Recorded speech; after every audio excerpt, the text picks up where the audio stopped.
Good evening, good evening. What's going on, folks? Welcome back to another live edition Carolina Panthers Talk here on the U to the Tube and the Facebook. Blitzball champ Jason Ingram here.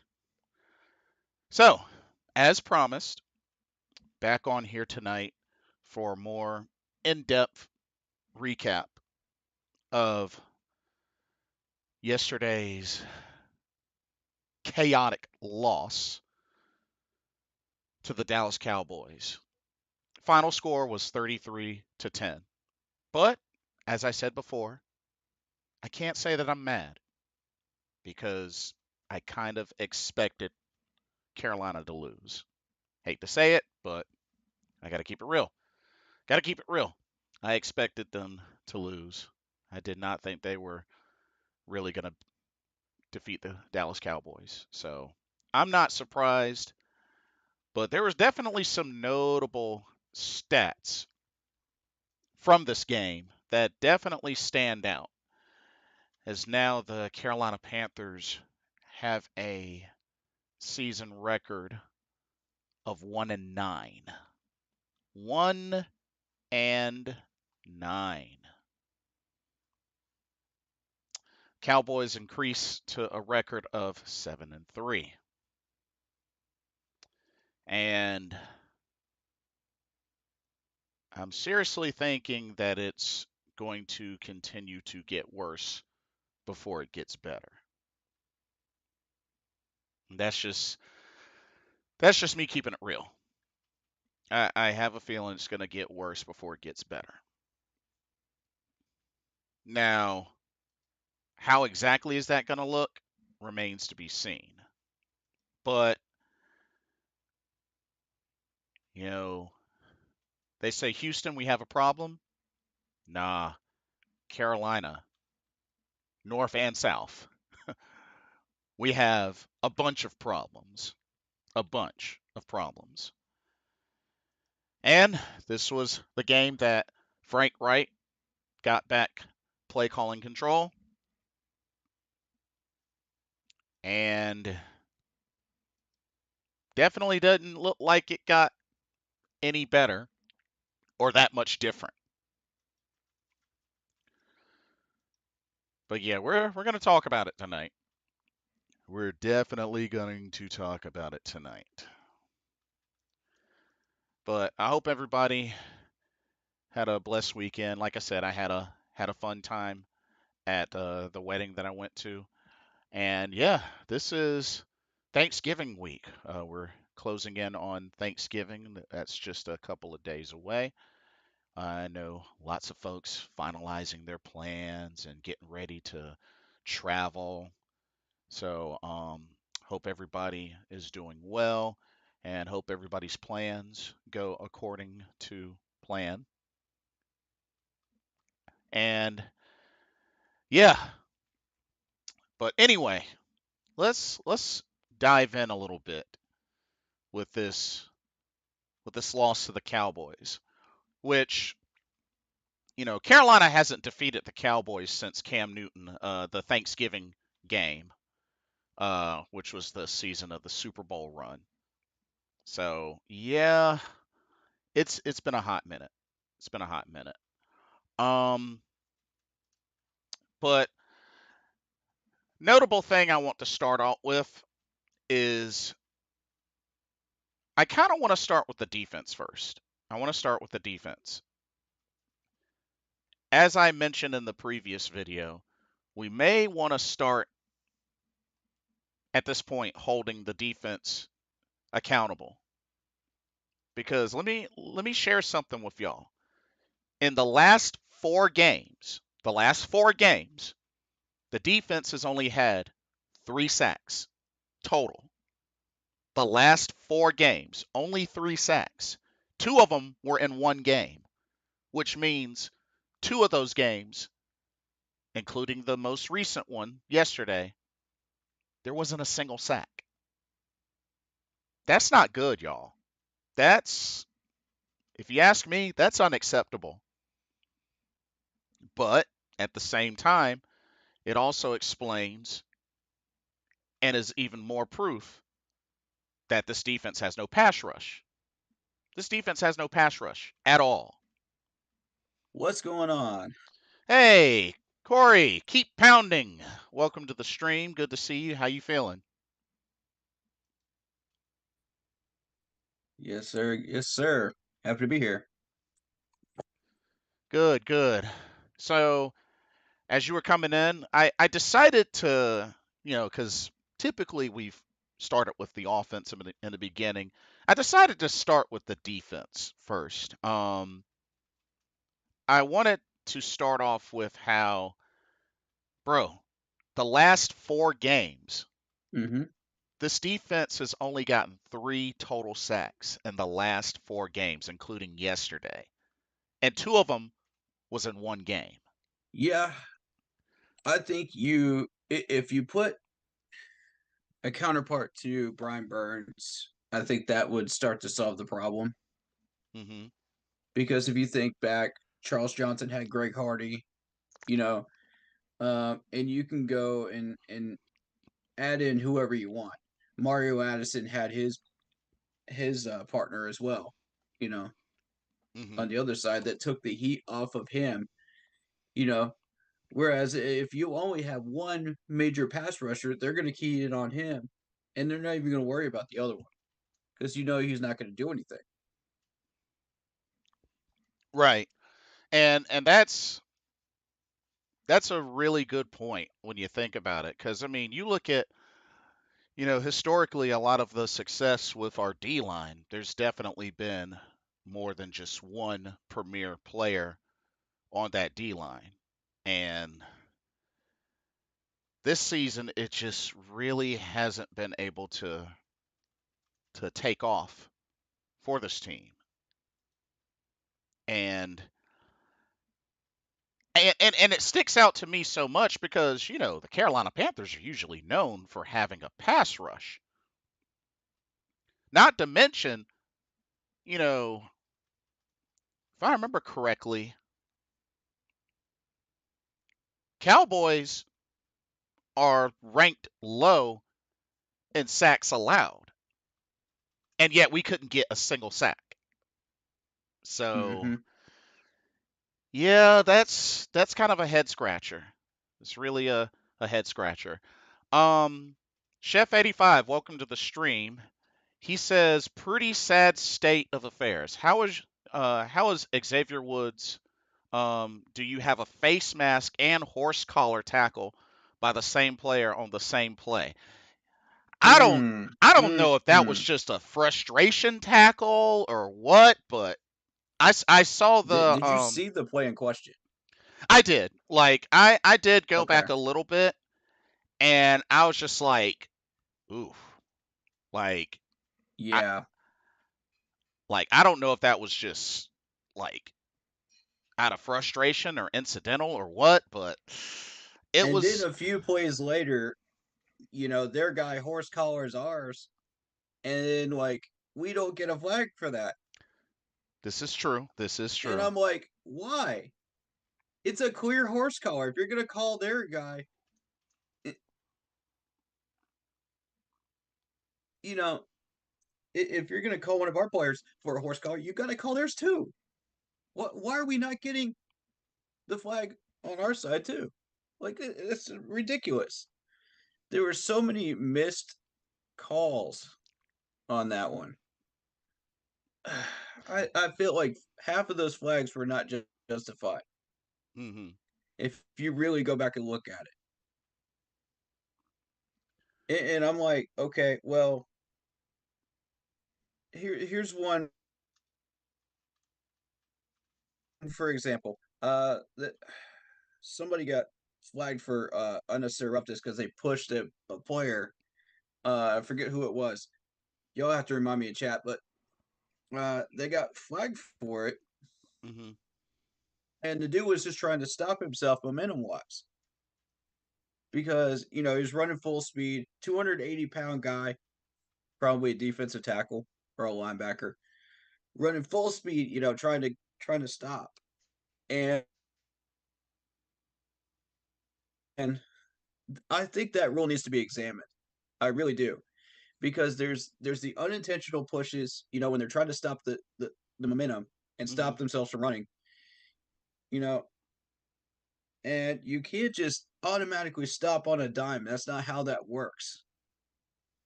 Like every has anybody heard of inertia? Come on, guys. Was that on the hit on Dak when he was doing I the forget who it was, but it was a little push and the guy like went out of bounds. Oh, okay. Yeah. Different play. Okay. And you know, there's a difference between that and an intentional just shove. You know what I'm saying? And I think they really need to go back and really look at that rule and check that one out and have the refing crew really examine that when they throw these flags. Hmm. Is it intentional? Is it not? You know, but you're still going to have the refing crews that are just going to call it no matter what. That's the problem. Hmm. And it's the same thing with pass interference. It's going to be a judgment call. At the end of the day, it's going to be a judgment call unless you make a rule specifically for that. To where you separate the two things. Yeah. And Uh, I was looking at that the entire game, and I was just like, how can we find a way around this? You know what I mean? To make it mhm. work. And I I still don't have anything for you because these guys. Have you ever heard of momentum referees? Come on, Yeah. no, Momentum is no, definitely a thing for sure. we haven't heard of this, and yet we're flagging people for it all the time. I see it all the time, bro. I've seen the intentional pushes too. And I'm like, okay, if you can clearly identify that this is an intentional push, on purpose because you're pissed off as a player, then yes, that should be absolutely flagged. Hmm. Um, Kevin McFarland, welcome to the stream. Super Trebo, I see you. Welcome to the stream. Let's see. Kevin says, "Hello. The real reason that our team is struggling is because that the overall power structure and coaching limits the talented players on our team, and in return, this causes bad play on the field." Insightful. Um, True, true. Chef 85 I'm running says, my stream as well while we're doing this, so "Oh, cool deal. on Cool Facebook. deal." So, Chef 85 says the D line outside of Derek Brown has spare interchangeable depth pieces and starting roles like Shy Tuttle, Deshaun Williams, LeBrian Ray, Nick Thurman. What did we expect? mm, I definitely didn't expect 3 sacks in 4 games. That's for sure. yeah, Um, yeah. Kevin says coaching is important to build trust in a system for players to succeed. Look at all of the above 500 teams in the league. Facts. Mm-hmm. Facts. Yeah, Mm-hmm. definitely no denying that. Uh, Super Trebo says, "Sup guys? Panthers are gonna shock the world and win the rest of their games and get a wild card and go to the Super Bowl. And Bryce is gonna dab in the end zone at Super Bowl and run Von Miller and the Bills Super Bowl. Calling it now. Have some faith." Uh, I will be I very love the optimism, but no. I'll be very impressed if you legit typed all of that and kept a straight face. I will be very impressed. Like, I love the enthusiasm here. I love the optimism, but we're not beating the Jaguars. I can tell you that right now. I went over the Jaguars' schedule, and it looks impressive. We're looking at a 10 to 12 win season from these guys. Mm. Um, Shout out to Shayna, Corey Rucker, and Quacks on my stream. Shayna says, "Fire Frank first thing and hire Harbaugh after Michigan fires him." Mm. Michigan's not going to fire him. I hate to break it to you, but they're not going to fire him after the success that he's had. Yeah, he did get suspended, but they're not going to fire him. Quack says CJ Stroud for MVP. I mean, yeah, Yeah, he's playing well enough to qualify. He's making an Um, argument. Indeed. but I mean, you look at Jacksonville. That's a very fascinating team right now. Um, Let me just pull up their schedule Um. because this is a team that I've got as my dark horse in the wild card this year hmm for various reasons. Hey, Super Trepo, I deem you. You're a good sport for trying. You're a good sport for trying. I give you that. I give you that. Jacksonville. Yeah, Jacksonville just beat the Titans 34-14 on Sunday. And Yep. I mean, this is more evidence that the Jaguars are for real and that record is for real. Um, they're gonna face a little bit of adversity from Houston this year. I don't think Indianapolis is gonna keep up with them or Tennessee. So, yeah, at the end of this, Yeah. you're Jacksonville's looking at a seven. very, very potent team. Yeah, they're 7-3 right now, Jacksonville. So they took a pretty bad loss, but they got definitely got back on track. If you look at the losses that they have, they're to legitimate teams: the hmm Chiefs, the Texans, and the 49ers.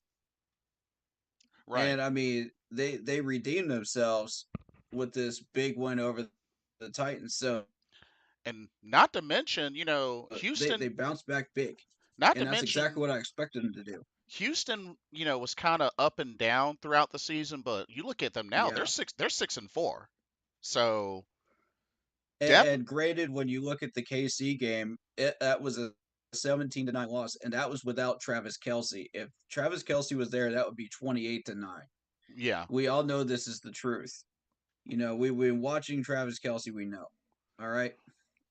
Okay. So nobody's going to be surprised at that score Right. at the end of it. Maybe 35 because knowing Casey's offense when it's running at full speed. Now, the rest of these games, you're looking at, you know, they beat the Colts with 37 points. They beat the Saints with 31. You know, they beat the Titans with 34. These are legitimate teams, guys, that they've beaten. Mhm. And they beat the Bills. You know, they beat the Steelers, who just played a close game recently. Mhm. These are legitimate teams. This may look like a soft schedule, Oh, at first glance, shout out to Damian Hernandez. I do see you in the chat. Shout out to you. Welcome to the stream. Um. but you got the Texans coming up. You got the Bengals. You got the Browns, Ravens at home. In Jacksonville, Mhm. Buccaneers, our Panthers, and then the Titans again. This is a winning schedule for the Jacksonville Jaguars. Mhm. You're looking at 4 or 5 losses at most Yeah, that makes sense. That makes sense. for this year. This is going to be. I see the Browns as a trap game, but I could see the Jacksonville Jaguars surprising a team in the first round of the playoffs that's not looking for it. I mean, they did it once before last season, so they are Yeah, very the, very capable. Very capable. Chef 85 says, "We are undisciplined on both sides of the ball. I've been a fan since 95 and this is the worst team we've ever put on the field. Fan base is more divided than ever on who's to blame. It's sad. It really is. It really is. Like, yeah. yeah. Um Clack says, "I'm glad the Panthers aren't playing Baltimore or KC this year." Facts, dude. oh Lord. That would that would Baltimore's been on a tear, and yeah. KC may look a little bit weak right now, but they will still turn it back around. They keep getting better and better every week. Yeah. It won't last for It long. would be Them 56-0. Yeah, facts. Yeah, them, kind of going through a weak spell. It won't last long. It won't last long with them. Kevin says we also need to have better scouting that can find pieces deep in the draft. The fact that we missed Micah Parsons, Tank Dell, and that new rookie on the Rams. Fair point. Fair point. Um, Chef 85 says it's one thing to lose and it's another thing to just play a boring, bland, lifeless brand of football. Ugh, yeah, Yeah, yeah, facts. definitely. I second that. Um, and some players are just better than others. Every single player on the Eagles and Cowboys roster is better than ours. The only Hall of Fame player we have on our team is Johnny Hecker. Ugh, that's not saying much. Yeah, that's not saying much. Um, Damian Hernandez says, "I swear, watching these refs making stupid calls makes me think the league is rigged and scripted more and more every week." Honestly, I think this is one of the worst seasons for referees. Like, I'm gonna just go ahead and say it. I think this is one of the worst seasons for referees. I agree with that. We had like three or four bad games with horrible referees. Cause this, Clark says, when do you expect Frank to be fired? He should have been fired today. He should have been fired today. He should have been fired after the Bears game, and he hasn't been. So I don't know. I you know, Adam Scheffler's just said on Twitter this week that he would not be surprised to see Frank fired at the end of the year. So maybe Frank is waiting till Tepper's waiting till the end of the year to fire Frank. That's my theory. But I mean, there's a big contract for Frank right now. So I don't know where this is going to end up, but Tepper just doesn't want to lose money. Maybe might be the theory here. it's possible. But he Yeah. sees that things are really not looking good, and there was an article I just posted today that or shared that said Gettleman's job might be soiled, Oh, and that was the headliner for the article. I didn't read it, but I'm sitting here like you're going after the wrong guy. Yes, our GM is being manipulated, but he's allowing himself to be manipulated by bad coaching. What if we had good coaching in there? There's good manipulation, there's bad manipulation. What if we had a good coach in there that actually knew what he was doing and got us the picks that we needed? With a GM like that, that's easily manipulated in one way or the other, watch what happens when we get manipulated the right way and we get the right players. That's why I'm saying leave Scott alone for now. Would I like to have a GM that's not manipulative, and easily manipulated with a weak mind? Sure. But what if we fire Scott and we get way worse? Because we fired Ron Rivera, we got Matt Rule, we got Frank. I mean, Ugh, I mean, I think the thing I don't like is, that. I think the ultimate thing with that is that it has been 3 years. Too much of a risk. I mean, it has been 3 years, and I think that's one of the main, probably one of the main reasons as to why, perhaps a lot have leaned towards, it's time to cut him because it has been 3 years. It has been 3 years. So I yeah, mean, it's been hit or miss though. With the stuff that he's done, hit and miss. Really, understandable, I should say is the correct way to phrase that. understandable. Um, Clack says I'd say play Andy Dalton for the rest of the season. I disagree. I think Bryce needs to get that experience Um, in for his rookie year. Learn all you can while you're able to play live games. And if you're trying to win 7 games, then yeah, I'd say do it. But if you're not trying to win um, out of the last 7, 6 of those games, then I'd say yeah, keep Bryce in, let him learn. I'll It depends on what you're trying to do. What's your philosophy going forward here? I'll say this. I'm okay with that, but not if he's going to continue to take 4, 5, 6, 7 sacks or hits in general. Like, Yeah. I mean, that's not good. That's not Well, good. half of that has to be blamed on the offensive line. The other half is on Bryce. Yeah. Yeah, I can agree with and that. and partial blame on the scheme that we're running, which is on Frank. Because Yeah. if you can't get your wide receivers open and Guess who is the only wide receiver that has over 2 catches for this game? Thielen. Once again, you're not getting these people open with proper routes.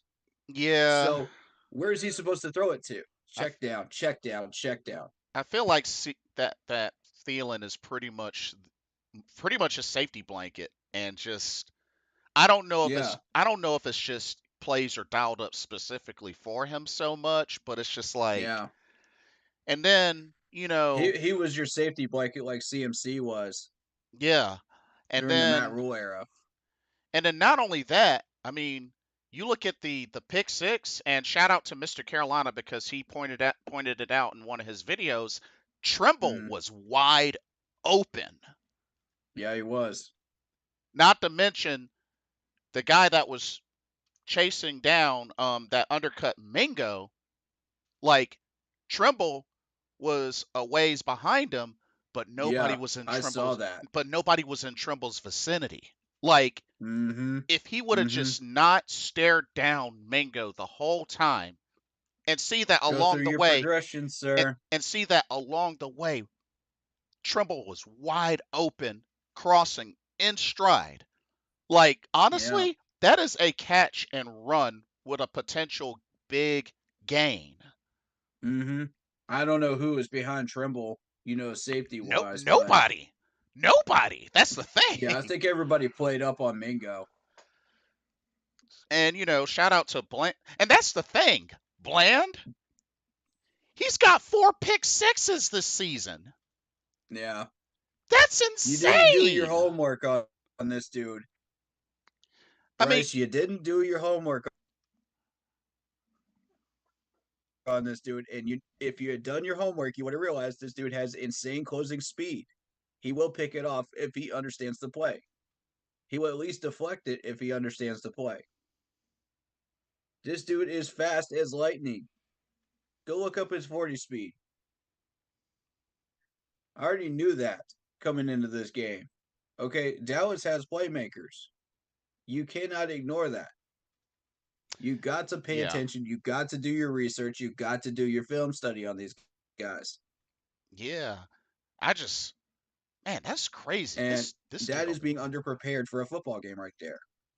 I mean, kudos to him. He made one heck of a play, but man, he has four That's pick 100% sixes. on Bryce Yeah, making the wrong read and not going through his progressions. You have to go through your progressions, sir. You had a clean pocket on that play. That's 100% on you, Bryce. yeah. Agreed. Definitely agree. I don't care Um, what we schemed. We'll do your progressions. uh, Shout out to Adam Potter. shout out to you. Um, Kevin says the Lions are proof of how to build a great team. Congratulations to Dan Campbell. I love that guy. He is the definition of a coach helping his players. They are 8-2. Unbelievable. Yeah, Yeah, 8-2, man. Lions are rolling. What a team this year. Like Good we, for them. we got a nice taste last season, but like I said, don't be surprised if they end up sneaking their way into the NFC Championship game. They need to work on their defense because they gave True. up 26 to the Bears. True. But their offense is on fire right now. They got 31 points on the board. Jared Goff looked great. 23 for 35, 236 yards, two Yeah. touchdowns. Yes, he did throw 3 picks. So I would assume that those points that Chicago put up are because of the fact that there were 3 picks. But look at that yardage. That's probably one of the better games that Jared Goff has played all year. Yeah. And he pulled it off, got the win. Uh, and if you look at the Lions' schedule, they only lost to the Seahawks and the Ravens. That's legitimate. Mhm. Those are 2 legitimate losses. This is And a very dangerous team. They even beat the Chiefs in the opening game. yep, week 1 sure did. Defense showed up and showed out in the So critical they moments. stomped all over us, 42-24. They beat the Chargers 41-38. They beat the Raiders 26-14. And I mean, these are AFC West teams, guys. These are very powerful AFC West teams. Two of them in a row they just beat Hmm. recently. That's not an easy thing to do. And here come the Broncos getting to 5-5 with Sean Payton. So they're on the rise. They're on Detroit's schedule as well down here after they play the Bears again. So this Detroit team is for real. Watch Hmm. out for them. I if I saw the Lions in this playoff hunt, man, I would be very, very cautious. You know, um, I Hmm. could see Dallas and Philadelphia. Whoever doesn't win that division is going to be playing the Lions, most likely, at some point. They're Hmm. going to get past that soft Saints team because the Saints' schedule is soft. The Saints are a soft team. They're not making it past the first round of the playoffs. I can tell you that right now. I don't care who you put in there to face them. They're not getting past them. Mm, bold. You got an Eagles team that's playing KC right now. You got a San Francisco team that's a lock. You got a Dallas team that's playing well. That's a lock. And a Detroit team that's a lock right now. So really, right now, it comes down to those two wild card spots Hmm. Fair point. for me. So you're going to have whoever doesn't win the NFC East in one of those wild card spots. Who takes the other one though? Okay, you got the Vikings. You got Green Bay that could fight for one. You got Seattle that could fight for one. And if we manage to get 7 wins, we could fight for one. But the question is, we've already lost to Minnesota. We've already taken. We're probably going to take an L to Green Bay later on, so that'll knock us out. Yeah. The thing is, if we do beat Green Bay, that's one of the wild card contenders. That means that we are a serious contender here. And don't forget, Washington is lurking as well. So there's a lot of competition here for these wild card spots, and very, very nasty teams. So the Saints are going to be dealing with all of these hungry teams. You know, even with winning the division with like 10 wins or something like that, they're not making it past any of these teams. Hmm. None of them. You know, they just got exposed recently. So, I mean, I'm looking at this Saints team and I'm just not impressed. I'm not sold on them. Um, let's see, who did they play recently? They had a bye week this week, didn't they? The Saints. Uh. Yeah, week 10. Who did they play? They played Minnesota. They played Minnesota, and Minnesota exposed them 27-19. That's Ah. a playoff wild card contender Hmm. right there. That just exposed you. You're supposed to be a division leader, Saints, and Mm. you got exposed. So I'm not sold. Let's You got a see. 5-5 team and a soft schedule. You got the Falcons. You're gonna take an L to the Lions. You're gonna probably beat the our Panthers if you're the Saints right now. The Giants could surprise you if the Giants play a good game, but I see the Saints winning that game. The Rams are an easy team. The Buccaneers are an easy team, and the Falcons are an easy team. So you got an easy ride besides the Lions and the Giants. Mm. That's an easy coast win into the playoffs. I just Um. don't see it any other way. Let's see. Oh, couple of more comments. Damien says, "Hey, as crappy as the Chargers, I could see y'all beating the Falcons, Saints, and Packers, maybe the Bucks, but that's about a 3% chance. Never We mind the can beat Chargers those part. teams. Or yeah, yeah, Damien. We can beat those teams. Yeah, Green Bay is the trap game. but we don't play the Chargers. I think that's why he was saying never mind on the Right, Chargers. right. He says don't play Dalton. Trust me, as a Bears fan, it's not worth it.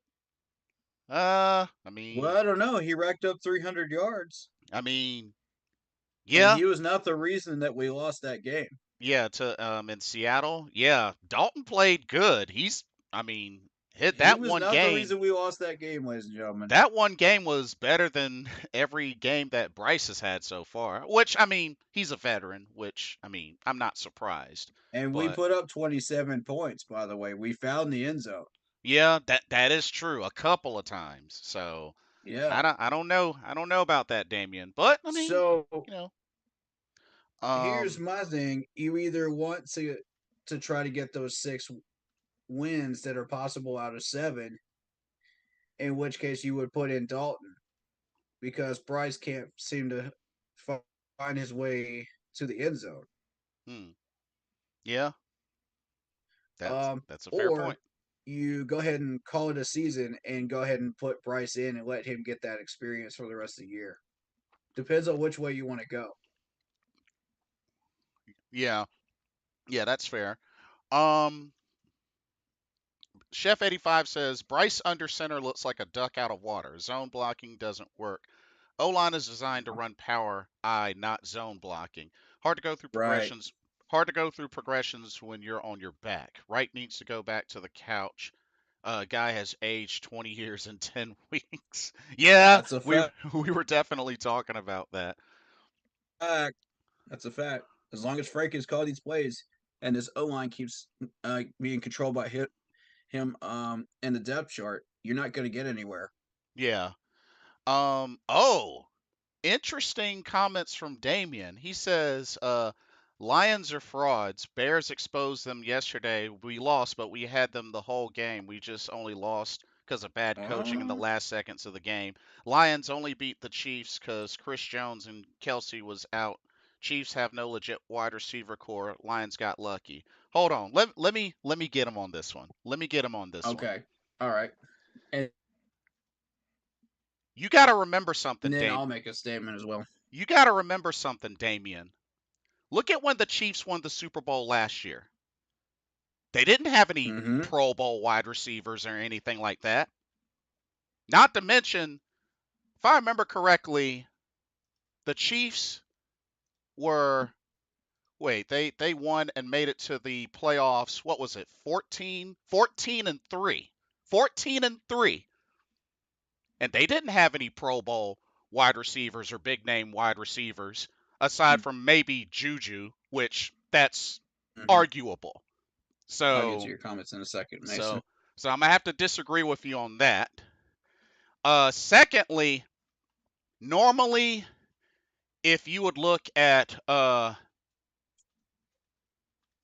typical Detroit Lions, usually don't have great seasons overall. But you got to keep in mind they finished 9-8 last season. When the season before that they finished 3-13-1, and right now they're 8-2. They are a threat. They are a threat. So just keep that in mind. Damien And when you're says looking at this game too, Damien says um, Juju Chiefs had Juju. He didn't make it to a Pro Bowl that season. He didn't make it to a Pro no, he Bowl that didn't. season. No, he didn't. His last Pro Bowl was 2018 when he was a Steeler. Come on now. Nah, come on now. Nah, When you they look didn't at have any big name receivers on that team at the time. And like I said, 14 and 3. 14 and 3. Defending Super Bowl champions.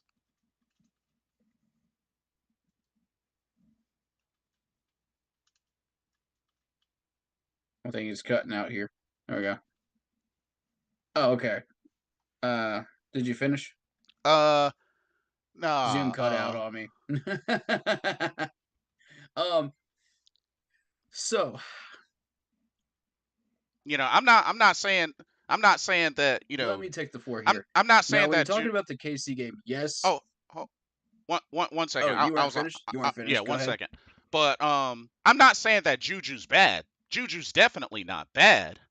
But all I'm saying is that wide receiving core, they didn't have anybody that went to the Pro Bowl or anything like that on that squad. Not to mention, you just said the Bears exposed the Lions. Yet y'all still lost. Yet y'all still lost. So, I mean, you can say that, but when you don't capitalize, then I mean, what big is that? See, we got to stop looking at how wins and losses, how big they are and how small they are. The fact that they all still count equally, whether it's by 1 point, whether it's by 40 points. Yeah, there are bad ones and there are good ones, but they still count the same. And we have a Lions team that went from 3-13-1 to 9-8 to now 8-2. Yeah, they are a threat. They are a Mm-hmm. threat. Yep.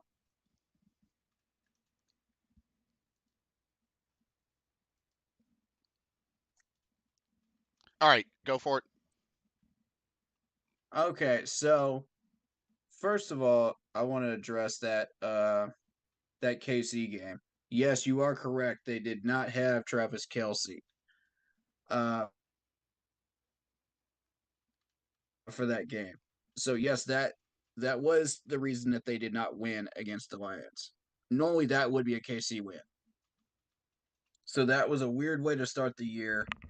But the Lions played a heck of a game against KC. You got to put that into perspective when you look at that game. The stats on that were really, really fascinating, and I'll get to that one in a minute. But I want to look at the stats for this Bears game against Detroit first. And I apologize about that. ESPN is being pain in the butt with videos, but um,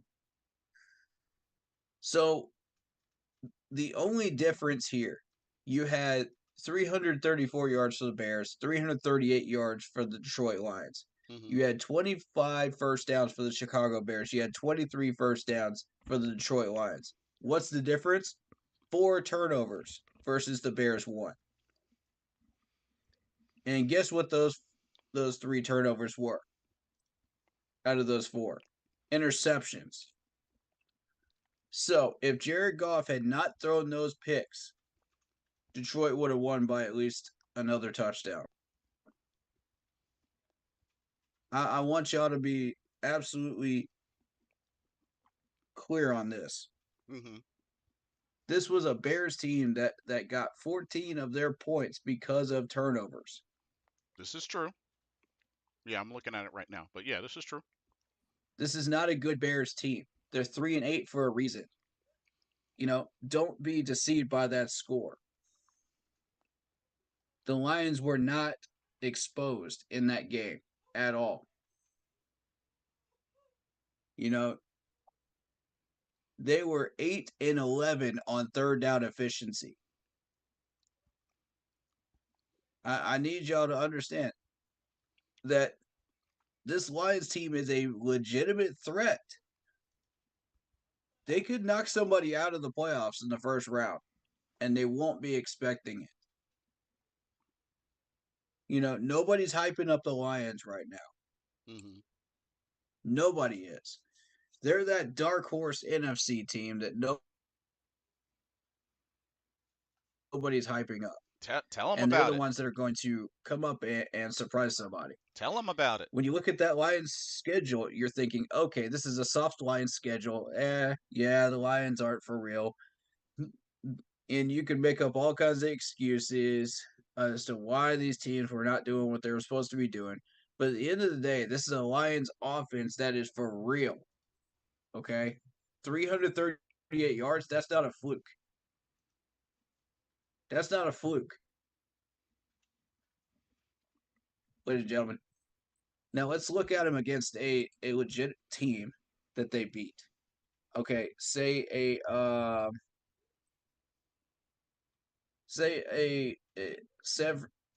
the LA Chargers game. Chargers have been playing pretty well, and they're better than the 4-5 record in my opinion because they still managed to get 38 on them. That's where I'm saying that Detroit Lions defense needs to work a Mm, little bit harder and get themselves together. mm. They even got they They're even not a got Barry complete they team even yet. got Barry Sanders impressed with them. Yeah.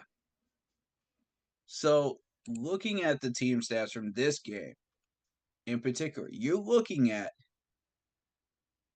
um, a Chargers team that put up 421 yards on Detroit's defense, and they still won.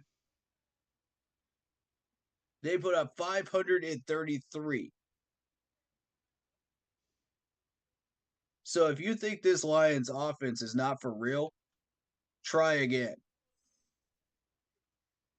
And that's with a Morganton running back that's 116 yards and a touchdown off of 12 carries. That's with an Amon-Ra St. Brown who got 8 catches, 156 yards, and a touchdown. I have Morganton, the running back, on my fantasy team, and he's racking up points for me. That's how I know what's going on with this Lions team. I'm very aware of it. Mm, Breaking news, by the way, the KC Chiefs are tied up with the Philadelphia Eagles into the first quarter, seven gotcha. seven. 7-7.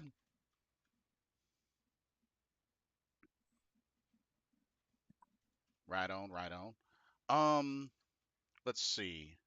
Uh, Mason says at this point, keep Bryce Young in. Well, it depends on what you're doing. Again, are you sticking it out for the rest of the year and trying to win 6 games out of the 7, or are you calling it a season and giving up? Uh, he also says play calling sucks, but the offensive line is garbage. That's true.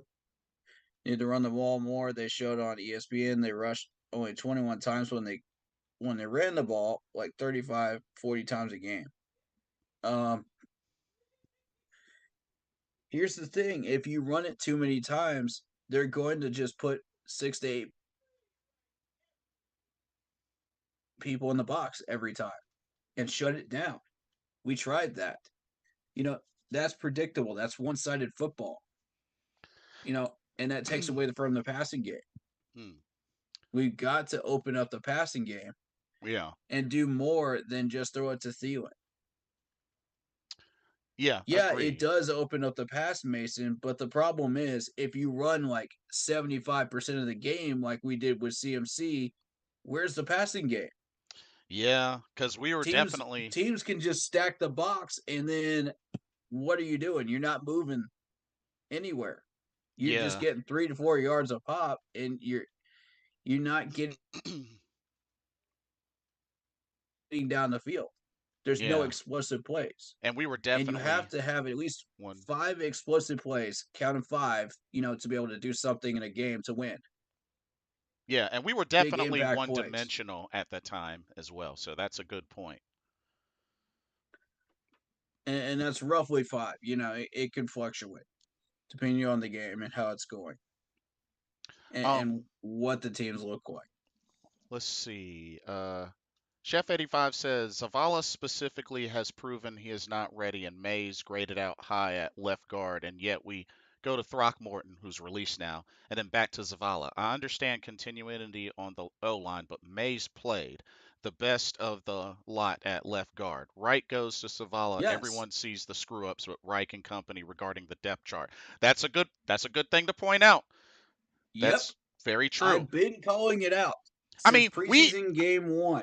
I even saw in the highlight, dude just ran right by him. He was just like, just ran right on by him for a sack. I think that was one of Micah Parsons' sacks too. He was just like, oh, I can't get him. As soon as I saw Zavala in, I was just like, Micah Parsons is gonna have a field day. Yep, and sure enough, had two and a half of those of those seven This is gonna be sacks. ugly. You're Um, talking about a rookie offensive tackle that's been trash all year versus an elite linebacker. Yeah, that's not gonna end well. I have to agree with you on that. Why? Why, Frank? Make it make sense. Make it make sense. Make it make sense. Hashtag MMS. Damien says, Juju was wide receiver number one at the time. What wide receiver one does the Chiefs have now? Their leading receiver right now is Travis Kelsey, according to the Yeah. stats. But then again, we are talking about let's keep it real. We're talking about a dynasty. Kansas City is a dynasty right Mm-hmm. now. So Mm-hmm. let's keep it a buck. They They could lose every half their wide receivers right now and still put up 20 points. Yeah, like that whole team is playing well. It's just, Um, it's dirty. He says Lions have a good offense. I'll give them that, but the defense has a lot of holes that need a cornerback and defensive tackle. I can partially agree with that. I can actually partially agree with Yeah, that. they need help. I mean, Goff They did need get help. They're not a perfect team, but they're still a very dangerous team. yeah. He says, I mean, Goff did get sacked 3 times. Just saying. I mean, hey, we couldn't even get one sack, so I Mm-hmm. feel you on that. Mm-hmm. But here's the thing that you gotta also keep in mind, Damien. Look at y'all's division, NFC North. I mean, you got the Bears, you got the Packers, you got the Vikings, and way ahead are the Lions. So I mean, yeah, they're they're I think it's safe to say they're running away with the NFC North. I hate to say it, but Yeah. they're Yeah. they're, they're running away with the NFC North. Mm-hmm. Like I don't even think. And the thing is, the Lions' remaining schedule, is actually very friendly. Very friendly. Very friendly. It Pat, looks soft in comparison to yeah, some of the other playoff teams. yeah. So So I if mean, it you could argue that the Lions could get knocked out in the first round, but I'm saying no. now if you want to say that they have an easy rest of schedule, yes, I 1,000,000% Mm-hmm. agree. I Yeah. definitely agree. I mean, Yeah. Packers, Saints, Bears, I can buy Broncos. into the Lions more so than the Saints right now. Yeah. Vikings twice, Cowboys. I think Mm-hmm. probably on the remaining schedule, I would say the Broncos and the Vikings would probably be their hardest because the Broncos are on a 4-game win streak. So Yep. Yep. the Broncos are getting hot. They're getting hot right now. So I That was think an interesting win over the Vikings, actually. not the I watched the last few minutes of that. not to mention 4 of those games, were against great teams like the Bills and Chiefs, and they obliterated the Chiefs. So Mm-hmm. Mm-hmm. the Broncos are trying to make a comeback. Will they make it in time? Remains to be seen. Uh, Mm-hmm. Chef 85 Look, says, I swear I would love our first 2 draft picks to be O linemen. Bozeman has been bad. Moton has as well. I understand the scheme does fit us, but at some point they are pros, and someone needs to show some pride. what scheme? First of all, what scheme? We don't even know what scheme we're even running. We got so much like confusion on that alone. How are we gonna figure out what lineman to draft if we don't even know what scheme we want to run? That might be a James Campen sort of question, but Yeah. James Campen, you want to answer that one, buddy? I'm also asking about your fundamentals, what you're teaching these guys too. That's question number two I got for him. Mason says they showed up against Dallas when we ran the ball. It was effective. I mean, yeah, yeah, we did show up there with running the ball, but Dallas's run defense is not that great. oh What are oh they hold up ranked? hold Oh, up it's hold up hold up hold up. Chef 85 says he meant to say it does not fit. does not meant. Okay. Okay, Does not does fit. not fit. Okay. Got My it. my bad, chef. My bad, chef. Thank you for But correcting us. Yeah. yeah. What's Dallas's run defense ranked? Uh let's see. Oh, I'll let you look that up while I read So going into comments here. so Carl going says at this point, Bryce can't grow being pressured 2/3 of his dropbacks. It's also not good for Noy and one guy to throw to, keep him healthy and let Andy finish it up because it's over regardless. I wouldn't say it's completely over yet. We could still grab a second wild card spot, but it's going to be tough. If um we lose to Green Bay, then I will say it's over. rushing yards per game allowed, uh Dallas was ranked 4th. Rushing yards per attempt allowed, they were ranked 1st. So Wow. their run defense was So pretty solid. their run defense took a nosedive during that game, huh? They went backwards. Interesting. I was gonna say because I thought their D line looked pretty stout, Hmm. and it did according to the rankings. So very interesting. Um, Uh, Mason says it's just me. Nobody can't tell me you can't run the ball and play great defense. That's how you win games. Yeah, but you have to have the ability to um, have a passing game too and explosive plays. You can't just one side the ball and expect to win a game. That it doesn't work like that. We tried that with facts. John Fox. Facts. It didn't work. uh Season is over. That opens up the pass. They showed up against Dallas when we ran the ball. Is effective. Okay. Do, do, do, do, do. um They're asking Bryce to do too much. Zavala had a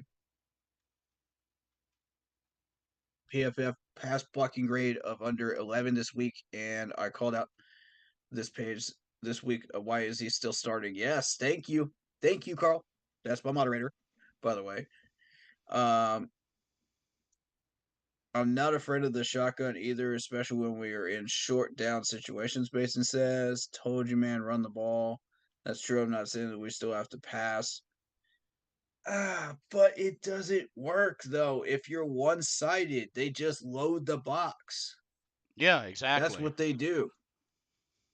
You know, and it's the opposite if you're talking about Anthony Richardson because he has not demonstrated he can actually short pass at all. He didn't show it during the combine at all. He did not convince me or anybody else. Everything you did that the Colts got for him were deep pass routes. Hmm. Look at that route trees that they're running. Find me a player that runs short passes. Where's the slot guy in that offense? You can't find one. So it's the opposite for the Colts, you know. Yeah. So now everybody's just going to play deep nickel coverage, zone coverage back there, and cover those players. Then where are you throwing the ball, AR, when you're healthy? Where are you throwing the ball? You look just like Bryce. You're trying to find a target. You can't find one. You end up throwing it away. You take the sack. This is what's going to happen to AR. I'm trying to tell y'all. And when we go 75% run plays when we don't have a CMC, this is what's going to happen. We're going to get blockaded. We're going to get brick walled. You can't keep doing this to your running backs. Hmm. Why do you think that Miles Sanders, who was racking up yards with the Eagles, now only has a 2 point something average because we didn't audible out of a brick wall stacked defense? Every single time that this man got 0 yards and got stiffed at the line, count how many people were in the box before the snap. I challenge y'all to do that before every snap that you see Miles Sanders in, running the ball up the middle. I challenge y'all to do that before the ball's even snapped. Count them: 1, 2, 3, 4, 5, 6, 7. You can go back in the in the game tapes and see it every single time without fail. Um, let's see. I got a couple of more comments. Let's see. Yeah, Huh. and we don't know how to audible, Mason. That's Sh- our problem. Chef 85 says I could draw up a scheme on a napkin better than Reich and Campen. Let him know, Chef 85. Let him know. Let him know. Dude, my West Coast offense, power run offense that I developed on Madden could get us to the end zone quicker than that garbage. Um, And that's with injured wide receivers. Damien has a question. He says, question. Clearly, Najee Harris is tired of Pittsburgh and wants out. Would y'all consider making a trade for him? Honestly, With what talents though? honestly, What are we moving? I mean, when you think We about don't it, have picks. I mean, with Chuba, with Miles, I mean, I'm not so sure that'll change anything if we got a What are we Najee trading him? Harris, you know? Like, I think we just need a whole new different scheme when it comes to like a balanced rushing and aerial attack. And Yeah, I feel like regardless of who we put back there, I don't think it's going to get any better this season. This it season. really isn't. Chef 85 says, "Someone tell me why we signed Hayden Hurst. One big catch against the Colts, touchdown in the first game. What else? Ian Thomas is a joke. He is around as well. Personally, Because it's a great story. That's why. Because if you look at Tepper and how he's been running this team so far this year, and with even with Matt Rule, it's a great story. It's a fairy tale. You know, he's trying to make things look good. Look at Hayden Hurst as a person. You know, the first thing he did was donated, you know, to help with mental health. hmm So everybody's just like, oh yeah, that's a great story. He's a great person. You know, but what is he doing on the field in a scheme where we have no idea what we're doing? He gets ignored in those schemes. Adam Thielen's the only person that actually exists on this offense, apparently. mm, So where is Hayden Hurst? Where is Tommy Tremble? Where is Ian Thomas? Where is where are these guys? They get totally ignored. Steven Sullivan even got a catch, you know, hmm and he is now showing he has hands. I got to eat my words on that one. I got to eat some crow on that one. That dude actually has some skills. I say keep him around. I want to see what he's got. But with the scheme that we're running right now, when does he ever get used? Never. That's the problem. He's so far down the depth chart, nobody's ever going to see him. He's a ghost because we don't know what we're doing. We don't know what routes to give these guys to maximize their potential because our head coach sucks. yep. He has no clue what he's doing. um, let's see. Oh, Chef 85 says, who would you guys pick as interim coach? Question for the both. Um, I'll go ahead and give you my picks, Chef You 85. go first.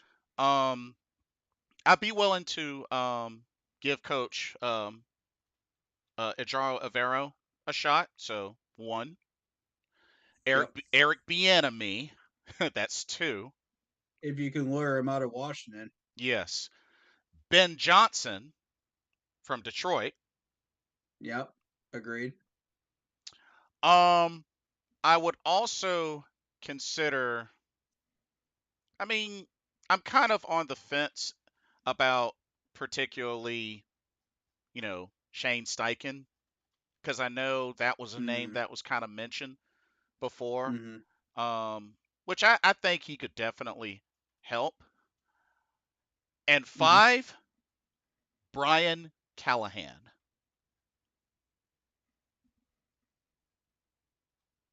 Sorry, I was getting a call. Yeah, Brian Callahan, offensive coordinator from the Bengals. Yeah, I would consider him. But there are some other names. I mean, Raheem Morris, why not? Brian Flores, perhaps. Um, yeah. Uh,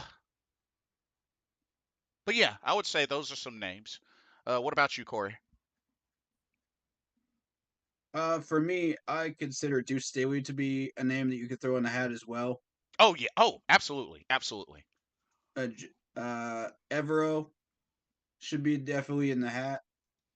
Um, like you said, Eric Bellamy.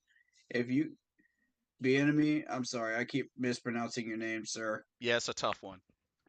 It is. I'll just call you Eric from here on. Uh, and I think people will get the idea. Eric from KC originally, Hmm. and people will get the idea. Um, but yeah, if we could ever lure him out of Washington, I think he could be a great asset for us. There's a better chance of getting him now than when he was locked into KC because I didn't think he would ever leave KC. He was comfortable there. For what reason would you want to play? Be offensive coordinator for Ron Rivera of all people? That's almost out the door again. You know, Hmm. like I don't see why you would want to go to Washington. For what purpose? Beats me. Um, unless you're just trying to get out of the cold weather. So I actually agree with you about the Lions OC. And there may be a couple of other ones too. Uh, by the way, if you're commenting on Facebook, be patient. I will get to your comments. You know, it's hard to get a word in, but I will try. Um, Ooh, Damien mentioned. What about Rich Bisaccia? Okay.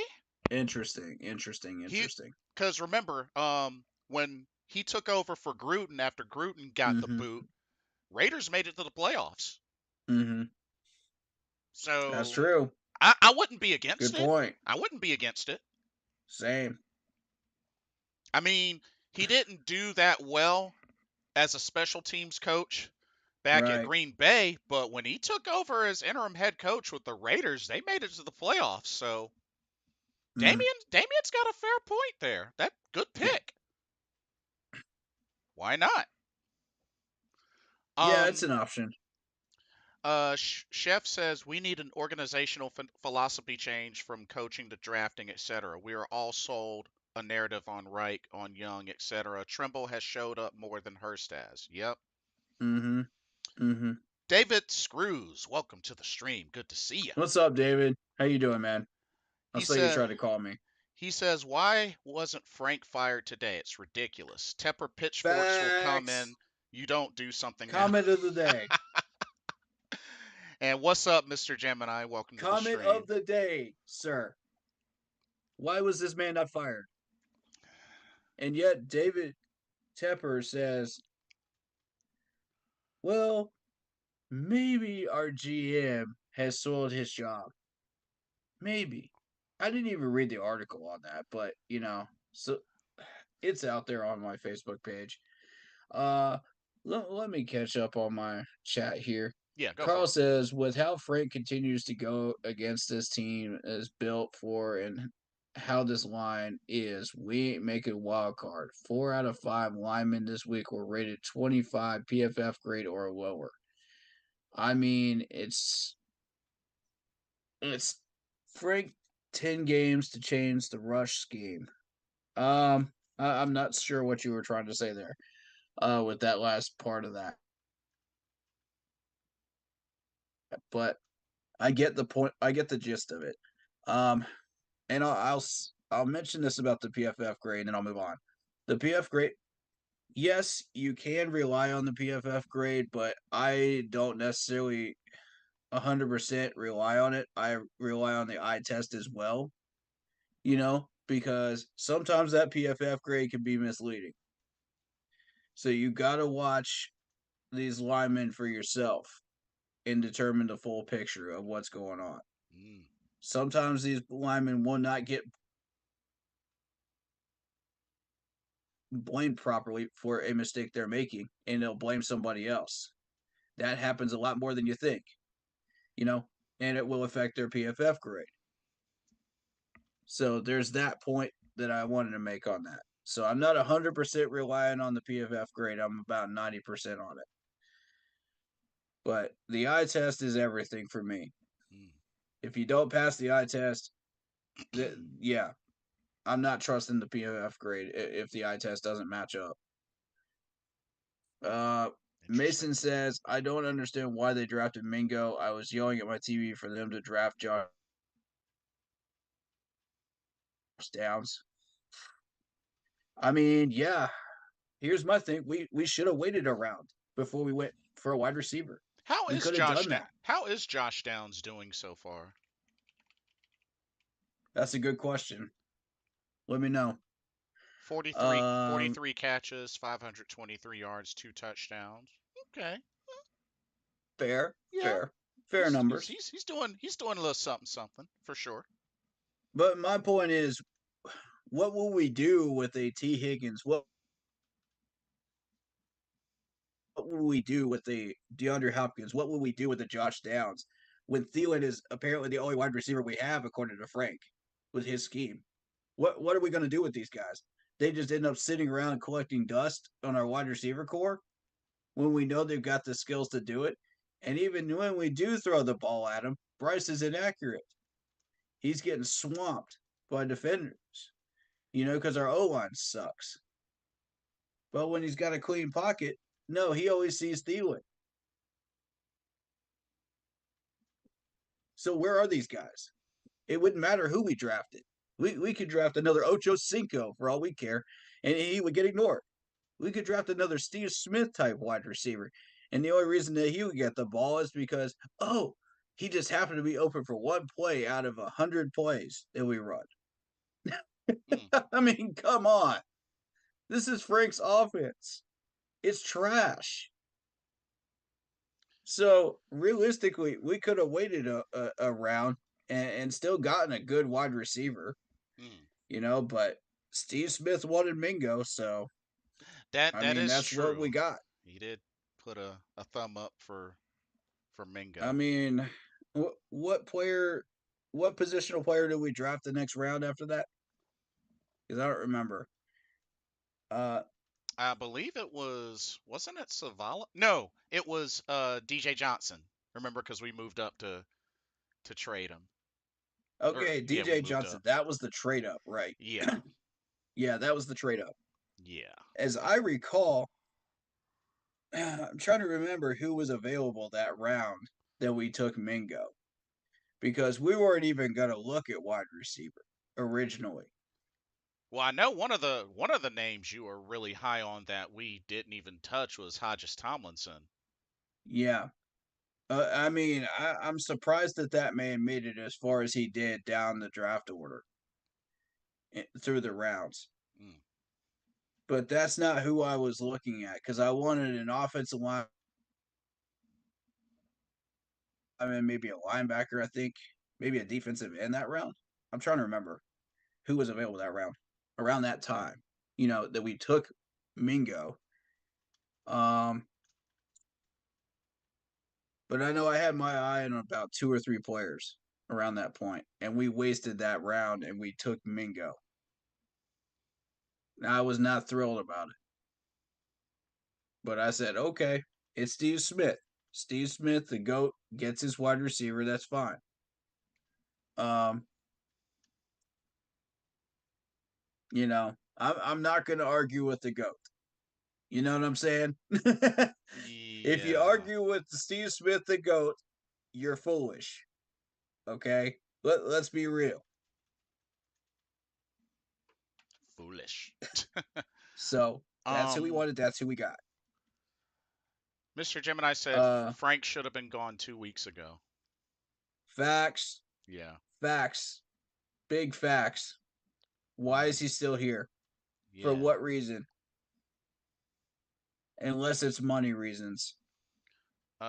Damien says PFF grading is like Rotten Tomatoes grading for movies, not accurately correct all the times. Yes. Thank you. Great. Good Great point. reference right there. Good. Good reference. I love that. You're exactly right. And Good I've call. often went against the Rotten Tomatoes a lot when it comes to movies. Some of these that are highly rated, I think are terrible. Some of these that are low rated, I actually love. You know, it just depends on a lot of things that I like. Versus everybody else.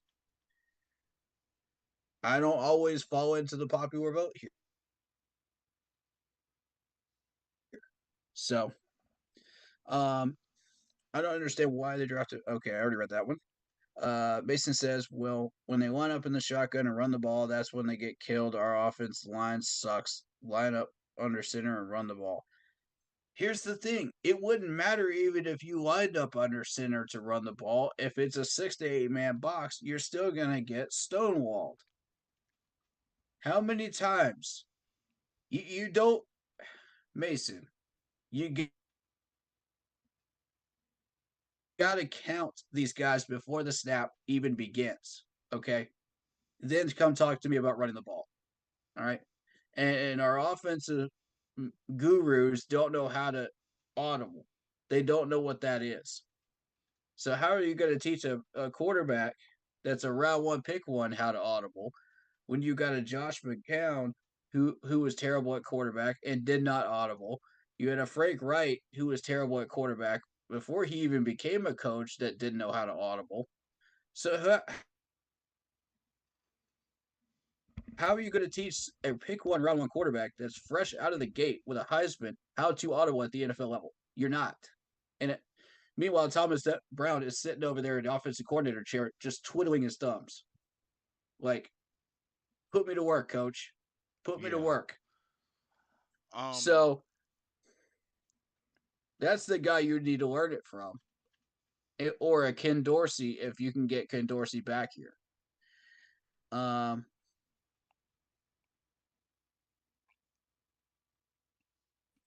and I actually did like the shotgun. I thought the shotgun was actually useful to a degree. Frank's supposed to be good at utilizing tight ends and the run game, but where has he been all year? Where has that been all year? Because Frank is lying to you. Wherever you got this information from, you've been fooled. Here's the thing, though, You've bro. been We gotta you also got the sheet pulled over your eyes. we gotta also remember this is supposed to be the same Frank Wright that won a Super Bowl as an offensive coordinator back with the Eagles, and I think that's why there's so much frustration because we expected better. Because this is somebody that has been successful at least one time in his career. You know what I mean? I'll say it again. I said it 100 times during my stream yesterday. Experience? Question mark. Experience? Question mark. Everybody likes to throw that word around when it comes to Frank Wright. What experience? What experience? I I just mean, showed you on stream yesterday what experience, quote unquote, he actually has. It's not great. It's not great. I understand the whole thing with him as a head coach, but Man, but I look, but I'm saying it's the fact that he he's was not a great as a quarterback either. not great as a quarterback, correct, but as an offensive coordinator, play calling, I mean, he has had success, which is No, why that's been the quarterbacks that he's been using. yeah, and That's been a Matt Ryan. That's been a Carson Wentz. He pretty much sat back and said, quarterbacks, you direct this offense. He did nothing. He just collected a paycheck. mm, I don't know about that, Well, he bro. screwed up the depth chart and screwed over Indianapolis. That's exactly what he did. I don't know about that, bro. I mean, you say that, but yet Wentz wasn't in the Super Bowl when they won it. It was Nick Foles. So I mean, He wasn't an offensive coordinator when the Eagles won the Super Bowl. yeah, he was. He was? Yeah, yeah, bro. Shoot.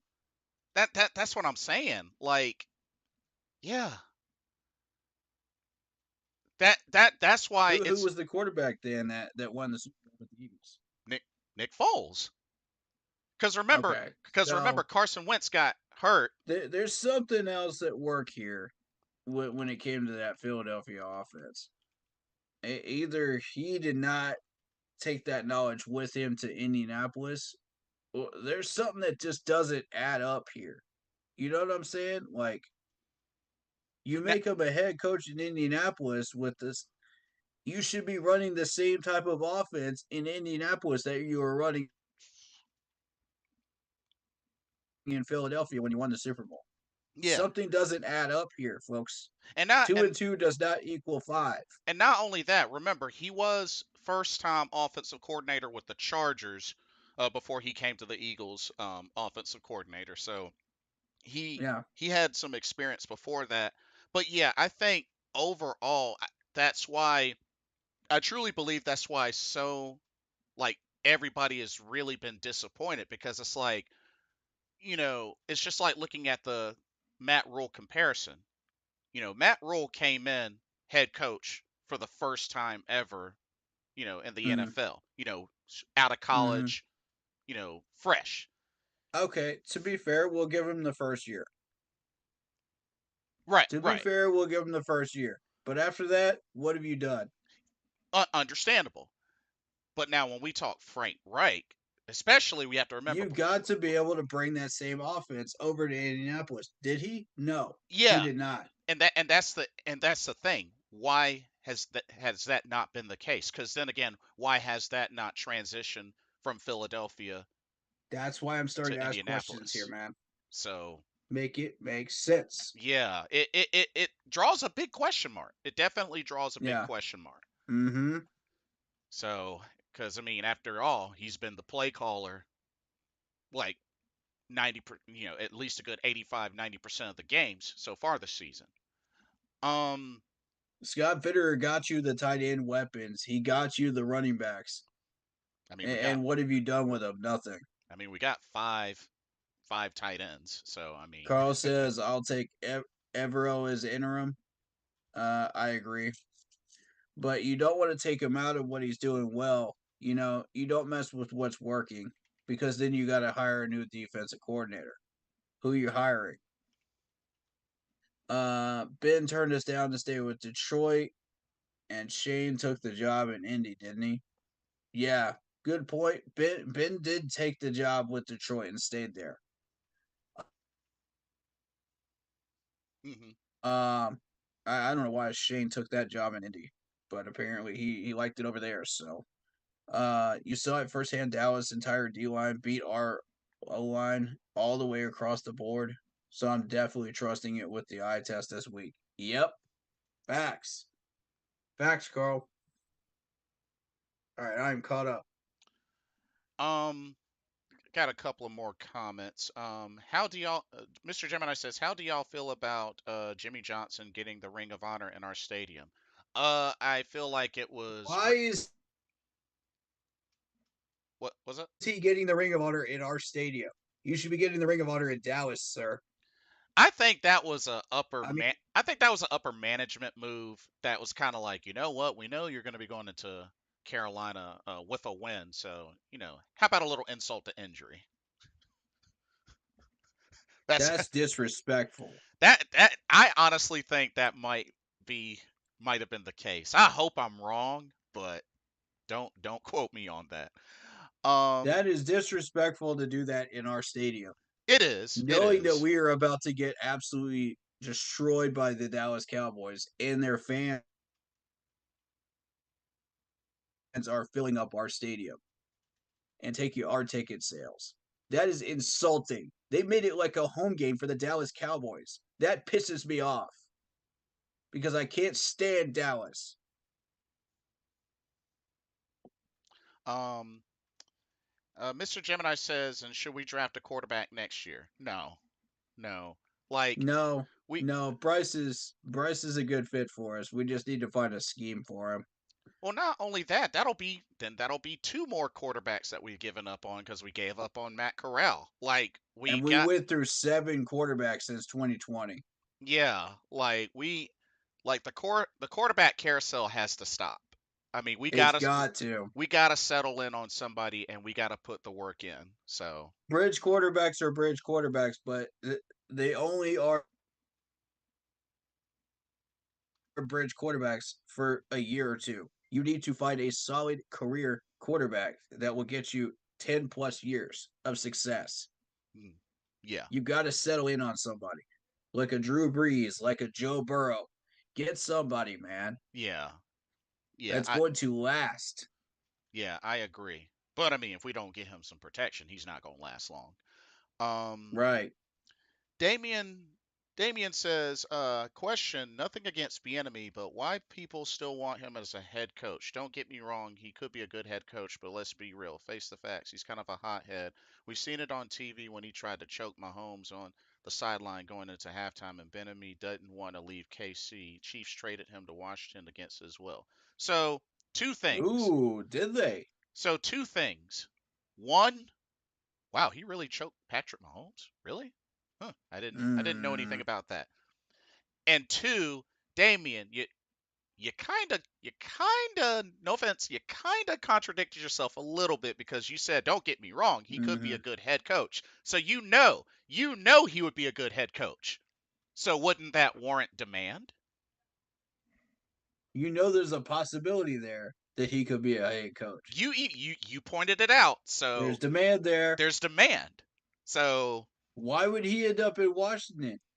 You know, why would he leave his cozy little OC job in KC if he doesn't want a head coaching job?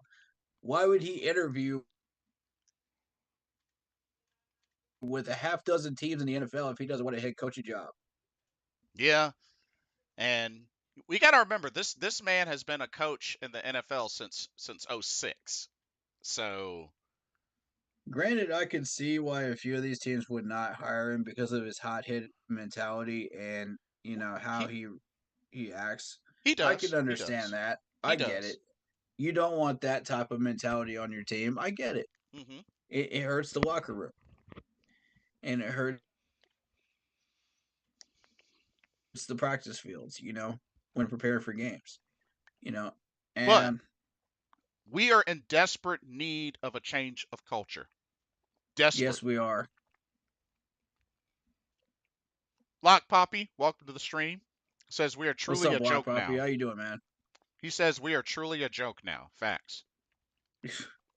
Dude, we've been a joke. What are you talking about? But to be honest with y'all, and I think Adam Schefter said it best. Seriously, don't be surprised if Frank Wright doesn't get cut until end of the season. Yeah, He don't needs don't. to get fired now. And yes, that would put uh Ajaro or Deuce Staley on a dummy mission because we know we're not going to hire these guys as full head coaches because guess who's hiring the next head coach? It's Tepper. We Mhm. bought into a great story with Frank that turned out to be a falsehood. It is Alice in Wonderland. What are we now? We're the Mad Hatter because we got fooled. You know, we got fooled twice, y'all. What makes you think Ajaro's going to get hired as a full time coach? What makes you think Deuce Staley's going to get hired as a full time coach with Tepper in charge? They're not. They would be on a dummy mission, Mhm. as Big Cat puts it. And he's exactly right because that's what he said with Wilkes, too. Wilkes was on a dummy mission. He was right.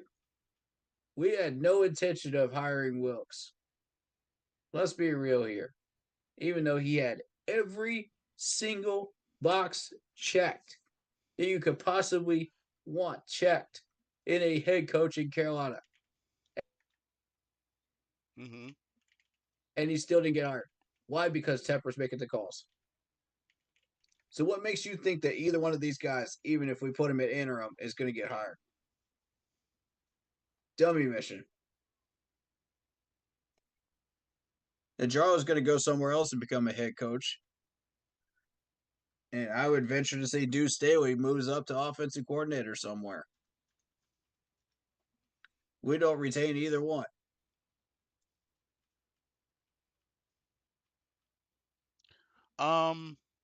Damien There's says no way we don't retain either one. Damien says, but my thing is, he's a hothead. His temper is a problem. He got arrested for domestic violence. Two things. Number one, how long ago was that, and did he already serve his time?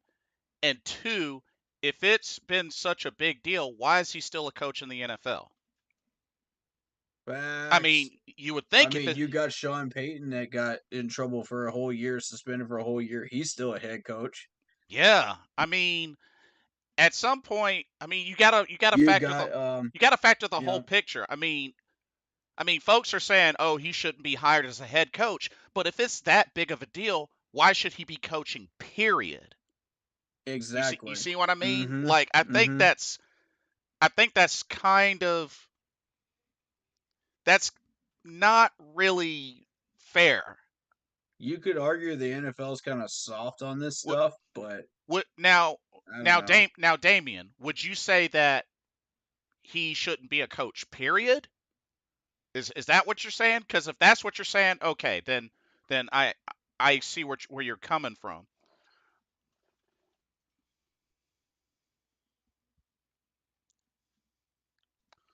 Guilford says it really starts with management and ownership. As long as it's this bad as it is, no player or coach can fix this. I mean, true. Because as long as Tepper is our owner and he keeps hiring bad head coaches, we're never going to get anywhere. So, I Um, mean, I see your argument there.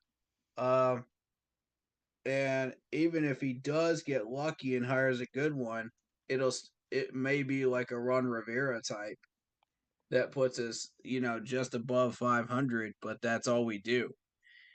And that's even worse because you get stuck in the middle of the draft order year after year. You don't get top grade talent. You don't get all these people that are going top 10. So that's what happened to Minnesota and Green Bay for a number of years. Is mm, they would get stuck right in the middle and they wouldn't progress. They wouldn't degrade, but they wouldn't progress. And that's also stagnant. That's not good either. So you want to be one of those teams that's going up and down stock wise to a degree, for that reason, so that you can reload your offense, you can reload your defense, so you ac- know, so when according needed, and then acco- get right back on top. so according to what I looked up, it looks like there were only allegations, Damien, because he said 2021, but it looks like those were allegations. Like, wow, I'm struggling with my words. Allegations. But It's but all yeah, right. like I said, like you would think that if a lot of this has been that big of a deal, he wouldn't be coaching, period. Like no offensive coordinator, no running backs, no nothing. But yet he's still here. So Mm-hmm. I mean that's all I can really say. That's all I can really say. Um Now, this next thing I want to ask. Bryce Young is one pick six away from tying the league most pick six, most pick sixes in a season. And we have to remember, two of the pick sixes that out of the three that he has were to the same player, and one was just this past Sunday. Um, He threw one pick six against Dallas. That was it. yeah. Um, how much of this percentage wise? How much is a lot of this really on Bryce, and how much is really on coaching, play calling, and whatnot? Like, it definitely makes you wonder. I can imagine And you also have to factor in the fact that he's a rookie too. that Rookies as are going to well. make a lot of mistakes. They're going to throw picks. They're going to be not smart with decision making. While they're trying to adjust to the NFL level. Even ones that have good systems that they walk into are still going to have trouble with that. hmm Yeah. I mean, look at C.J. Stroud. He has picks as well, and he's walked into a decent system, and he's a rookie. So there you go. But and don't let that start the whole Bryce versus C.J. Stroud conversation because we don't want to do that. We're Right. already past that. That's apples to oranges conversation. We're not doing that anymore. We've Uh, discussed that. We've kicked that dead horse enough times. I just thought about something. Who is even our team's leading rusher? Oh, Guilford says it might be rough for a while. He also wants too much input. Talking about Frank, yeah. When Frank is more powerful than your GM and your owner, we got a problem. We got a major problem. yeah, but how is that being established? Because wasn't that the same way when Matt Rule was here? Yeah. And again, this is yet another situation where the head coach thinks he's bigger than the GM and the owner, and he bucked both of them, and he's about to get what he deserves for it. You Hmm. don't go against the owner that is a hedge fund manager that is making billions of dollars that is way more important than you are in a Hmm. franchise. You will find your way out that door in point 0.5 seconds anywhere else but Carolina. But for some reason, we don't fire the man. No, he's going to use Scott Fitter as a trading dummy to get kicked out before he does. He's going to use him as a scapegoat. I mean, what more do you need to fire Frank ahead of Scott on the totem pole right now? You're going to see that Scott Fitter actually has some decent choice making when he's not letting people manipulate him. Yet Frank still is going to use him as a scapegoat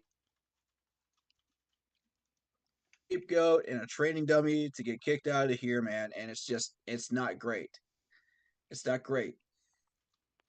Um, let's see. You mean the owner? Okay, so you mean the owner when you say that. Face my Facebook chat is not working right now. Uh, I guess maybe it, you have to it's always refresh it. wonky. Last uh, year we were a run first team. This year the coaching staff is trying to change that one persona is built run first or was. I mean, it was 60-40 pass actually. If you look at what we had, it was 60-40 pass. Uh a lot of people were picked off on the offseason was just unnecessary. Why are they playing Sanders? Hubbard would have been just fine. I think Sanders did turn up on Sunday. He did. If yeah, you look at his numbers, he looked good. yeah. I think both him and Um, Chuba had 50 yeah, which is yards receiving. surprising when you consider the run defense of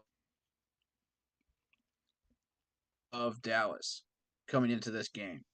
But Chuba's been doing this all year, so Chuba didn't surprise me. Sanders did. Unfortunately, this year is just not going to be a good year to even evaluate Young. I agree. Mm. Uh, Tepper chose Young, Frank, and the quarterback coach wanted Stroud. Hmm. There's Did been he? there's been words about that. There's been words about that. Um, and you met the owner earlier when you made those statements. My thing is, there's been reports coming around that certain people in our management wanted certain people, in the quarterback route carousel there when we drafted Bryce Young, and there was the whole CJ Stroud versus Bryce thing. Hmm. But how do we actually know which ones were vouching for which ones? for 100% sure. All we can go on is what was being posted on Twitter at the time, which is now X. Mm, That's all we can go on from official pages, in official sources, official pieces of journalism. You don't know for 100% sure who actually vouched for who. Who did these people actually want?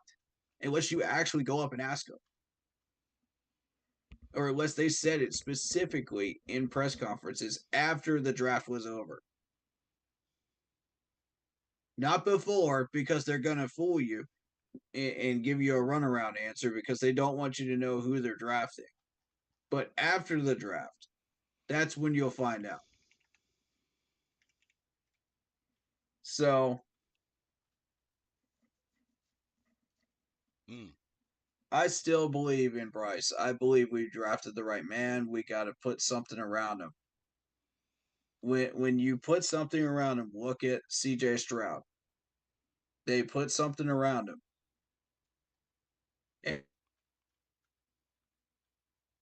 and, he's succeeding. Um, but you got to work around your quarterback. You can't be the opposite. right, right.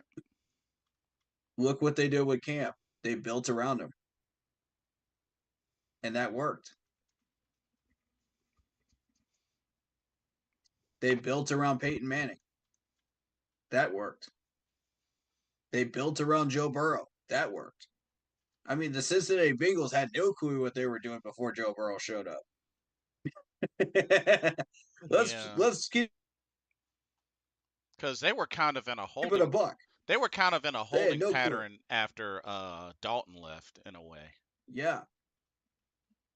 But Mr. Gemini says, I'm tired of the rookie excuse. I've never seen a rookie quarterback throw that many pick sixes, and Fitter didn't get anything back for that CMC trade, plus the burn situation. Here's the thing, Look, though. Like, I look at the pick sixes as being like extra salt in the wound. That's it. exactly. That's really all that I see it as. But I mean, There's multiple reasons why this is happening. yeah. And at the same It's not just the and at the same time, fact that he's a rookie. yeah, and we have to remember this has happened, in general to so many other rookie quarterbacks in the past. So I really think the pick sixes is just extra salt on the wound. That's really all that I see it as, Mr. Gemini.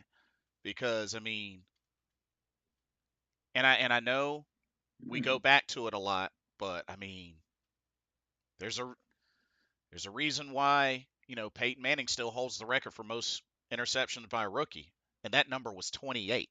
That's that's a big number even for a rookie. That's a huge number. That's huge. And the sad thing is Jameis Winston threw more than that when he wasn't a rookie, you know? Yeah, So exactly. so I mean it's bad. Don't get me wrong. It's bad. I just think uh I look at the pick sixes as equivalent to extra credit in a bad way. That's what I look at it as. Mm-hmm. You know how in school you may have like a test and they may give you extra credit questions and you get the extra credit, you get more points. That's what I look at the pick sixes as. Mm-hmm. Um and then just on top of our team just overall hadn't been healthy. I mean, Mm-hmm. just the injury bug has really hit this team hard. And oh, and another thing, I mean, looking back at this game, and I know penalties have been a thing, and we had 8, which some were sus, but 8 penalties for 90 yards, and not only that, 2 turnovers to Dallas's 0. But I think a big thing that stands out to me, Dallas had 23 first downs. We only had 13. They had 10 more than us. Like, oof. Oof. So like there's just so much like and it's bad enough that they couldn't get a single point in the fourth quarter and Dallas put up 16 unanswered in the fourth quarter. So and then we got the Titans Mm, next, which, I can't say that the Titans are exactly, I mean, they're not a great team, but they're better than us, if that makes any sense. Because, I mean, they're 3-7. So I'd say they're not a great team, but they're definitely better than us.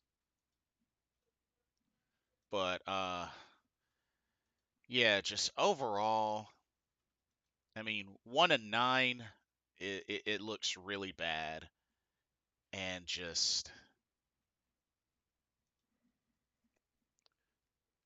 I mean, I know there's a lot of wonder of why is Frank Reich still here? Why can't they just pull the plug right here, right now? But don't be surprised if they don't do it until end of season. I just have that feeling. I'm not going to be happy if they choose to do that at the end of the year. Hmm. I'm not going to be happy because, look, man, when you take half these players' money from their contracts and you take Charlotte taxpayer money to try to build a franchise team and you get this result at the end of the year where you only get 2 wins, maybe,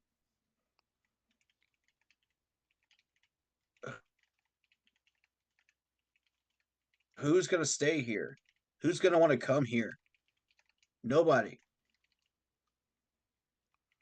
That's Yeah, detrimental. Nobody's going to want to get drafted here. You ever see those teams where nobody wants to get drafted to them? yeah, That was the New York Giants for a little bit. true. Y'all remember that? That's why Philip Rivers wanted to get traded to the Chargers back in the day because he knew the Giants were that awful that if he walked into that situation, he was never going to succeed. Jokes on him because Eli Manning actually won 2 Super Bowls. Yeah, yeah, I mean, there's that. You don't stay down there that long forever, right. but you got to rise at some point.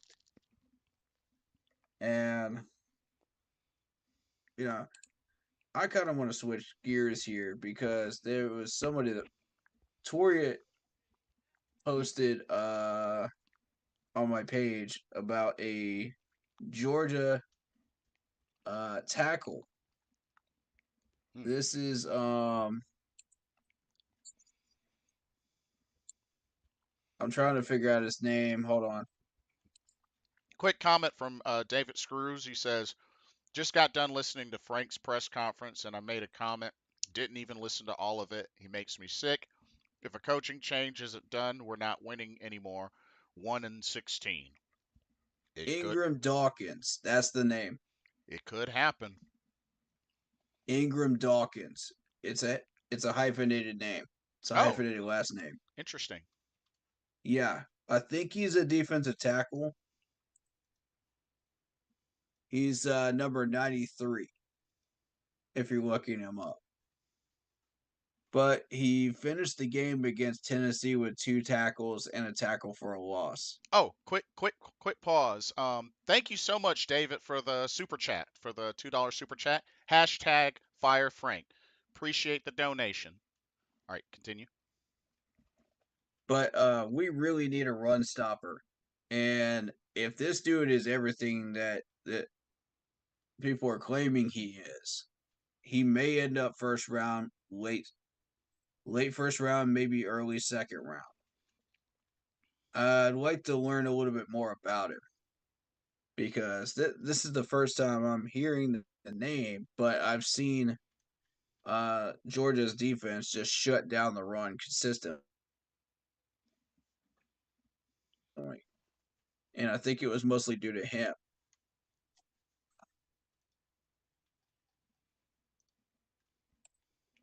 So Hmm. again, that's let me get the name. Ingram Dawkins, Hmm. 93. See what you can dig up on him. Okay. Because we're at that point where we're desperate for guys that will get off of blocks and stop the run. I'm willing to consider Georgia players. I'm willing to consider whoever works at this point. We ran through all the successful NFL ones. Now Hmm. I want to draft one. Uh, what's that? A running zombie? Yes, it is. It is, David. Damien says, yo, to be Yeah. fair, Daniel, uh, wait, Damien, are you talking about Daniel Jones? Never had good O-line and coaching like Eli did when he was with the Giants. Uh, if you're talking about Daniel Jones, you do realize that Brian Dabble won Coach of the Year last season, right? And Daniel Yeah. Jones had one of his best seasons last year, right? Mm-hmm. Don't forget about that. He won Coach of the Year last season. Don't Come, underestimate the Giants. nah, don't sleep. Hey, it They happened have the ability last. to It surprise a happened couple last of teams this season. year It when they're happened not last looking for season. it.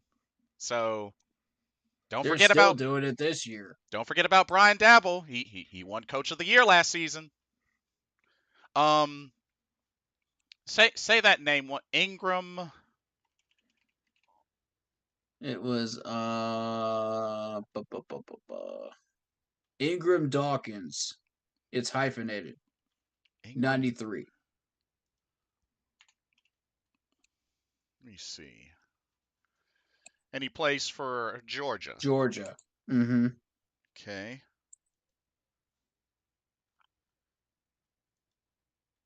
And as for the Giants, to your point, they just beat Washington 31-19. And Washington was considered one of the better teams out there, even though their record suggests otherwise. Mm-hmm. So again, do not underestimate the New York Giants. You will regret it. Same with the Pittsburgh Steelers. They just played a really close game as well. Um, Georgia. Wow, I'm having a You know, brain with fart Cleveland. actually. Cleveland's another one you don't want to underestimate this year. You will regret it.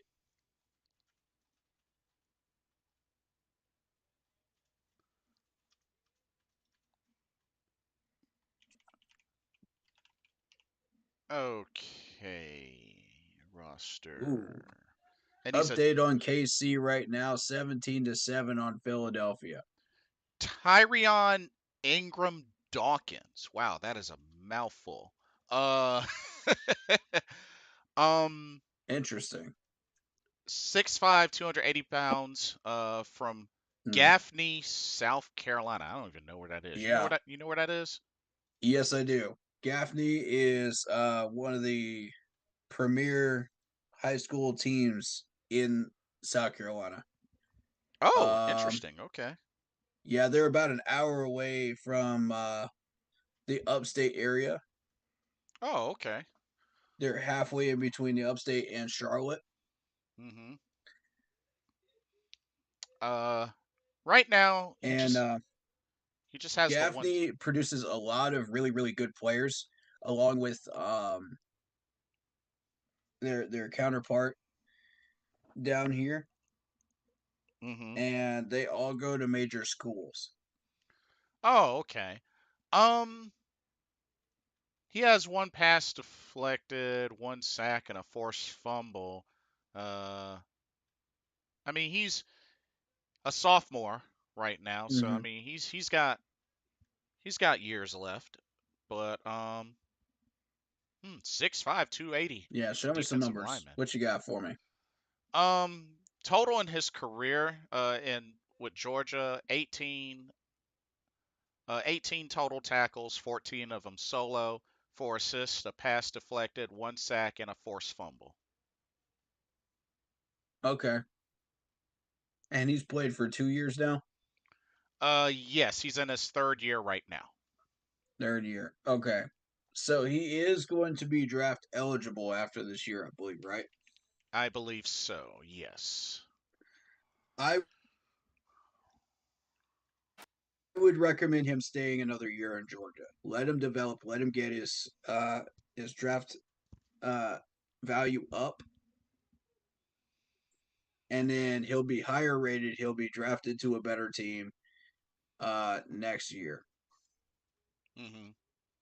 One of those in the top 10 that will be turning things around once they get all their picks, and all their ducks in a row. Um, Damien says he meant before Brian Dabble. Um, yeah, that's fair. Uh, he did pretty decent stat wise, especially his rookie year. But no, I can agree with you on that. Before Brian Dabble, yeah, I can agree. Um, let's see. Mr. Gemini says that thing that was running across the screen is Bryce running for his life. Oh, they're talking about my zombie graphic whenever somebody like subscribes or Yeah, does yeah. a donation. That's the Um, generic one. yeah, yeah. Thanks a lot, Streamlabs. Um, David says you can sleep on the Panthers thanks to Frank. Wake me up when football ends and we have a good team reference. Wake me up when September ends. Green Day, American Idiot song. That I love that. wow, Great dang, comment. I take that back. That's the best one today. dang. That's the Oh best man, one today. Right there. David Screw's cooking tonight. Uh-oh. Yeah, he is. Come on with it, David. Dang, that was Let's fierce. go, man. Love that.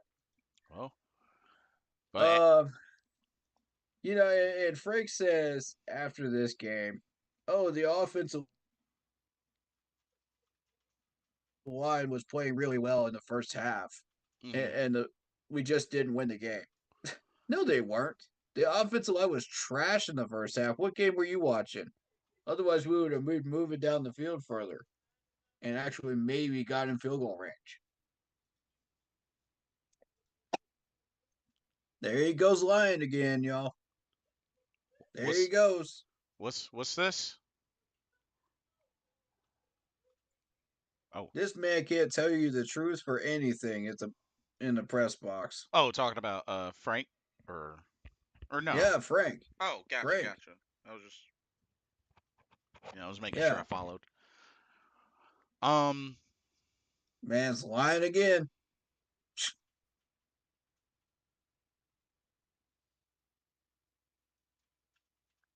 Got Pinocchio. We got a regular Pinocchio in the press room. I'm telling you.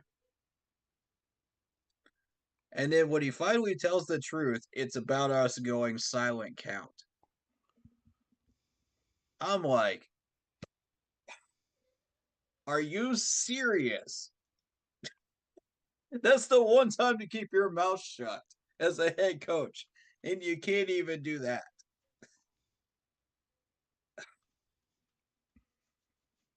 Why is this man still here? mm, For the love of everything green on this earth, why is this man still here? um, let's see. Yeah, that I have no idea. That yeah, it is pretty crazy.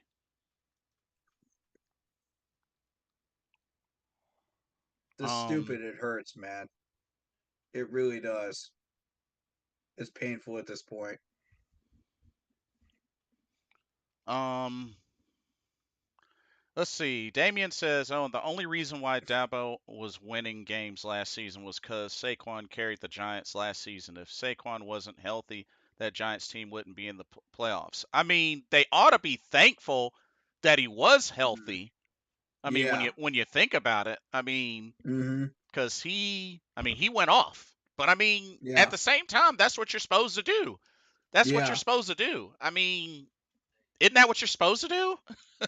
I I'm mean, not shoot. gonna praise a guy that's doing what he's supposed to be doing. I mean, it's. That should have been doing that all year. I mean, it's excellent that he stayed healthy. I mean, that's what you want. I'm gonna praise a guy that was underrated. You know, that suddenly turns it on.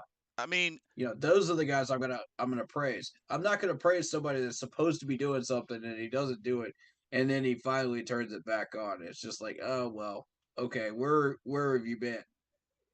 That's gonna be my response. I mean, You're making millions of dollars for what, and now you turn around and you start doing what you're supposed to be doing. What motivated you to do that? Keep that going. That's why I'm not praising Miles Sanders right now. You were supposed to be putting up big yards. You're getting paid millions of dollars for what? And now you finally start turning it around. Okay, cool. Where you been, dog?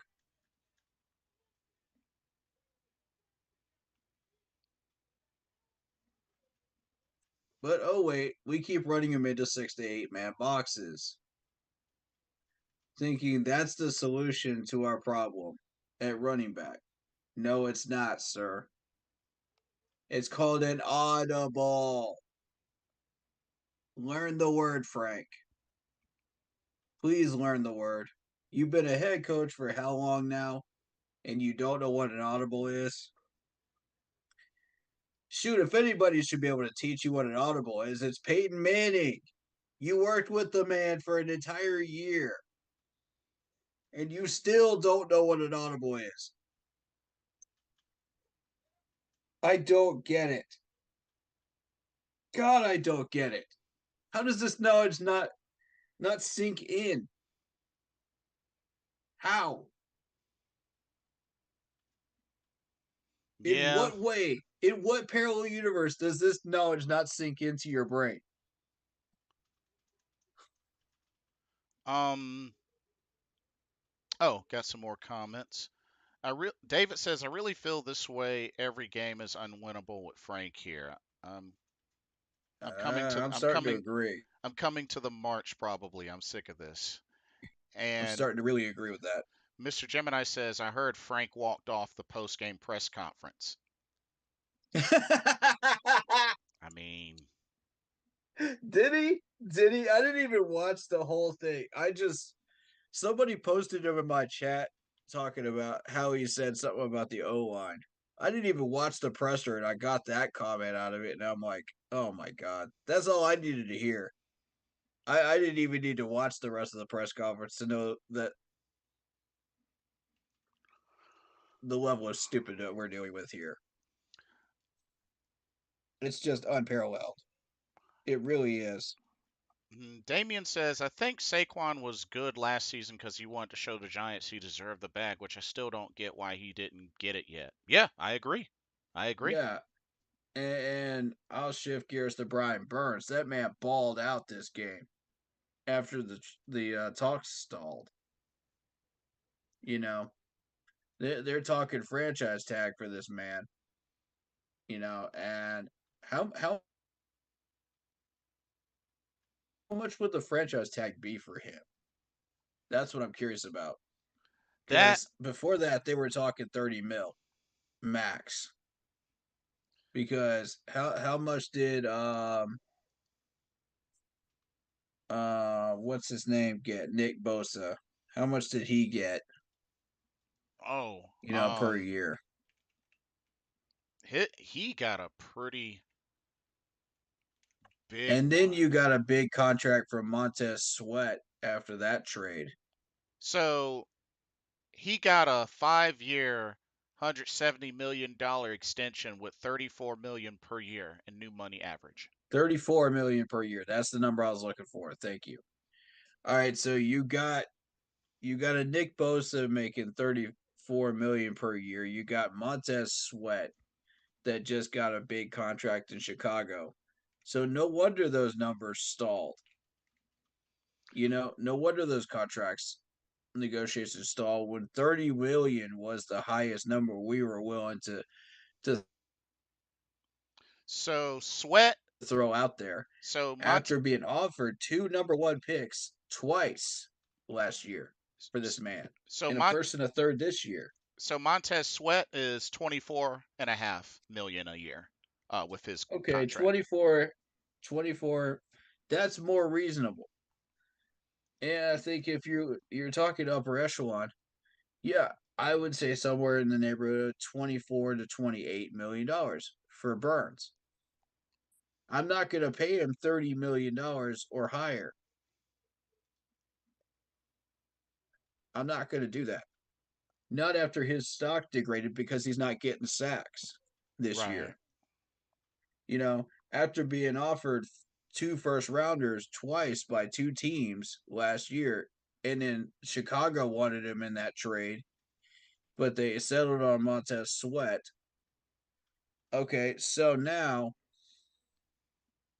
his stock degraded down to a first and a third trade value.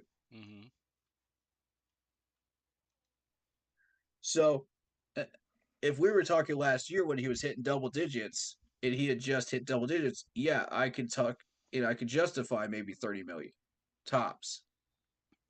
Yeah. But now that it's went down to a first and a third, I can't do that anymore.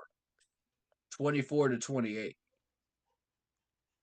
seems a reasonable number because of what Montez Sweat was putting up. Yeah. That's a good point. Um, let's see. David says, I've been patient enough putting up with Rule, not tolerating this anymore. I'll miss one game to try and make a stand. And let's get this straight. Bryce Young is not Jimmy Clausen. He is under a terrible coach, and the O line is suspect, and the play calling's a joke. We are making Right. Bryce look like a joke when the big picture is Frank the Clown, the Y'all biggest y'all clown we've need to ever get had, off of Bryce Young's and back, man. To get tops off this the man's cake back. takes the cake over Rule. Let that sink in. Rule came in with no experience. Frank has had years of experience. I'll also say this, and David Screws, I 100% agree with you. For folks, Which is even worse. whether they're fans of Carolina or not, folks need to stop comparing Bryce Young to Jimmy Clausen in a negative way. Jimmy Clausen has not thrown more than 3 touchdowns in a season. Stop. And stop Stop. comparing him to Cam Newton either. He's not Superman. Cam Newton is gone. He is out of here. Stop it. That man I don't played want to hear that argument anymore either. that man played in 13 games his rookie season, finished with 3 touchdowns and 9 interceptions. Stop comparing Jimmy Clausen to how Bryce Young is doing. It is not a comparison at all. Period. End of story. Period. And he's not going to become Cam Newton for you either. Stop it.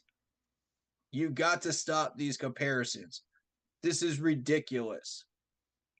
He's not going to turn into Super Bowl winning Cam Newton all of a sudden in 1 year. That's not how that works. They need to be developed. Because guess what? Clausen went to Chicago and went to Baltimore and still couldn't throw 3 touchdowns or more. Trash. I'm tired of Pure hearing trash. about it. Like, it's crazy. It's He went to crazy. Chicago and where else now? Baltimore. And like I said, thank you, David, for pointing that And at out. the time, both of those teams had terrible offensive lines, including ours. That's what they all have in common. Well, that plus Clausen was trash anyway when he did have protection in Baltimore. Yeah, That pretty much proves that he was trash. yeah. Mr. Gemini says Bryce is better than Clausen. Facts. Yeah. Mm-hmm. Mm-hmm. Um. Damien says Montez is getting the 24.5 and million plus whatever he has in the Washington. Oh yeah, that's Yeah. right. Yep. That's After he got true. traded. Yep. That is true. Good call. Mr. Mm-hmm. Gemini says I feel like Bryce is going to be great in 2 years, hopefully. Um, that's He why could be with the right development. they need to focus this offseason on seriously building around Bryce, especially on Yep. the offense. Mm-hmm. That's the only Mm-hmm. chance that he's going to have a tremendous sophomore year compared to this rookie season, Starting which with the coaching staff, you got to have a good system before you can start moving people and figuring out who you want to get for your system. You can't do it the opposite. It doesn't work. You're just going to have more of the same uh Damien says, why'd you have to bring up Clausen in Chicago? A, to make a point, because because it was relevant. it's It was relevant relevant. when you got folks comparing Bryce to Clausen. That's the only reason why I mentioned it. It's the only reason why I mentioned it. We got to keep it real. Got to keep it real. Um, I keep hearing him being compared to Cam Newton all the time, and I'm like, stop it, bro. He's not going to become the next Cam Newton. You guys got to stop this garbage. uh, Like, yeah, you're putting too high of expectations on this man. right. Get off his back. Stop harassing him. He's a rookie. Um, Give him room to breathe. David said, "Let it start now by firing Frank." Yeah, it needs to Agreed. be. Yes. It definitely needs to be. Frank needs to go right now. ASAP. I want him on a plane out of Charlotte today. Get him out of here. David says, "Frank the killer clown from outer space." That's Dang, a good one. dang. He put that in my chat yesterday too. I love it. But yeah, it just and see, and I'm thinking, I'm probably might do the preview. Well, I know this week. I know What? this weekend is this Thanksgiving weekend. So I mean, do I want to do the preview for the I Titans just have one game? question. What is the franchise tag going to look like for Brian Burns? That's a good question. Um, That's the question I've got right now. We want to retain the people that we can retain that are good.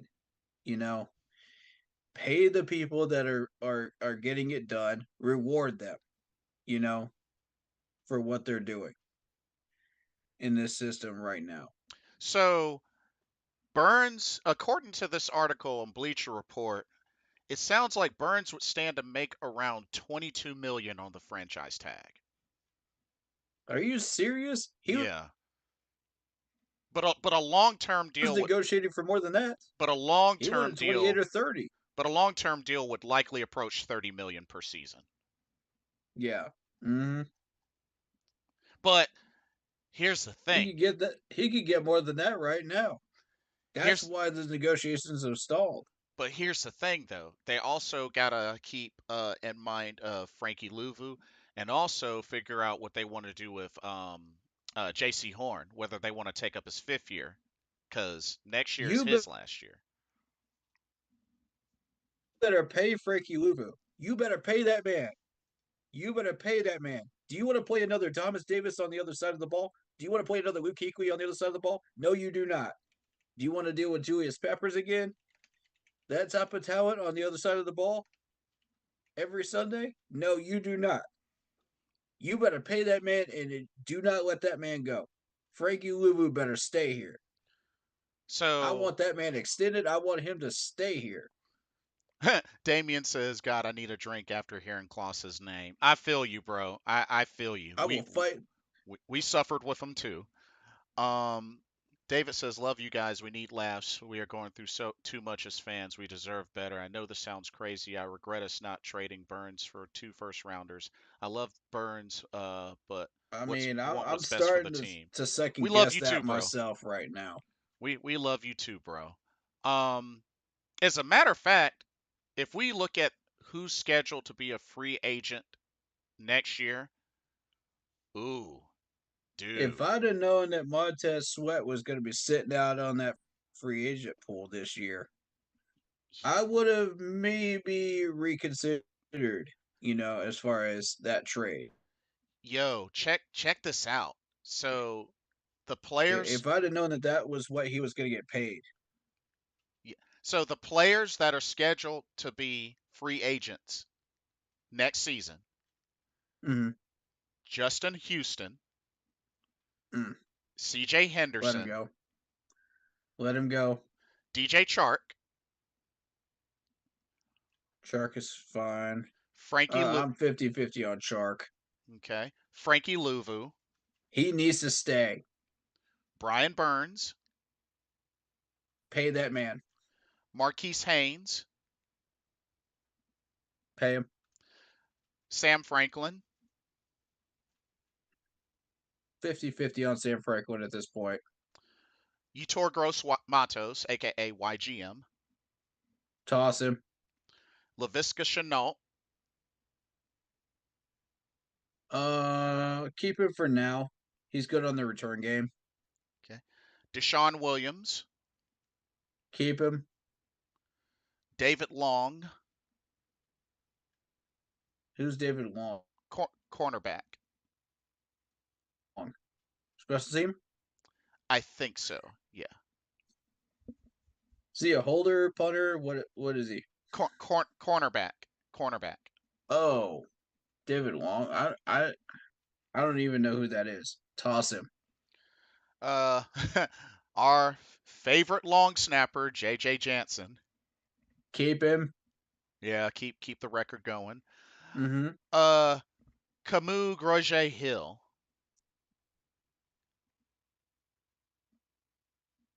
For now, I'm leaning towards keeping because of Okay. what I've seen this year. Okay. Henry Anderson. Toss him. He's Okay. adept. Jeremy Chin. Keep him. Pay that man. Put him at safety.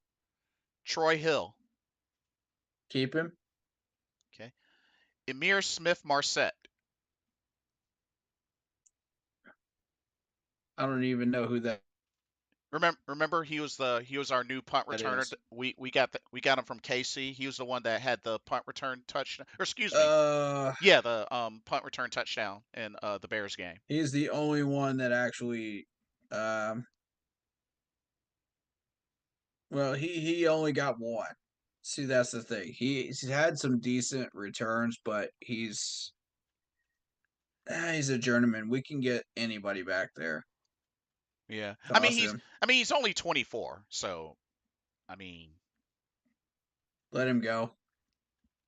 uh, Nick Thurman, defensive end.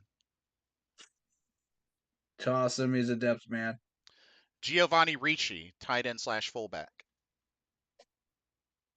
That's the interesting one right there. Is Richie. Fullback is not even a position in the NFL anymore. So technically, you're keeping him for as a tight end. Now, if fullback was still a position that was fillable in the NFL, then okay, are you paying him as a tight end or are you paying him as a fullback? Which one are you paying him as? What purpose is his role? You know, I, I think if you're I think he can play both. I think that's what the thing is. yeah, which one are you mainly playing him as? That's what you need to pay him as.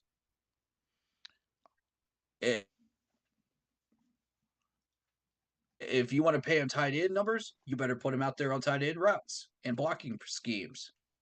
You know, I need to see him out there. I need to see his number, on a lot of snaps. If you're going to pay him as a fullback, then I need to see him on fullback plays. And then you pay him fullback numbers. So which one are you paying him as? I mean, they have I've him made that on some sites. They have him listed debate all as last year on some sites they with have my him listed subscribers. as So fullback. On some, he's listed as a tight end. So I mean, yeah, let's go ahead and have that debate since we're trying to figure out what to do with him. Now's the time for that debate. What are you doing with him? I mean, If the scheme fits to where we have like two or three tight ends out there, then yeah, I better see his name called. I better see him on the field as a tight end. But if you're just gonna put him out there as a fullback, then let's pay him fullback numbers and be done with it. Because I'm okay with him just being a fullback. But the problem is that position is being outdated by the NFL. I Nobody mean, has any fullbacks really anymore. yeah, but that's not You to can say just that do we can't. quarterback draws. You can run the running back up the middle, But that's and it not to say counts that as the same thing as a fullback. we can't be different in that aspect. I Yeah, mean, we just have to do it right, I we guess. we can do it. We can have him as a fullback, and there's nothing wrong with that. But as long as it's still a position in the league that's fillable, but it's been so outdated to the point where nobody respects that position anymore because you could just run a quarterback draw. You can have the running back go up the middle. You can get, you know, Yeah, there's a few different opportunities that you don't need a fullback. yeah, You don't need a Mike Tolbert anymore. You don't need a Giovanni Ricci anymore. And it's unless you're just using him for depth reasons at another position, which is what we're doing. me personally, I miss the idea of a lead blocker for the running back. Like that's And I do agree that fullback position should still be a thing. I think it should, but it's being outclassed, outshadowed. Man, yeah, that's fair. it's just not there anymore. So six So players. again, are you paying him tight end numbers or are you paying him fullback numbers? Yeah, fair point. So six players left. Stefan Sullivan. That's an interesting one too because now he's proven he has hands. I was getting ready to toss him to the wolves, but this man actually has hands. He just proved that he's a garbage time value now, Oh, sixth or seventh round. oh, I've always thought he had hands. I just felt like he couldn't stay healthy. That was my thing. I just didn't think he could stay I healthy. originally did not. I originally did not because I evaluated him for 2 years, training camps, two different training camps, full month Oh, training interesting. camps. And I said, okay, this is just another depth man. This is a practice squad guy. Why is he here? He hasn't produced anything. He hasn't contributed anything. Why is he still here? You know, Hmm. he's an extra. He's an extra on a movie set. You know what I Hmm. mean? Um. And then, in this Dallas game,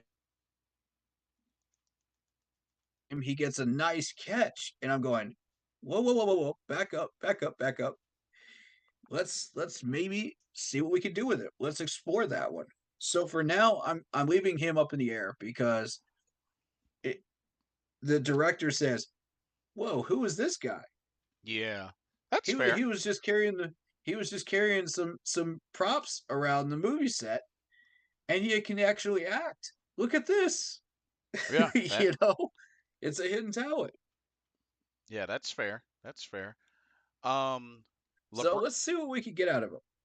LeBrian Ray, defensive tackle. I haven't seen much of him, to be Same. honest. He hasn't gotten credit for many tackles. And I mean, we've been having a lot of problems at the defensive tackle position. That's a huge question mark position for me because we should start seeing something production wise as far as stopping the run. But these guys are not getting off their blocks, and I blame the D line coach for that. He should be teaching these guys muscle memory skills at this level to be able to get off blocks and cover the gaps and stop the run. So that includes Shy Tuttle, that includes all the vets. You should be doing this by now. We Hmm. ran through so many vets from different teams trying to solve this problem, and we still haven't solved it yet. We even tried to solve this with Hashan Reddick, and we couldn't do it. So to me, that's a humongous question mark as far as what we're doing at defensive tackle. So I can't Hmm. evaluate defensive tackles until we start learning how to do fundamental things, such as get off your block and cover the gap. Then once we are able to successfully start stopping the run, then we can start evaluating these defensive tackles and say, okay, this one's working, this one's not. Who do we need to go to? What do we want to do? Mm. You know, and I'm starting to think maybe we ought to draft one and homegrown it. I feel like the most recent best defensive tackle You know, combo that home we developed had them. was Starla Tulele and KK Short. But Yeah, that everybody was else we've been getting from other teams that were Pro Bowlers. We had the guy from KC that didn't work at Damien, I forget what Damian his last Wilson. name is. That was a Yeah, Damien linebacker. Wilson. That was a That didn't linebacker. work. Well, we tried to fill him in there with the 4-3. That didn't work. He was primarily a run stopper. We tried to solve that with Hassan Reddick. That didn't work. We tried to Yeah. solve Well, remember Hassan. it with linebackers. Remember And Hassan had a traditionally, good. before that point, we were Hold up. filling in with Hassan linebackers. had a good year with us though. We just didn't keep him. Yeah, it was a pretty good year. And that's what happens when you actually fill in that gap with somebody that actually is a good run stopper. Like You know, him and Burns were a great combo. It was just that was on us for not retaining Reddick when we really should have. Um. and my Oh, go ahead. Yeah. point with that is we traditionally, because of Luke Kuechly, Thomas Davis, AJ Klein, we were trying to run stop with linebackers instead Right. of Right. defensive tackles. So what was the defensive tackle's job? That's why started Tule started to degrade, and he just went out the door. Oh, KK Short degraded, went out once the door. once we switched to the 3-4, you're saying. No, this was during the 4-3. This was even during the 4-3. Oh. Oh. These guys started to degrade because we weren't using them properly. Oh, We were gotcha, trying to gotcha. fill those gaps with linebackers because these guys would not get off their blocks. We were not teaching these guys how to get off blocks. And so we're hoping to fill the gaps with really good linebackers, and it worked for a time because we had that type of talent Mhm. at linebacker to do that. But once AJ Klein left, it was like, okay, who do we have now at linebacker? You have to now depend on the defensive tackles, and it's not working. We're going to try Pro Bowlers from other teams. That's not working. Now what? Mm. Three more players. Now what? You know, homegrown, homegrown out of the draft. Develop that. That might be the next step. Mhm. But something's got to get done here at defensive tackle. I do like Sean Tuttle. I think that there is something there with him, but it's not enough. You got Derek Brown. I like Derek Brown. I think he's an answer, but we need a counterpart for him.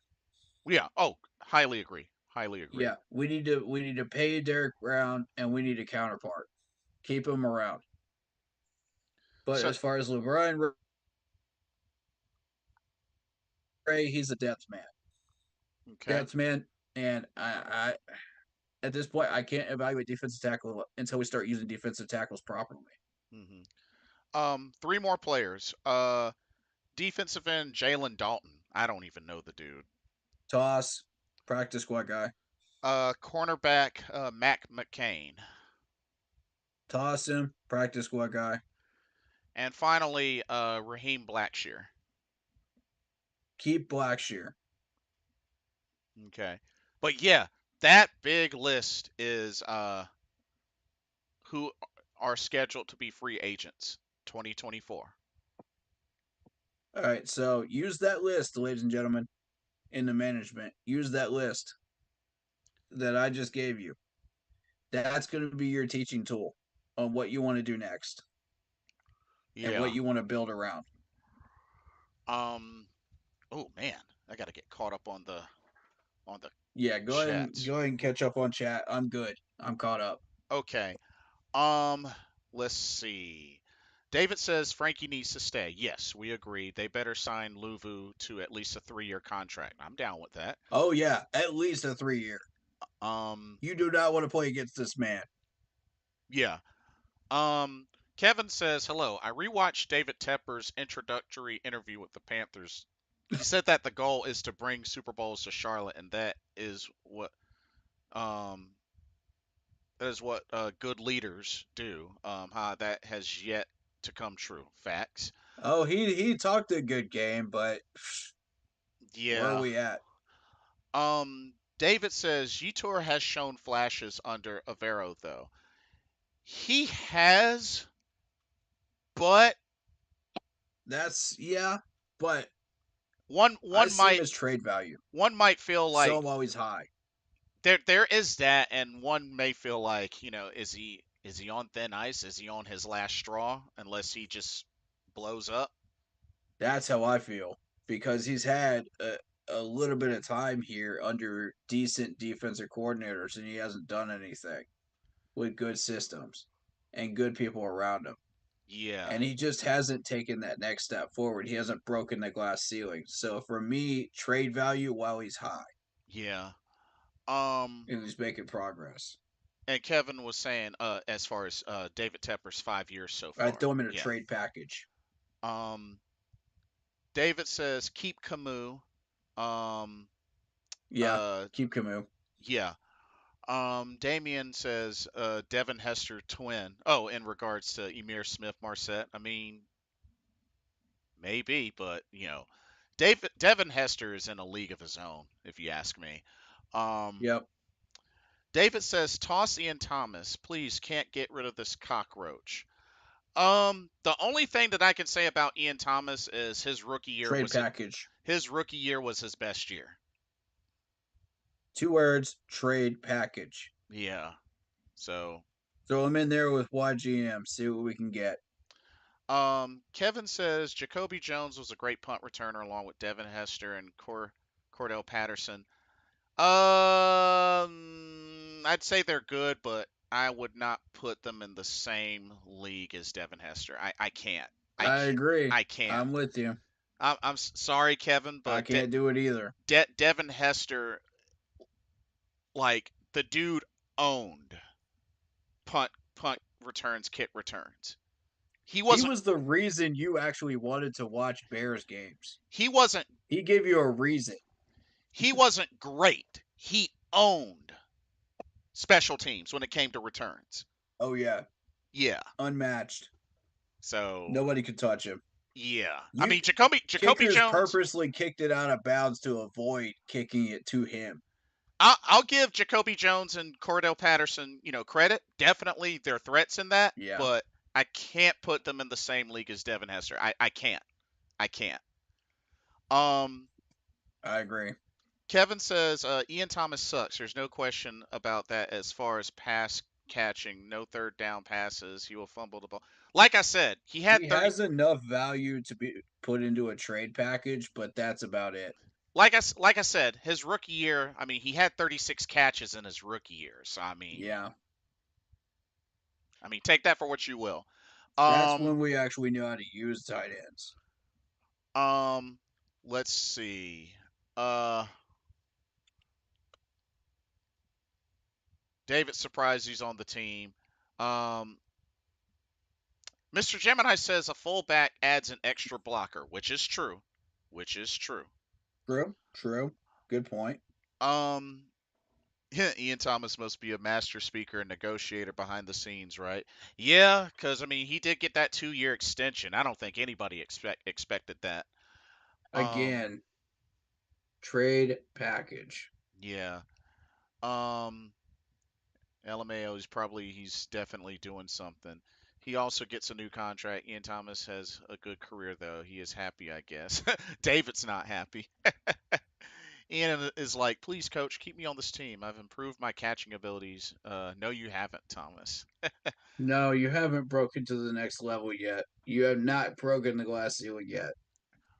You've had Um, plenty of time. Trade package. David says, I'm still here, but I'm Pinocchio. I lie about my skills. My contract makes me look good. Yeah, he must be good at doing that.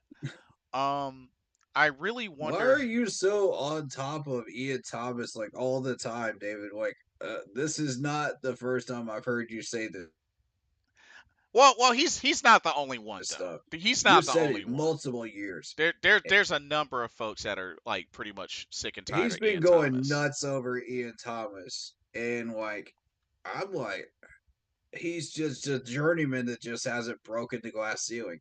Yeah. What I've found, like multiple players that I complained about, that I had really good reasons that they were just trash, that I did not understand why they were on the team. Such as a certain Sean Chandler, which all of you know, you don't want to trigger me on that name. You don't want to do it. I spent all of that year when we had Matt Rule just absolutely going ape over Sean Chandler. Fair The fair point. Cardinals knew exactly what they were giving us when we got him. We were stupid enough to take that Right. Um and Kevin then re signed him. God, idiots. Yeah, that was a pretty big That waste. pissed me off. Um Kevin says I really wonder how some players even get to the NFL. Maybe just by their physical size. Many of them are just not good at all. I mean, it's trial and Are error. you talking about like practice squad people or just bottom of the roster people? I mean, there's going to be a sense of trial and error. I mean, Yeah. as a matter of fact, why do undrafted folks get opportunities when you think about Oh it? yeah. You And know, there's a lot of undrafted players that are really, really successful yeah, yeah, it happens. It today has happened. because they're hungry. They're on small contracts. They're not getting paid big money. And that makes you hungrier as a player when you're not getting paid the big dollars that everybody else is getting paid. You want Um, to prove to everybody that you deserve those big dollars, that you deserve those statuses that everybody else is getting. So um, you improve, you break the glass ceiling. yes, you have to be able to. Yeah, because there's 1,000 other guys that want to take your spot every Um, training camp. So you got to go in there and win the job. yeah, absolutely. Ian getting bashed hard. I love it. Kevin says I'm just joking around. This stuff is unbelievably funny and setting at I don't understand players why people just are on this dude's back, suck man. He's at a football. journeyman. Davis says I wish I was in charge with this team. Seriously, we should have kept Deontay Brown. Yes, we Um, should have. yeah, he really should have He gotten did more not get the reps. reps that he deserves. I felt like he should have gotten more reps. Yeah, I would have re-signed him immediately.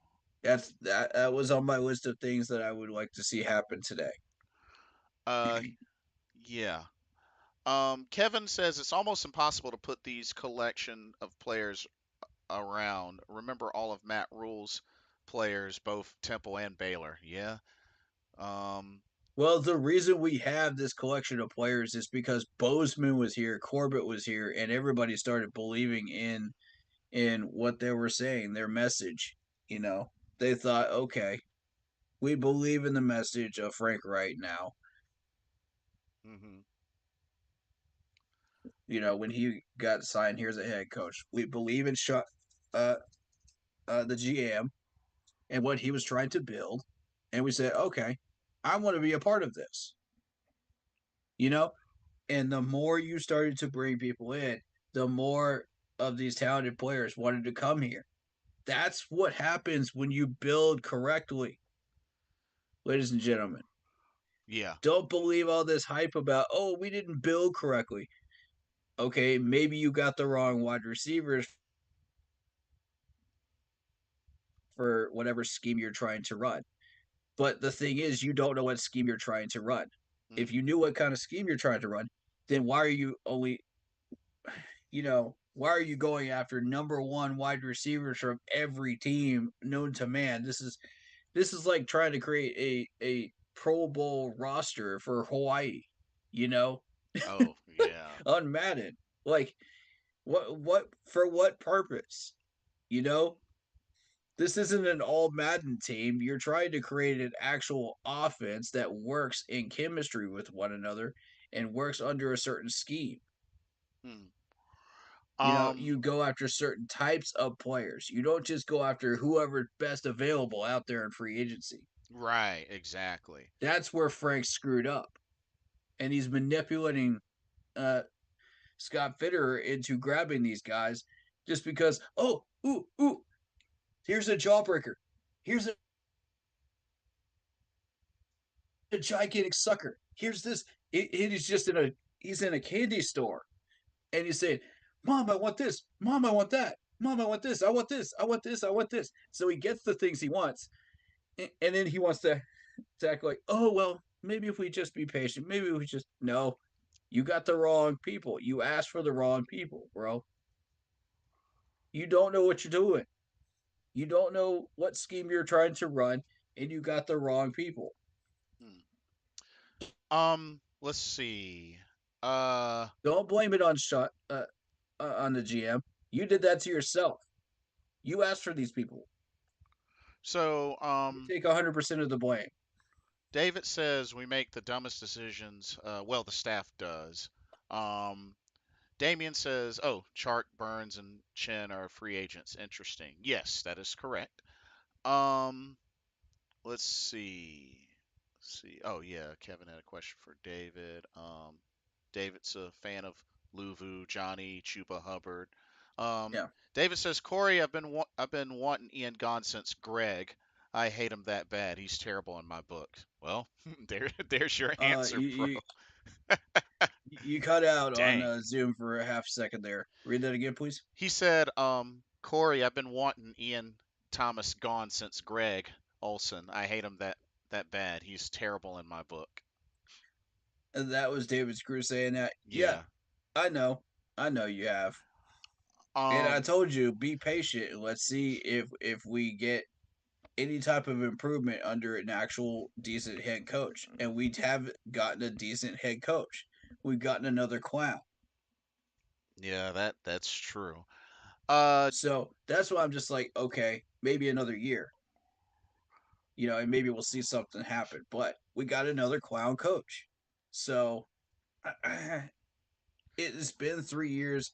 So I'm willing to consider throwing him in and just selling high with a trade package. I am at this point. Yeah. Damien says, "Why the heck the Bears got to play on Monday?" Uh. You make it sound like that's a bad thing. Do you know how? Hold up. Do you know how Carolina has to beg, claw, and We would scratch love a Monday to game. get a Monday night game? We don't even have a Monday game. We would love one. Shoo. Thank you.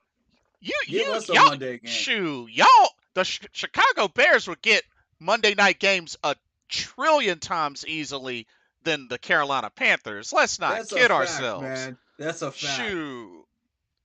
And we actually Shoo. deserve them most years. You better embrace that. You better embrace that. Bro, your Shoo. Not to mention y'all got a Bears chance look better than our Panthers do on Monday nights right now.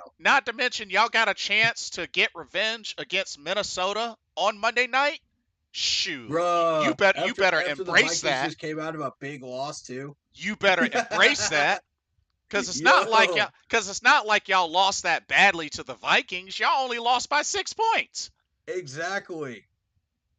You could come around and take that dub this time, man. Just pick up some passes, just like you did in Uh, da- da- last week on a Sunday. Damien says Bears don't play well on Mondays. Well, break the curse. Exactly. That's not an excuse. We don't play well on Mondays, but we're a terrible team too. We've broken the curse. Where's yours? So cheer your team to break the curse, Damien. We would love to have a Monday night game. And most years we actually deserve one, bro.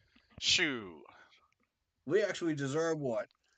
I mean, we be lucky enough to get. I mean, we've lately. I feel like we consistently get Thursday night games, but Monday nights, shoot.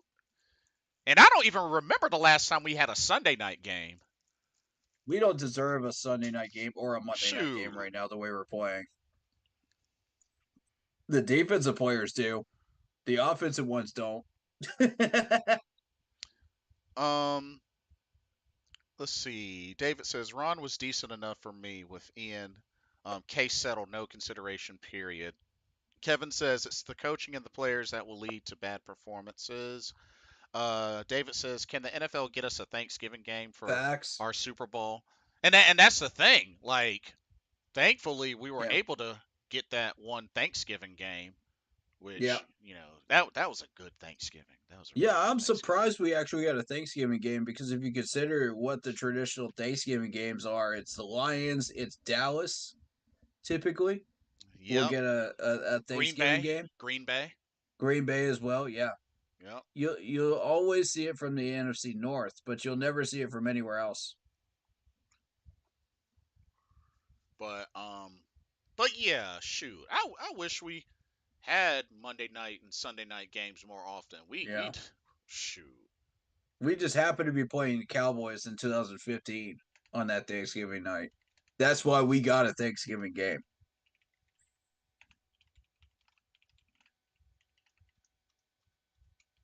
Let's see. Oh, question for you from Mr. Gemini. He says, "Should we bench Bryce for his health?"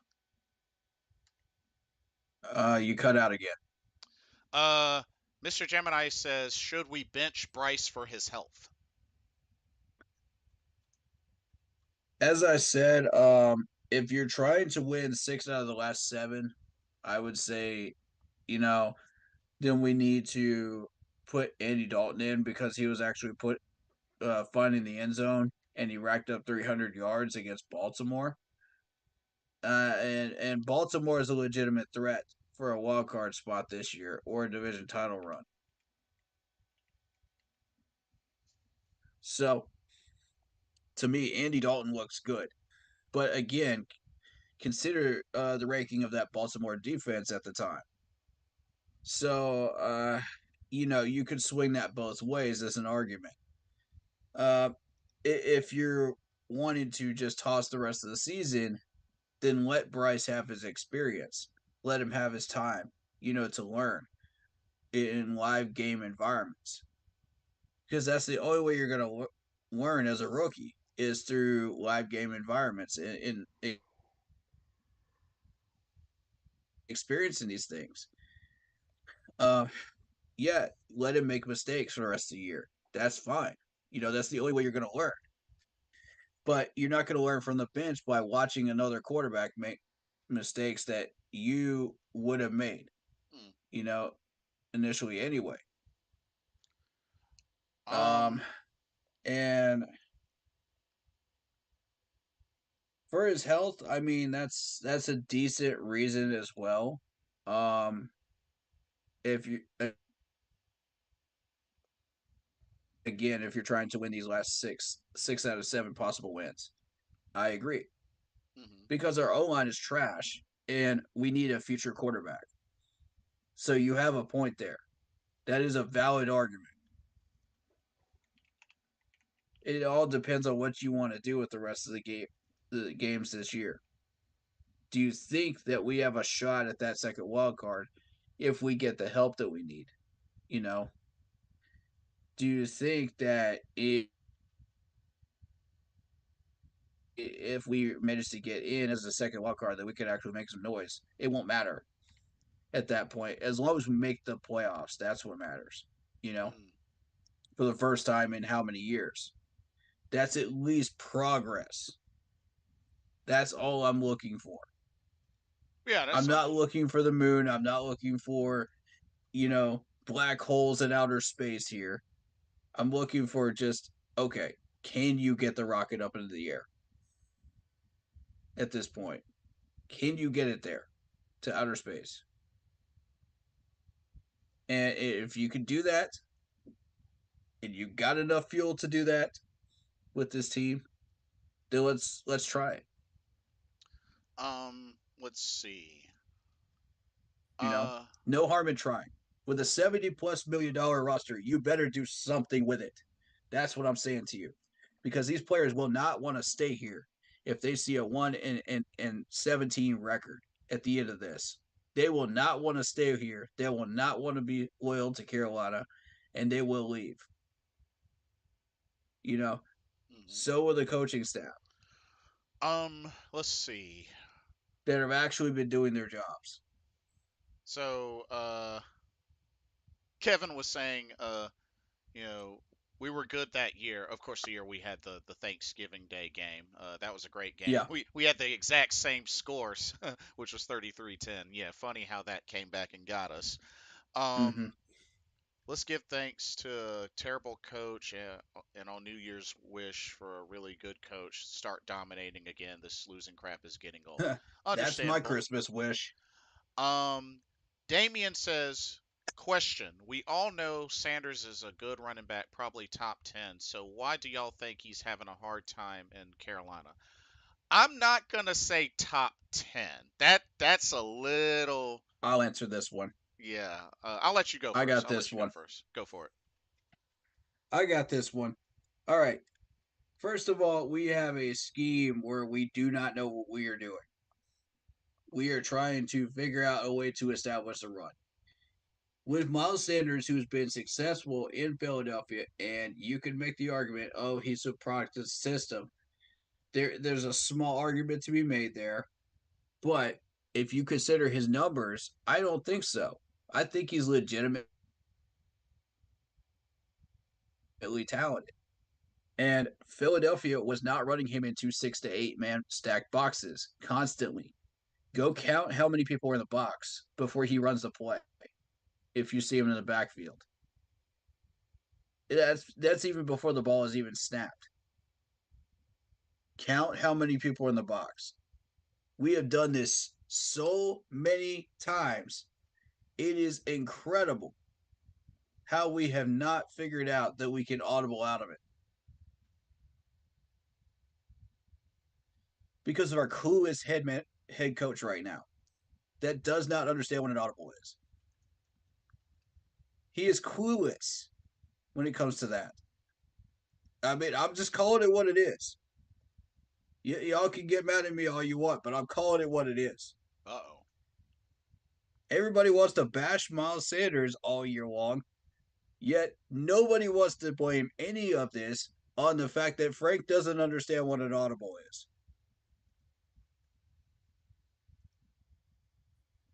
Our new brand new pick one quarterback does not understand what an audible is at this level because of the fact that Josh McCown and Frank were terrible quarterbacks in their time when they played.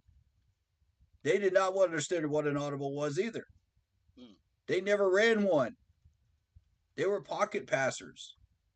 Go look up the numbers. Tell me I'm wrong. Tell me one time these guys audible during those times. Audibles were not a thing back then. You either ran the play or you didn't. You either listened to the coach or you didn't back then. So you got two terrible quarterbacks that are trying to train a number one pick one quarterback, and it's not going to work when they don't even understand what an audible is. How are you going to teach a pick one quarterback that just won the Heisman what an audible is at the NFL level if you haven't run one yourself? So Miles Sanders suffers because he keeps running into a brick wall. For what reason? For what reason? Run him around. Do sweeps. Do counter plays. Do something, man. Do reverses with Miles Sanders. Give him blockers. Open up some holes. Be creative. Oh, but this offense doesn't know how to do that Having a lead blocker would be because, nice. but Frank doesn't know how to do that because he doesn't understand play calling. This is elemental stuff. This is stuff you can run on Madden, okay? You can run counters, you can run reverses, you can run all this stuff on Madden and be more successful than he's running these plays right now Oof. because he doesn't understand this. This man has probably never picked up a Madden controller in his life, and it shows. It shows, ladies and gentlemen. And Uh, yet everybody is over here. Oh, oh, put down the Madden controller. Put down the Madden controller. Okay, for once, I'm asking somebody to pick up a Madden controller. This is how bad this is. Okay, Yeah, that is I fair. can't with Frank, Well, at man. least you said it. At And you least are you said ruining it. his time in Carolina. And if we toss Miles Sanders to the wind to a team that actually knows how to use Miles Sanders, watch his numbers look exactly like they did in Philadelphia again. Watch that happen and tell me I'm wrong once it happens. Hindsight is 2020, and then everybody's like, "Why did we keep Miles Sanders? What did we?" I don't want to hear that. I don't want to hear that from these people. It's the same people every year that don't understand the concept of if you let these guys go when they're having a failure year and not being coached right and developed right in Carolina, and these guys power on through with another team, just like they were doing before they came here as free agents. It's not a hard concept. Go look at the numbers. It takes a simple Google search to figure that out. We are not coaching and developing these players. And it shows. It's a pattern, folks. Wake up. Yeah, yeah, And we're tossing these guys for nothing. We're not even getting anything back for them. That's what pisses me off even more. We're not even getting draft picks for this. For what reason? yeah. It it's We pretty. just pulled a Jets where the Jets just tossed Nicole Hardman right back to the Chiefs, just like, oh, we don't want this. You know? Yeah. That's what we're doing right now. Oh, we don't want this. Go see somewhere else. Let's see.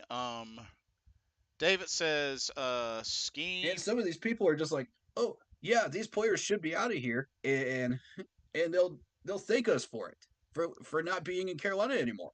Yeah. David says we somehow need to somehow get a first round pick next year with our record. And apparently, shout out to Unk. With what talent? With what Yeah. talent? What are you trading? Um. Brian Burns is the only one that can get us the number one pick, and we're not moving him. We've already proven and established that. Yeah. Apparently, Unk is having a With stream. what talent? Nobody's worth the number one here. Um. He's having a stream. Apparently, calling Bryce Young a bust. And wow. Oh my god, I'm ignoring that. I'm ignoring that. Yeah. Bryce Young is not a bust. Stop it. Yeah. Um. Stop it. Mr. Gemini says Bryce needs to audible. People say he has a Peyton Manning mind. Why is he not calling an audible? Either you believe it, Bryce Young's intelligence, or you don't. Which Yeah. one is it, folks? Either you believe in him or not. There is no gray area here. You either believe in it or you don't. If you Yeah. don't, then why are you picking him at number one overall? Yeah. I mean, If you don't, then why are you starting him over Andy Dalton, who has NFL experience?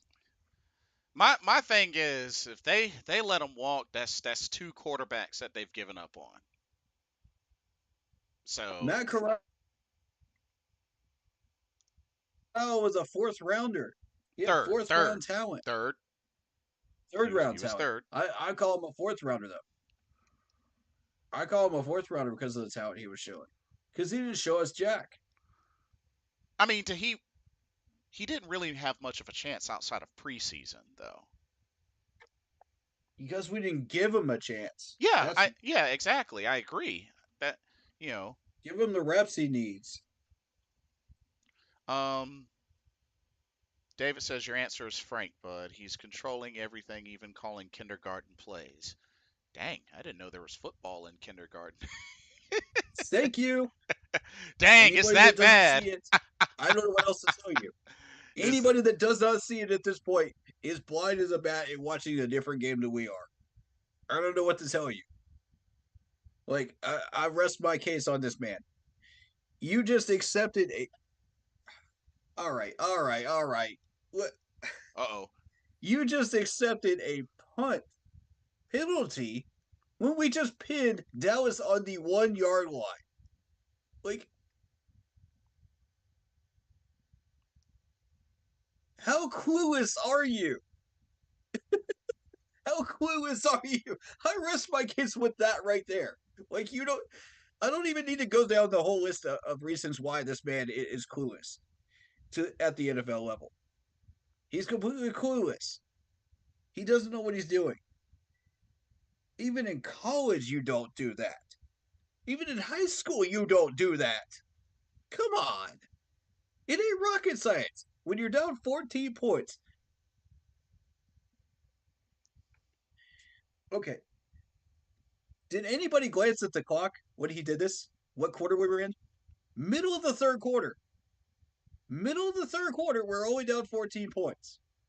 Now, I could understand if it was like 3 minutes left and we were down 14 points in the fourth quarter. I would understand that situation where you would go for it at midfield because you have no choice. You're looking for points. You may have a shot. You know, it is the middle of the quarter, of the fourth quarter. Sure, I get Mm. that situation. But we're talking about the third quarter. Did this man forget what quarter we were in? Does he have that bad of amnesia? It, this man needs some help. He needs some help. Y'all laugh at this, but this man needs some help. I'm beginning to think this dude has Alzheimer's because I'm sorry. I told Oh, y'all not jeez. to laugh, but I'm laughing too. But you can literally look up at the scoreboard and see it's the third quarter, middle of the third quarter when he does this. Like, is this man brainless uh, when it comes to football? Yes, he is. Yes, he is. He will not throw a challenge flag for anything. He will not protect his players. And he almost gave up the one win that we actually got by being stupid was again accepting penalties where he didn't need to because he was too dumb to understand that the Texans were trying to get us into chip shot range so that our kicker would miss again. The, the possibility of our kicker missing again because he already missed an extra point that same game. Hmm. It's not rocket science to figure out this man does not know what he's doing. It's not rocket science to figure out this is the source of our problems. Right, right. What head coach does these things? Please tell me a head coach in the NFL that does these things. Nobody does that. Matt Rule is probably almost the dumbest one that we've had. He's the second dumbest one we've had. With all the dumb stuff that happened during those 2 years. But this is just borderline, just amnesia and and Alzheimer's because there's no way you can't look up at the scoreboard and see what quarter it is and figure out this situation does not call for this right here. It does not call for us to go for it on a fourth and short at midfield when we have had trouble on offense and our defense is our strength by a mile and a half. Mm. N- Think, Not to think. mention, I believe Mr. Carolina was saying on one drive, the scoring drive, they had to go for it on fourth down 3 times. Ugh. Situational football. This man does not understand situational football. He has now proven that too. Mm. He does not understand field position. He does not understand challenging plays and protecting your players. He does not understand the depth chart. He does not understand what players that he has. He's not evaluating them properly. Uh, These are all facts, ladies and gentlemen. You can't make this crap up. David Again, says, experience question mark. yeah, David That's said, what everybody's leaning on. David says Frank takes the cake. Rule is second worst. Why do we have to go through this? Yeah, fair point. Fair point. And you would think, I don't like bashing people. I don't. These are facts. You cannot get around these. I'm calling it what it is. That's um, all I'm doing. Joe Valesco, welcome to the stream. He says we have to think about the new coach next season. New coach, yeah, yeah, Man, they gotta do I'm their, just trying to survive this season. yeah. Bump next season. David says an experienced coach, and we get this joke. Yeah, Exactly. And we fired Rod Rivera. We took a chance. We gambled Vegas style. We got Matt Rule. We gambled again Vegas style, and we got Frank Wright. Like, what are we trying to accomplish here? What are we doing? I just really feel like a big issue with That's Dave. what I feel like is going to happen with the GM too. If if we toss Scott Fitterer to win, what are we going to get? It's a 50-50 Vegas style gamble at this point. What if this dude is like 50 times worse than any GM that we've ever had?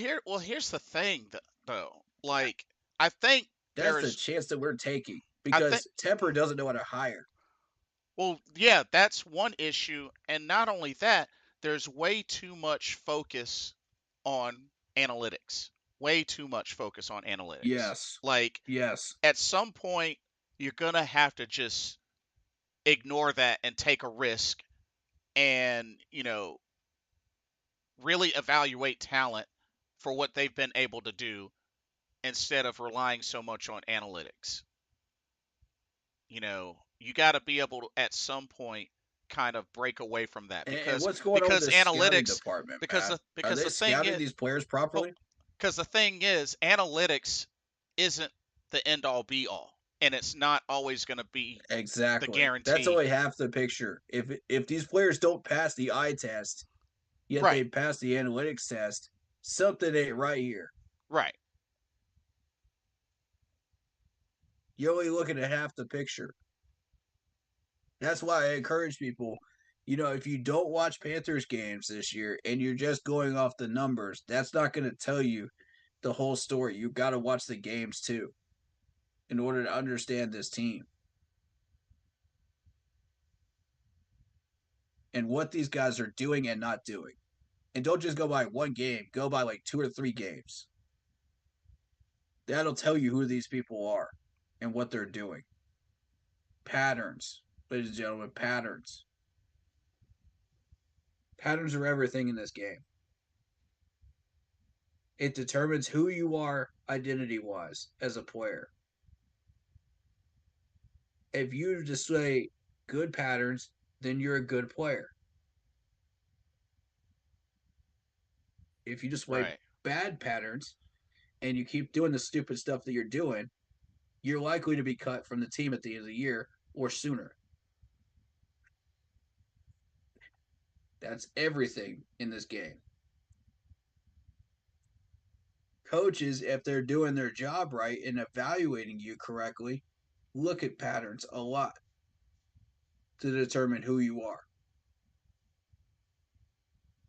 But they've got to watch the eye test, they've got to watch the stats as well. And then they go back Hmm. and they say, okay, this is what other people have evaluated you. This is what I'm evaluating you. This is what you think you're doing. When we get into the meeting rooms on Mondays, after you tell us what you think you did on certain plays that you could have done better or that you felt you did strongly in. Hmm. Okay. These Yeah. some of these players do the job for the coaches. I don't think a lot of people realize this because the coaches do a poor job of evaluating this talent themselves. So the players have to do it for you.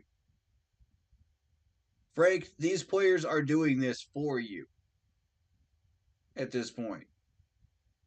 That's how bad of a job you're doing.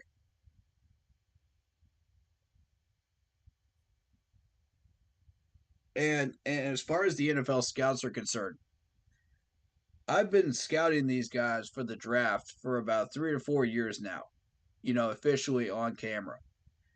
And me and the team did a lot of work during that time period. And this is Blitz's first year doing it with our team. He now understands how much work this is that we're putting in.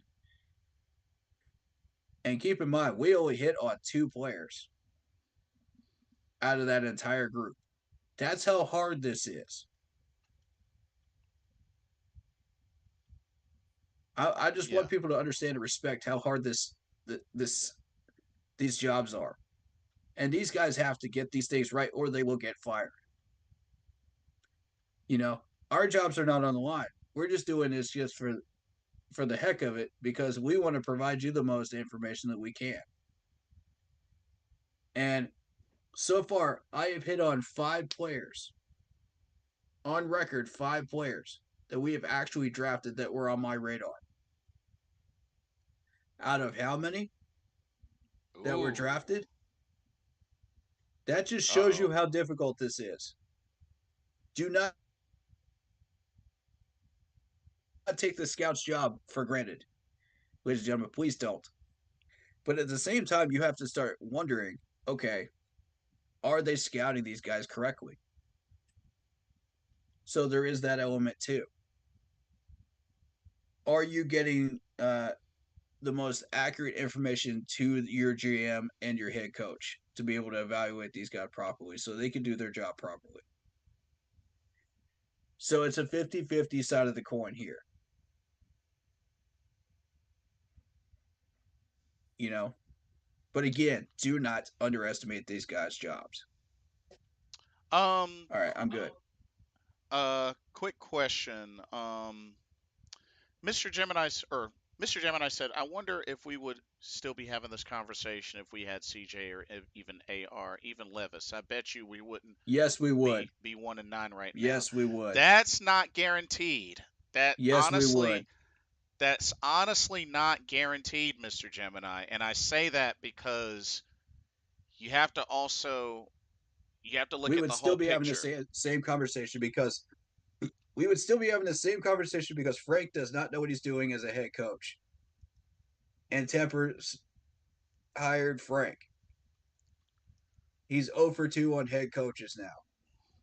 So, yes, we would still be having the same conversation because we have failed to protect our O line and our quarterback with And proper depth and deal with the injury bug. We and can't seem to get ahead of that. Every year, the injury bug kicks our rear, and we can't seem to get around it. I don't. I don't know how to solve that other than depth at this point and better fundamentals. There's only so much you can do when it comes to the offensive line. But you got to be able to do both. You got to prevent anything you can to keep as many of these star offensive linemen on the field as you can for Sundays. Otherwise, you're right back to where we were for 7 to 8 years, still looking for answers. Meanwhile, your quarterbacks are getting murdered out there because you're not doing your job correctly and evaluating these guys properly and teaching these guys the fundamentals that they need. um let's see. And you wonder why we've gone through so many quarterbacks. Plus the fact that you don't have an offensive scheme. So Bryce is going to sit there for 2.8, 2.9 seconds trying to figure out where to throw this ball because you can't scheme properly. Yep. It would be the same thing with CJ Stroud. Oh, FYI, the Eagles have defeated the Chiefs 21-17. I actually predicted that one. I actually predicted that one yesterday. Did I not, chat? I got you. I got you. Hmm. It feels good to be right for once. Uh, I don't D- get many wins this year. Damien says, oh, this hot take here. Damien says Panther fans should shut up and be very grateful that Bryce Young is the franchise quarterback. Yeah, he isn't having a good year and is having mistakes here and there, but at least y'all don't have Zach Wilson. Well, I mean, Zach Wilson's struggling too. Yeah, I yeah. mean, Zach Wilson's struggling too. I mean, I'm not gonna say one is any better than the other, Damian. I mean, they're both struggling, and even Zach Wilson struggled as a rookie. My whole thing, Mm-hmm. the Mm-hmm. whole thing that it comes down to is it doesn't matter what player it is, whichever position. You have to make a decision on your timeline of investment. Now, yes, I understand some of them make it, some of them don't. The real question comes down to how much time are you willing to invest to see if this person makes it or not? Because here's the thing, we don't always, like, the time that we think doesn't always end up panning out that way. I mean, that's why so many people look at Peyton Manning as an example. Mm-hmm. I mean, that Aaron Rodgers. Do you know how long Aaron Rodgers had to wait for his opportunity? After being in the playoffs Yeah, like year after year after year yeah, with strong teams. like because he was the backup to Brett Favre. You know, it took him a Mm-hmm. long time. I mean, it really just comes down to, like I said, doesn't matter what the player is, rookie, whatever. How much time are you willing to invest into seeing whether this player turns out great or not? And some of Yeah. them take longer than others. Either that or some don't work out at all. I mean, that happens. I mean, look at Johnny Yep. Manziel. Look at, Matt Yep. Lionheart. Matt Lionheart, look at Jamarcus Russell. I mean, there's going to be those players. Ryan Leaf. There's going to be Yep. those players. Plain and simple as that. You know, but at the same time, it all comes down to who do you choose to invest in, and who you choose to invest in might not be the same one that others as well. I mean, and that's going to happen. Mm-hmm. That's going to happen. But I know I can speak for me and say I'm not ready to give up on Bryce Young. I'm I'm not there yet. I'm not there Me yet. neither. And honestly, I am more interested now to not only see how he finishes, but also see if he can have a sophomore comeback.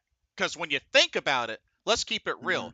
Ike Ekwonu had a pretty good rookie year and now is having a sophomore slump this year. Yeah. And sometimes that happens. Sometimes that He did okay happens. in the Dallas game. So, I mean, it is what it is. Joel Valesco says, "Do you know that Zach Wilson got benched?" Yes. Yep. I think Zach got moved to like third string or something like that because now whoever this other quarterback is, Trevor Simeon is backing him up or something like that. So, Damien says first Clausen, Mr. now Trevor now Simeon now from Rogers. formerly from the Denver Broncos, by the Yeah. way. Um. some player, right? Yeah. Damien says first Clausen, now Rogers. Really, you must really hate Bears fan. No, these are No, just examples that come to mind. These are examples that come to mind.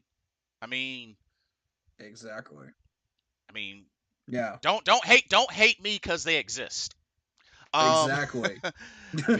B B Ryder, Clausen was known to be terrible, and that's with three different teams, not yeah. including the Bears. That's Um, a fact. and I'll even throw in this quick thing.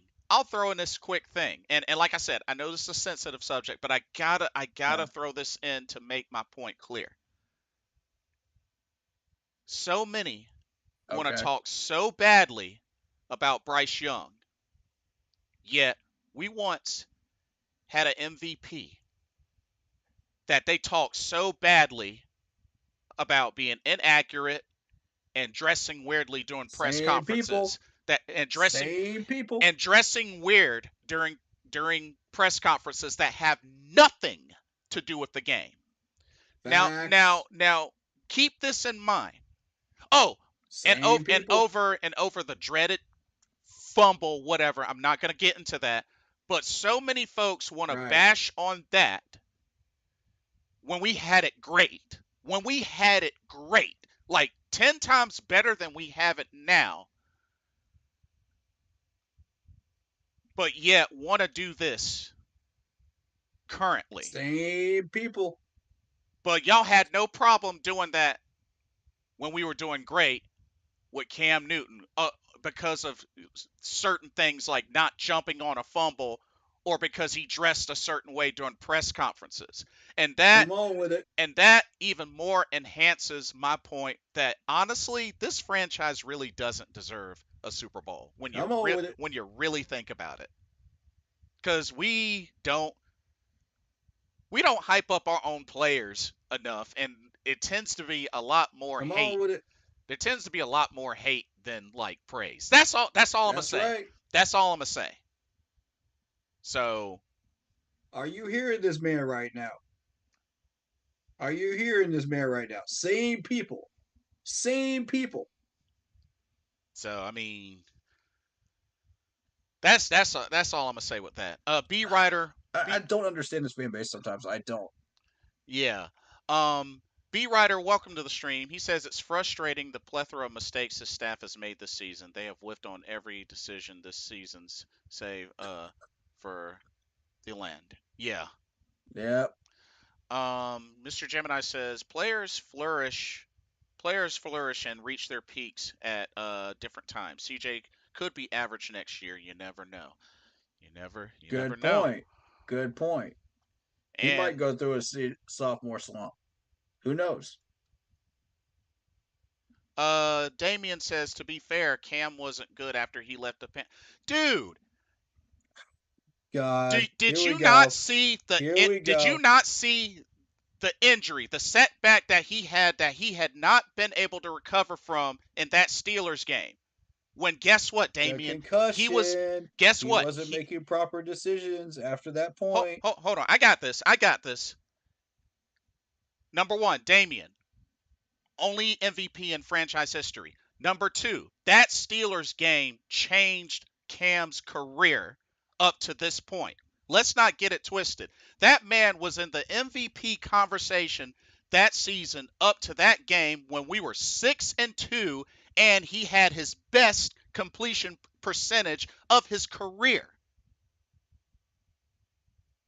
Now, We were on the way to the playoffs again as far as after till he that hit. left, here's the thing. After he left, now if you're talking about the first stint, eh, eh. After the second stint, okay, sure. But here's the thing you have to keep in mind with Cam Newton. Cam Newton brought culture to this franchise, something that we had been lacking for a long time until he got here. After the cardiac cat era, we were Come on. lacking Come culture. on.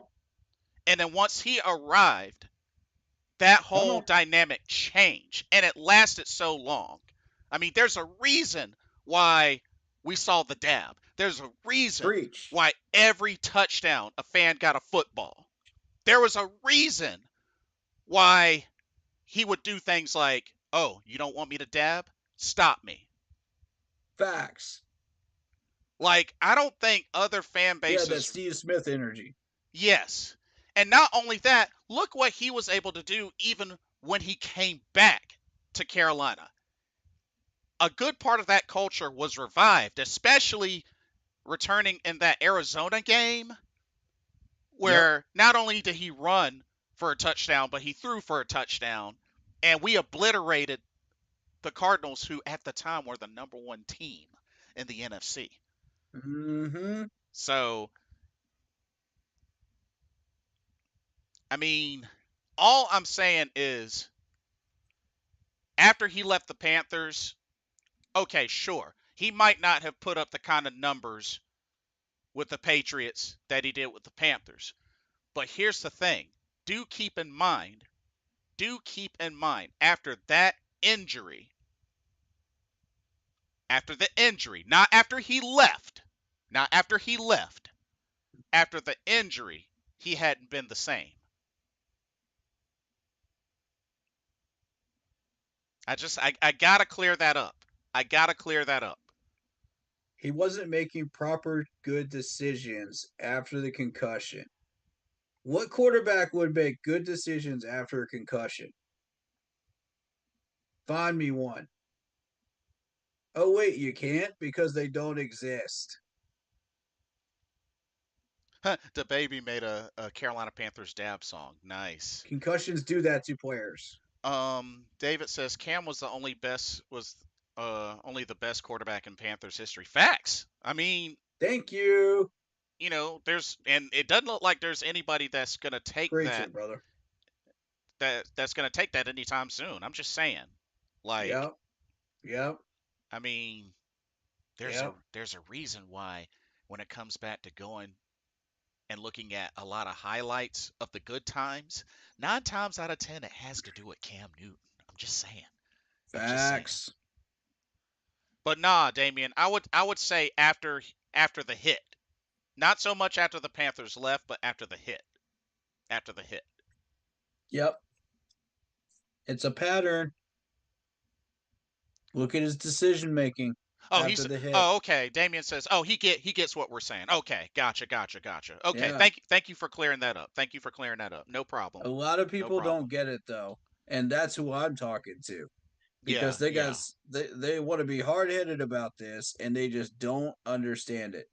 They yeah, want Cam to be the old Cam Newton from the MVP era yeah, after he had that concussion, and he's just yeah. But to not clarify, that but man anymore. but to He's clarify, not that person hold, anymore. hold on. But to clarify, Damien does get our point. Does get our point. I just want to make sure to Yeah, clarify that. Okay. yeah. And if you're expecting Cam Newton to be the Cam Newton from the MVP era, you are expecting too much. Again, this is a bad habit this fan base has gotten into. We expect too much of these players. And then when we don't get what we want, which is about 90% of the time, we're disappointed and we get pissed off and we blame somebody. We go after a scapegoat. Who's that And scapegoat? I just I, Usually the player that was successful beforehand. And I totally and B Rider, I'm gonna get to your point in a second, B Rider. We're gonna get to your question, but back to Damien because he was saying that the concussion. I was just saying that after he left, he wasn't that good, especially in New England. Also, keep this in mind, Damien. When he came back to Carolina, it was Week 10. To be fair, I think it's a Mm-hmm. very unfair and unrealistic expectation for somebody to grasp the playbook and all that within so little time. Within the next week of him getting there, he was the starter. Facts. Which day was he hired on? Was he signed on? By the way, Mm. because it makes a difference because those games were on Sundays. So if he was hired on like a say a Wednesday or a Thursday, you've already had a day or two of practice already that are out the So window. let's see. If he was signed on in on a Monday, then he'll have those extra couple of days of practice and he can learn the playbook. Even if he sits on a Monday, he's still got a Wednesday and a Thursday So it was to learn November. it. So it was November 11th, 2021. And remember, he played a few snaps in the Arizona game, which was Sunday, November 14th. And then he didn't start until the Washington game, November 21st. All right, So, so the fact that he started against Washington and then it had limited reps that Sunday that he was signed that week tells me that he was signed on probably a Thursday, a Wednesday or a Thursday, which so does not give you enough time to learn that playbook in that short amount of time.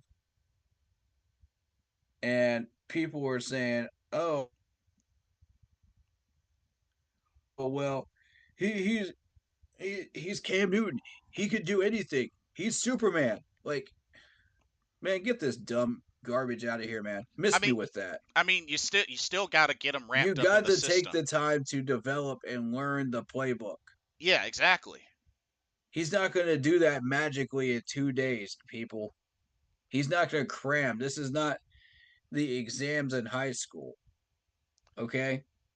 And it's not to say that it's impossible, but I think it's an unfair expectation. Exactly. Um, And we put these unfair expectations on these players all the time. And when we're disappointed, we look for a scapegoat. We get pissed off, we look for that scapegoat. Every single time, we want to blame the wrong person and the wrong player. um, Put the blame where it belongs ourselves because we put that high expectation on these players to begin with. yeah, true. Now, to B Ryder's point, he says, "Do you think there's a purpose of putting Bryce back in the rest of the season?" Oh, there's definitely a purpose. Um, I already addressed that. if anything, only thing I say, B Ryder, is, I mean, Was he in the stream the last two times we explained this? no, no, he wasn't. Okay, fair enough. Fair Uh, enough. We'll go through it one more time. I know for me, just experience and I mean growing pains. I mean, especially this far into it, the only negative that I have is it is going to be a risk with how many times he's been getting hit. But Mm-hmm. I can see both sides of it. Corey, it's on you. All right. Since he was not in chat, we'll go through it one more time. Which I don't mind doing that for anybody that's not in chat when we were already covering it. That's fine. Um, if you're looking to win the last 6 of the 7 possible games, then you want Andy Dalton in there because this man racked up 300 yards against Baltimore's tough defense and was successful um, in getting us what 20 something points during that game. So I see a reason to put Andy Dalton in to try to get us to the playoffs. And, you know, it's whoever is best suited to get us to the playoffs at that point for that second wild card spot because it is possible to do it. Atlanta's not going to take it. Tampa Bay is not going to take it. They're going to balance each other out. We all know this.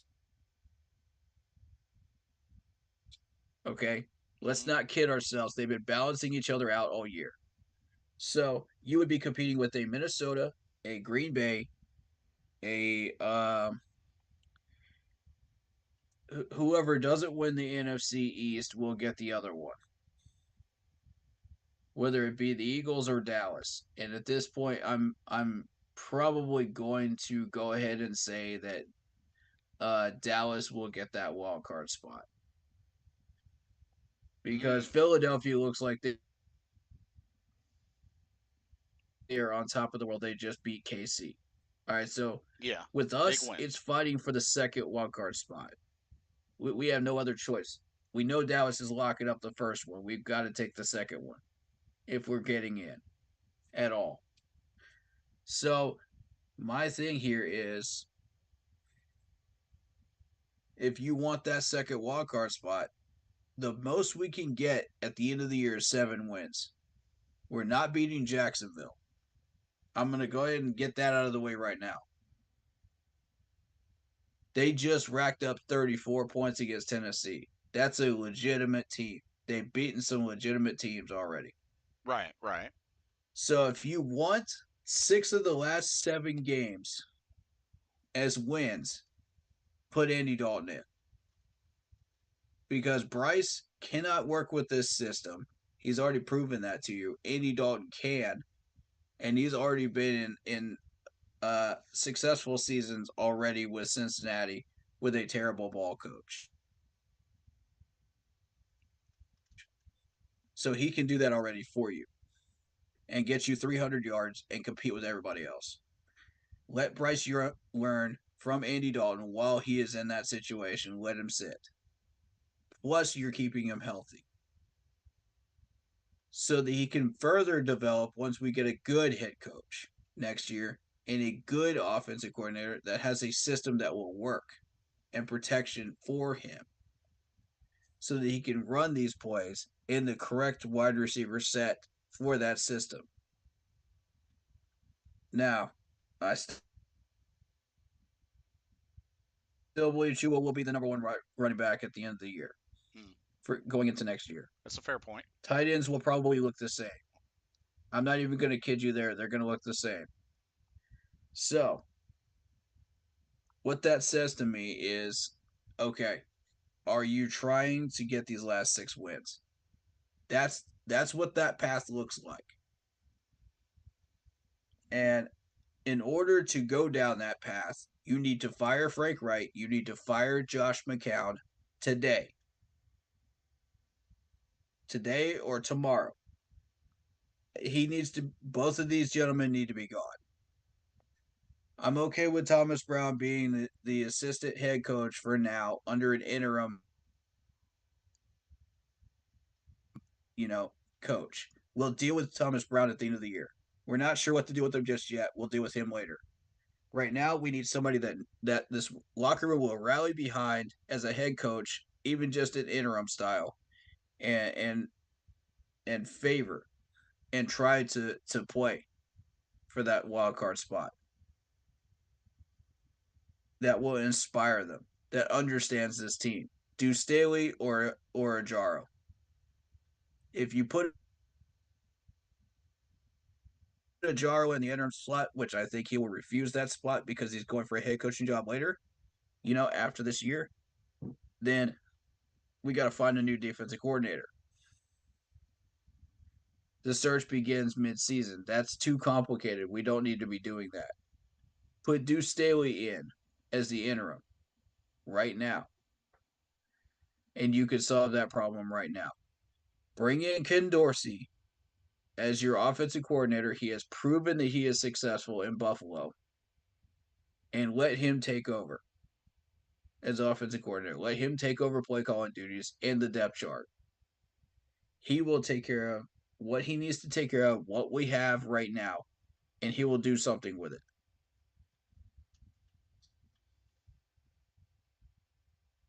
in order to salvage the rest of the season. We will still need help from other teams to get that wild card spot, but it is possible. We've seen Minnesota losing. We've seen Green Bay losing a few times. It is possible, ladies and gentlemen. That window is barely cracked, but it is there. Hmm.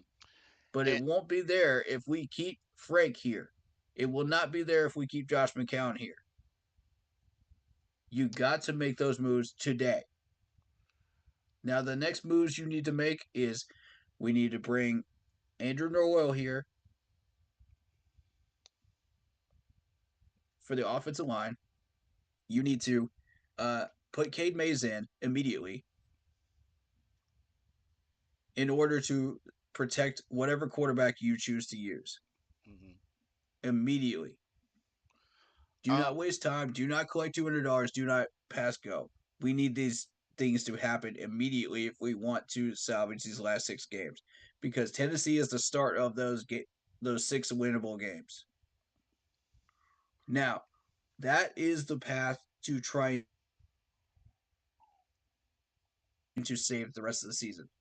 If you choose the other path, then let Bryce play because experience on the field is the best teacher for him. mhm. If he's going to continue to throw picks, then let him throw picks. There's nothing worse that can happen. We've already got Frank for the rest of the year at that point. Why not? You know, why not let him learn by experience? If he's going to make mistakes, he can learn from those mistakes. If he's going to screw up, let him screw up. There's nothing worse that can happen to us. We're just going to get a higher draft pick with our second round pick, Yeah, from that point on. And, while I love Andy Dalton as a person, it's health wise, yes, have Andy ready to go just in case, yeah. you know. because you don't know what's going to happen injury wise with this offensive line being what it is, Right. you know? So have him ready to go every week. Yeah. And But B at this Rider point, agrees. He says exactly. It's not like we're playing for a draft pick. Put Dalton in. There you go. you've got two paths here. Which one are you going to choose? Yeah. Mr. Tepper, it's up to you. This is your call. Would you like to save the rest of the season or would you like to toss it all together? It is your call. And I'll be doing a little bit of math and some playoff machine predictions here uh, to determine whether we have a shot or not. But at this point, I don't see it. The Same. Saints have a soft schedule. Forget the division. We're not taking the division. That's out the window. They're getting 10 wins at least, and they'll get knocked out in the first round because they're a soft team. And I guarantee you're going to see it when we play them because it's going to be down to a field goal, just like it was last time. And we already exposed them during the second week of the year for what they are. You know, the Vikings just exposed them last week, and the Vikings have been trash for the most part in the wild card race. Don't Hmm. let that 6-5 record fool you. Minnesota is up and down, trash. They're not real. Um. So, Let's see.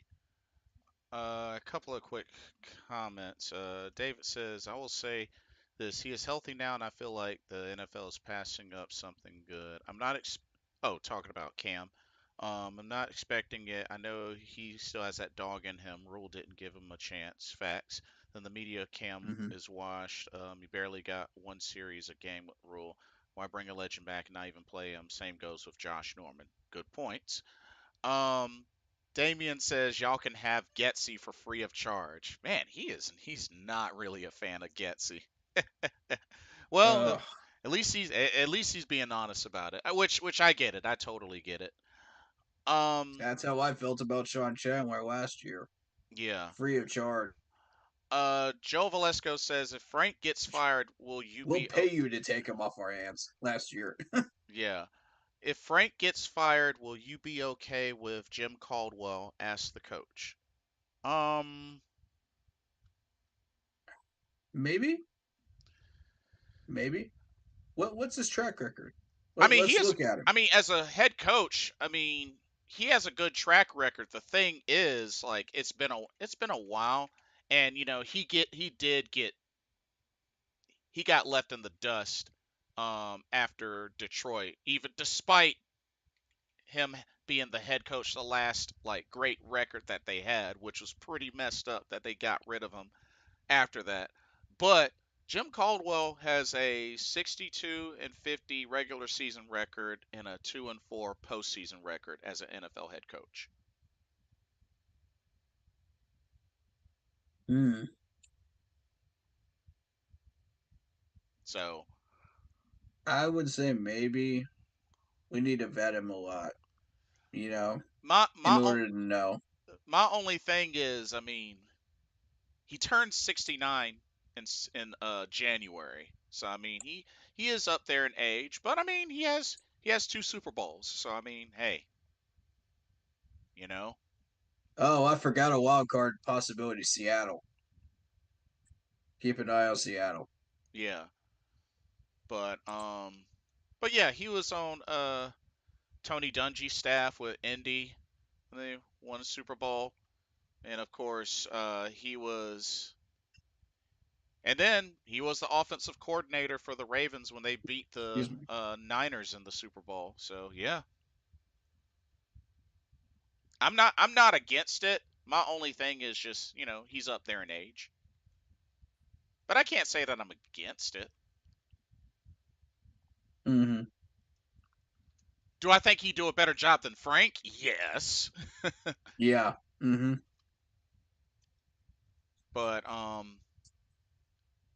but yeah, like I'm not against him.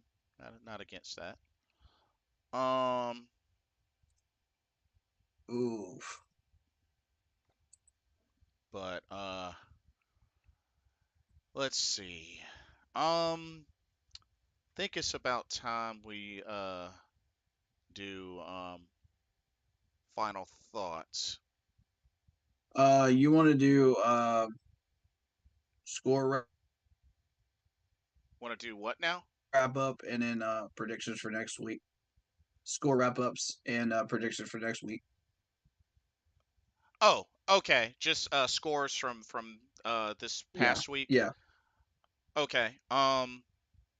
So we know that going back to Thursday, the Ravens beat the Bengals, which was rough for Mm-hmm. the Bengals.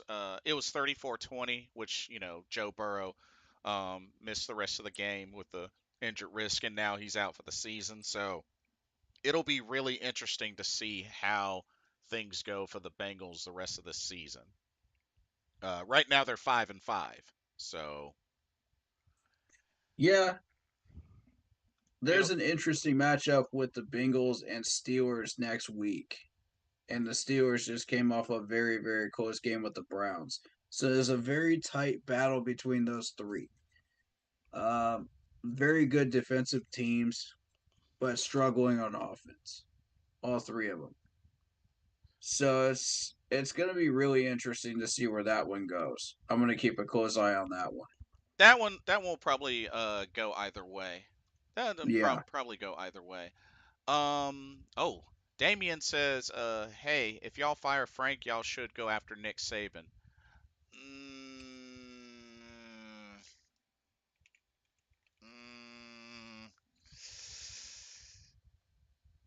I mean, no, you cut out no. on me on that one. I didn't hear that one.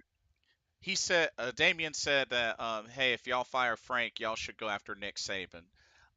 Great college coach. Great, Oh shoot. great college coach. NFL, no, no. We Mm-mm. tried that with Chip Kelly. That didn't work. Nah. Excellent college coach. I'll give him that, but NFL, I no. like Nick Saban. Don't get me wrong. He would make if you're going to go with a college coach as an NFL possible head coach. Dabo Sweeney, Nick Saban do make the list for me. Brent Venables, who just became coach for Oklahoma, once he establishes himself, would make a great NFL coach at some point. Um, I would even argue the one from Georgia Mm. I mean, the dude has a would be 15. a good candidate as well. I mean, the dude has a 15-17 record as an Yeah, NFL head coach. So I mean, and Harbaugh from yeah, Michigan, of course, because he already was up there. right. I But just, odds would be Harbaugh because he's already been up here. yeah, but me personally, I wouldn't take a chance on Saban.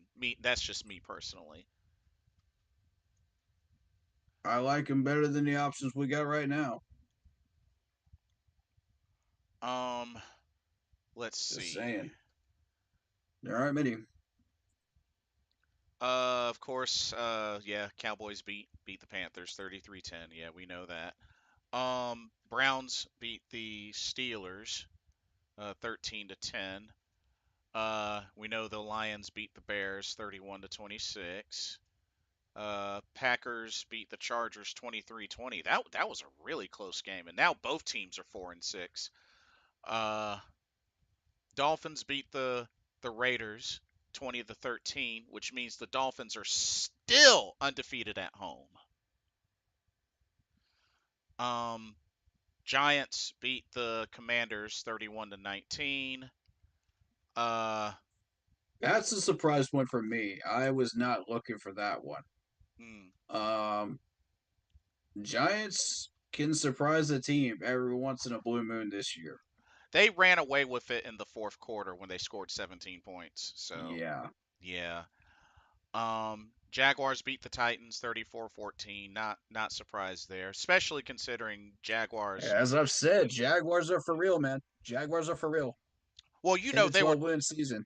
Well, coming up. they were determined to bounce back after eating that previous loss. So, Oh yeah, and these were good losses to take. You know what I mean?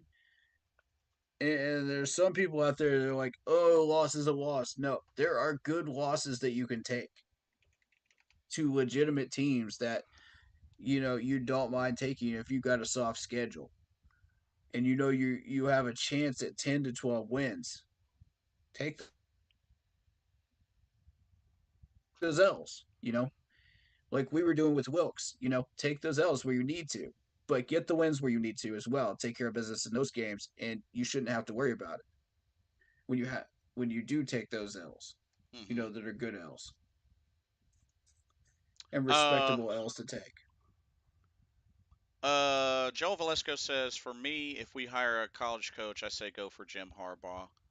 Um, Let's take da- Harbaugh. Damian Hernandez says Lane Kiffin will never get an NFL coaching job because of the attack on a student recently. Well, True. yeah, that's True. true. Yeah. Although he has previously coached in the NFL before, once, if I remember correctly, once with Mm-hmm. for the Raiders. Yeah, the Raiders. He was head coach for the Raiders for one Yeah. season, and I think he was a offensive or defensive coordinator for the Jaguars a long time ago. I want to say that sounds right, but I don't Yeah. know. So yeah. Will he get another one anytime soon? Nah, I don't see it. And I mean, he wasn't a great head coach. I mean, he had a losing record. As a matter of fact, let me look it up. Here.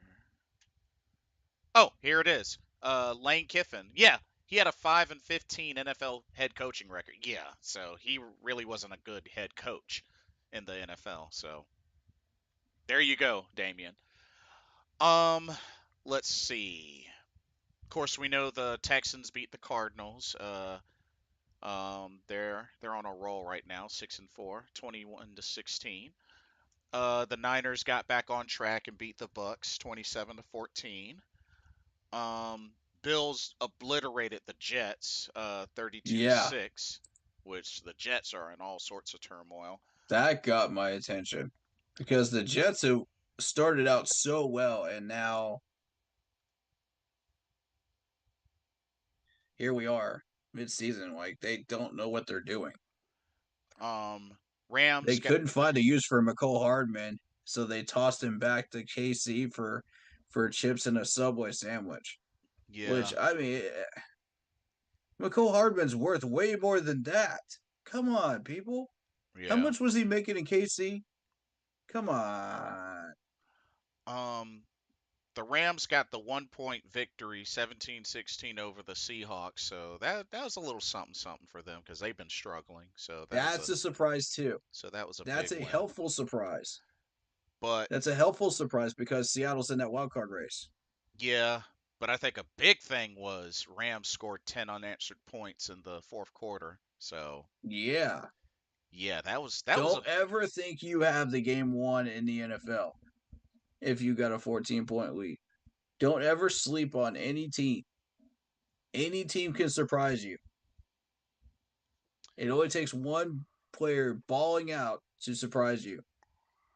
And then you're down 1 point at the end of the game going, huh? What? you know?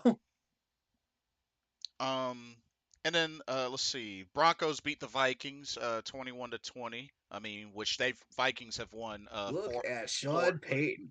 four straight. They've won four straight. Look at Sean Payton. I watched the last 3 minutes of that game too, and I said, what in the world is going on with Minnesota?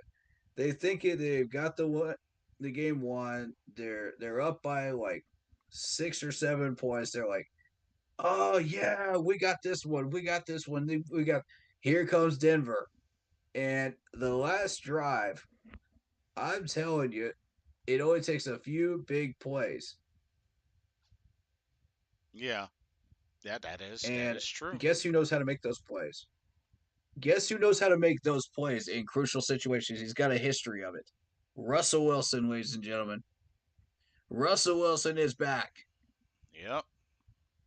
And that's a big indication right there. He is back. when he can do that against Minnesota's defense. Now, I'm not saying Minnesota's like the end all be all of wild card contenders right now because they are definitely not. But that's a statement win for Denver, who's been really struggling lately, and they needed it. And then, of course, That tonight, really put them on a path to get them back to 500. Eagles beat the Chiefs 21-17. You know, a big. They won the rematch. They won I the picked Super Bowl that game. rematch. I picked the Eagles. So they won the rematch, the Super Bowl rematch. I picked the Eagles. I said these guys have more offensive weapons than the Chiefs' defense can handle right now. Their defense is still struggling in the Yeah. Although Jalen Hurts took a beating, fourth 14, quarter 14 against a quality team with weapons. Jalen Hurts took a beating, 14 of 22, 150 yards, Oh, interception, yeah. sacked 5 KC's times. got some monsters up front. Yeah. So it was definitely a close game for a reason, for sure. Um oh, quick comment from Damien. He says, "How long do y'all think it'll be before Deion Sanders gets an NFL coaching job?" That really depends on him. Oh, that's the real question right there. It really is gonna depend on him, but honestly, I think it's gonna be a while because he hasn't really proven himself yet. He hasn't proven himself yet, so I think it'll be a while. I mean, the sooner the better, of course, but I think it'll be a while. I think it'll be a while. Mm-hmm. Um, okay. What I want you to do, Corey, is Yeah. for this up for week 12 because I got to use the restroom right quick. Go ahead and start making your score predictions. I'll be right back. Okay.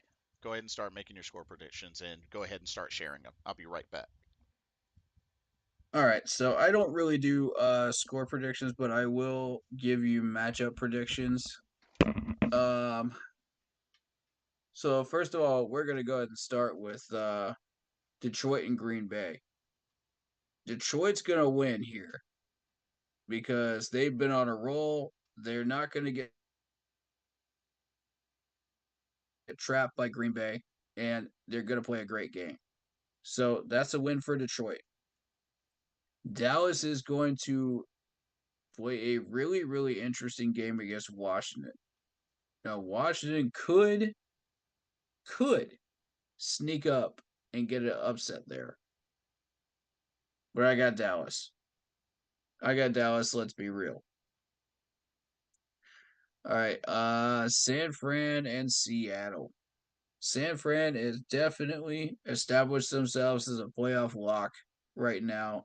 That's obvious at this point. Seattle is going to hurt themselves. They are in that seventh seed wild card battle. What's going to happen there? San Fran wins by a good margin.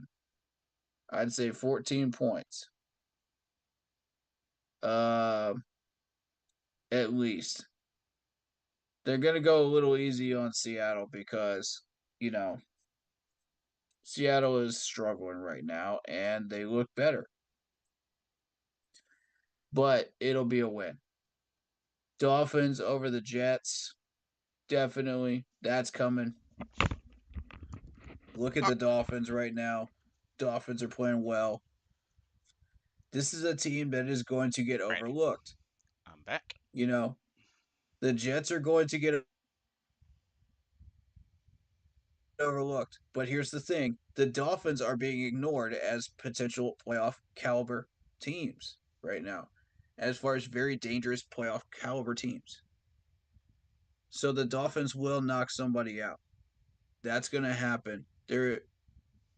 I don't know where they're going to get seated at, but somebody's going to get knocked off in that first round by the Dolphins.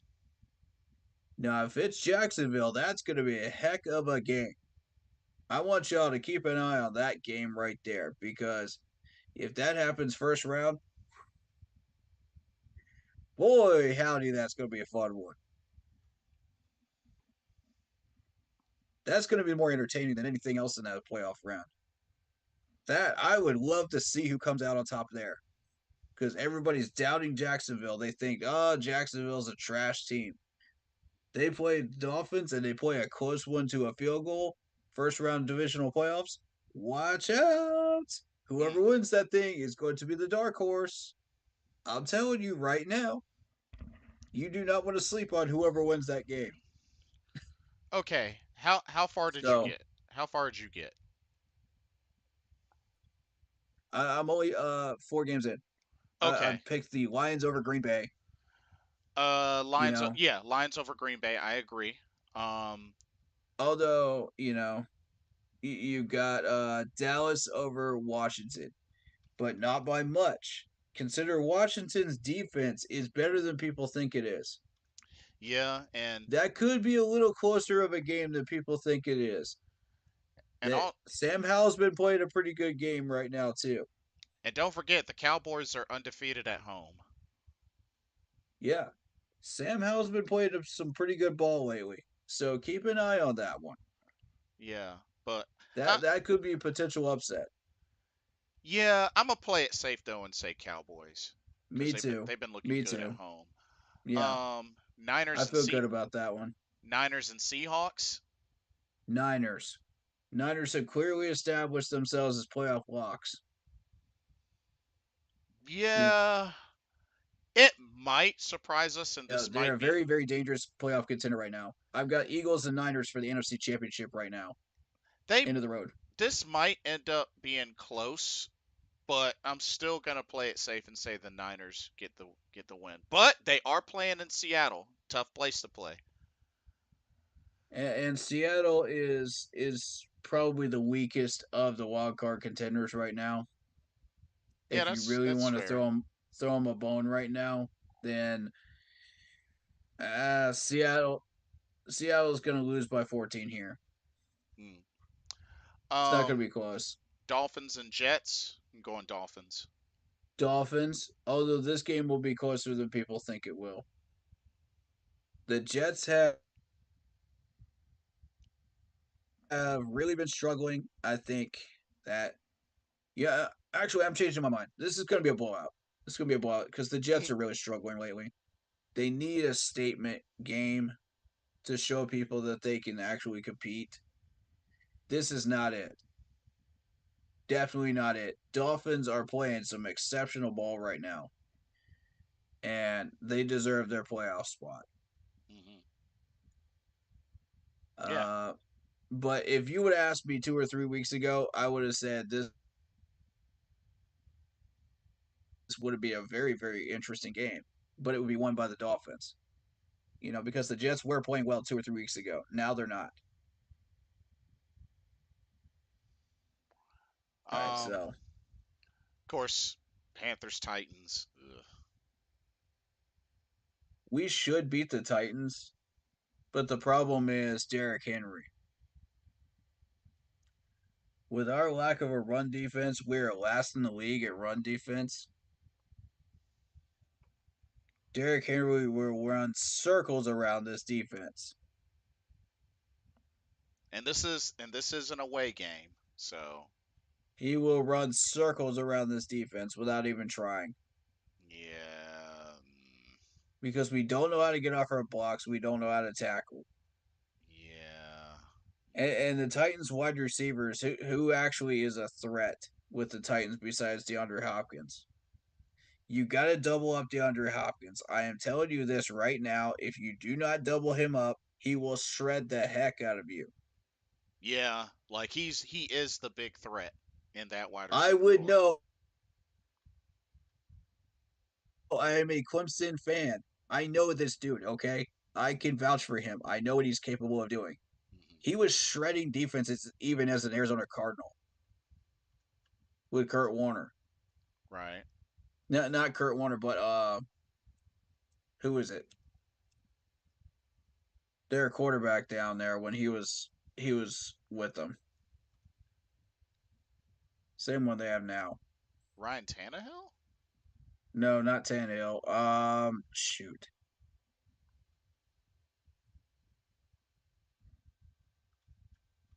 Oh, are you Well, talking about when he y'all was with get the the idea. when he was talking about when he was with the With the Texans, Arizona or when he was with the Cardinals? Are you talking about was Kyler with the Murray? Cardinals. With the Cardinals. Kyler Murray? Or Yeah. oh, He was shredding defenses even with Kyler Murray and the Arizona Cardinals when they were terrible. mm, That's just who Nuke is. Okay? That's what we call him in Clemson Tiger Town. We call him Nuke in UK. All right. So if you hear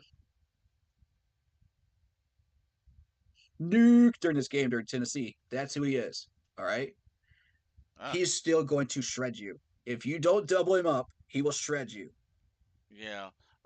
Joe Valesco is saying we're gonna lose this game. Uh, already, look at this. Look at this. Come on, man. We haven't even decided what path we're going to take yet as an organization. You're already throwing in the pessimism. Look at this. I I have to see what the preview looks like. Have some faith, man. Have some faith. I have to see what the preview looks like. Other That's all I can say. than DeAndre Hopkins, who does Tennessee have at wide receiver? Nobody. Just a bunch of journeymen. And yet those journeymen will look like Pro Bowlers against our secondary because our Yeah, corner is but so trash. but bro, it is kind of warranted being that we couldn't even put up an offensive touchdown against the Bears. I mean, I can You have got to put D-Jack on DeAndre Hopkins. You've got to do it. but Troy Hill cannot keep up with DeAndre Hopkins. I can already tell you that right now.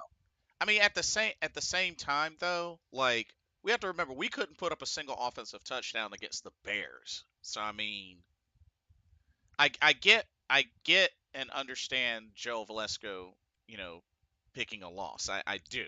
So I'm gonna wait until the preview because I gotta see what the I am rankings. too on a lot of this. I am too. But I'm just saying, like, basic facts Yeah. that people need to be aware of.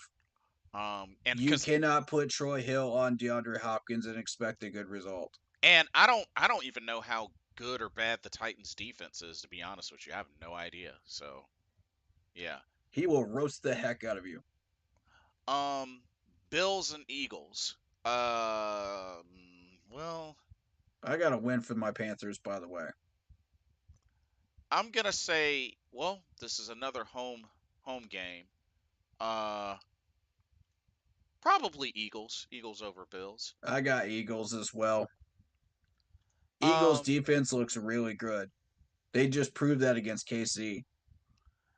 Damien says Will Levis is no joke. Don't sleep on him. So is he the permanent starter or is Ryan Tannehill back in? See, they don't even know. They got quarterback issues just like everybody else right now. Oh, They okay. don't even know. So Levis has been the starter the last two games, Okay. and or actually the last three games. Okay, Yeah. or the Sounds a lot like our situation. or no. So he started Except we're not rotating quarterbacks. he started the Falcons game. So 4 games ago. So if that's the case, he's probably starting this game. And even though they lost badly to the Jaguars, he did throw 2 touchdowns. Oh yeah, Damien just True. confirmed it. Tannehill's the backup now. It's the Will Levis show now. Yeah. So I uh, wonder what happened to Tannehill's quarterback coach. That's what makes me ask that question because when Tannehill came out of nowhere, like nobody was even looking at this dude. He was a backup. And somehow, whoever that quarterback coach was, he worked with Tannehill and he became a Pro Bowler level talent out there. Broke his glass ceiling and did an excellent job. So it makes me question where is the quarterback coach? Or is Tannehill on his way out the door at some point soon towards retirement? um well, the current quarterbacks Makes coach you think. The current quarterbacks coach is Charles He London. may have reached. Who is it? Charles London. Charles London. Okay. He's the passing game coordinator and quarterbacks coach. Who would when Tannehill started doing well with Tennessee? Who was it? The same dude? That I don't know. I have no idea. That's my question. I like whoever that was because this dude was absolute journeyman, dog water, just third string quarterback. Nobody even bothered to take a look at him. And then all of a sudden, Tennessee gets him. He appears in one of the worst teams in the league, gets a good quarterback coach, and all of a sudden, with a good system, holy cow, here comes Tannehill. It's like, oh my God. I saw him make throws that I was just like, who are you during that year? Because that was not the same Tannehill I was watching for 3 to 4 years before that. Uh, Definitely not. He was not making even half of those throws. so So, it was Pat O'Hara. Pat O'Hara, credit to Pat O'Hara, man. Credit to Pat O'Hara. Excellent job. That's somebody I would love to see work here. Because if you could do that with Tannehill, imagine what he could do with Bryce. Yeah, Pat O'Hara. Yeah. You could He work that kind of magic. yeah. Man, So he joined the Titans. Um that is something. he joined the Titans as quarterbacks coach 2018. So he was Yeah, there. He started quarterbacks coach a year before Tannehill came over, and then yeah. gotcha. Okay. So yeah, That man works he's some magic with that gentleman. yeah, he helped Tannehill become the franchise career leader in passer rating with 100.5, completion percentage 66.9, and Ooh. ranked sixth in passing yards with 12,831, and Oh. fifth in passing touchdowns with 89. So Oh. he helped Look at Tannehill's those stats. numbers, bro. Yeah, he helped his stats like Oh so. my Yeah. God! It just as a reference point. Just as a reference point, read off Tannehill's numbers before this because I want people to understand what change came over Tannehill during this time. Before This is a complete transformation. Are we talking about the last season before he came to Tennessee? Yeah, yeah. So 2018, when he was in Miami, his last bit in Miami was 5-6 as a starter. Let's see, completion percentage of Mm-hmm, 64.2, 1,979 yards, 17 touchdowns, 9 interceptions, sacked 35 times. mm-hmm. Um, but Terrible offensive line yeah, in Miami at the time. but then when you think about it, 2019, 20 to 2021, I mean, he came over, record was 7-3, then 11 and Total 5, and then 12 and transformation. 5. Total Yeah, 180. I was like, what the heck am I watching right now? because When I started watching him throw those passes. yeah, That's wow. That's how you get it done. because You I know? mean, Tannehill when he came into the league, he struggled a little bit, struggled a Yeah. little bit his rookie season. I mean, Yeah. it wasn't a crazy terrible record, but it wasn't a great record. Right. And then, he kind of stayed in the 8-8 range, but had great stats as Mm-hmm. a quarterback. And then after 2015, he just kind of started to decline. But then, as soon as he got to Tennessee, went right back up. So, so yeah. Um, but yeah, Pat O'Hara. So yeah, now that Pat O'Hara is no longer working with Tannehill,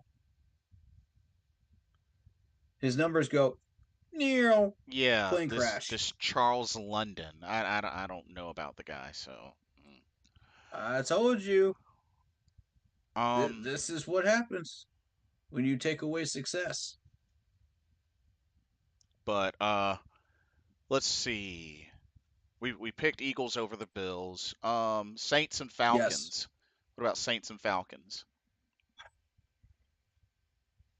this is a Saints win. Even Okay. though it's in Atlanta, this is a Saints win. No, I can be down with that. Saints. Although it could go either way. It's a 50-50 game, but I could see this coming down to turnovers and field goals. Hmm. It typically does. But Okay. the Saints have typically overpowered Atlanta in recent years. Yeah. They've had just a little bit more weaponry. But Um. now that you don't have Drew Brees, it's kind of balanced out. So it's 50-50. And you got that Falcons secondary. You got guys like AJ Terrell back there that will be able to read an average level quarterback and or a rookie quarterback and be able to expose them. So yeah, I should know about AJ Terrell because he's a former Clemson Tiger. So there you go. I met him in person too. Great guy, man. I told him if you ever end up a free agent, give us a call in Carolina. We're always looking for corners. We'd Um. love to have you. Yeah. Damien says Tannehill had a better career than Josh Rosen. Oh, well, yeah, Oh yeah. that's kind Oh of an yeah. easy one. I mean, Yeah. I don't think that's even a fair comparison, but I mean that you're right. You're right. Um, let's see. Steelers and Bengals. Uh,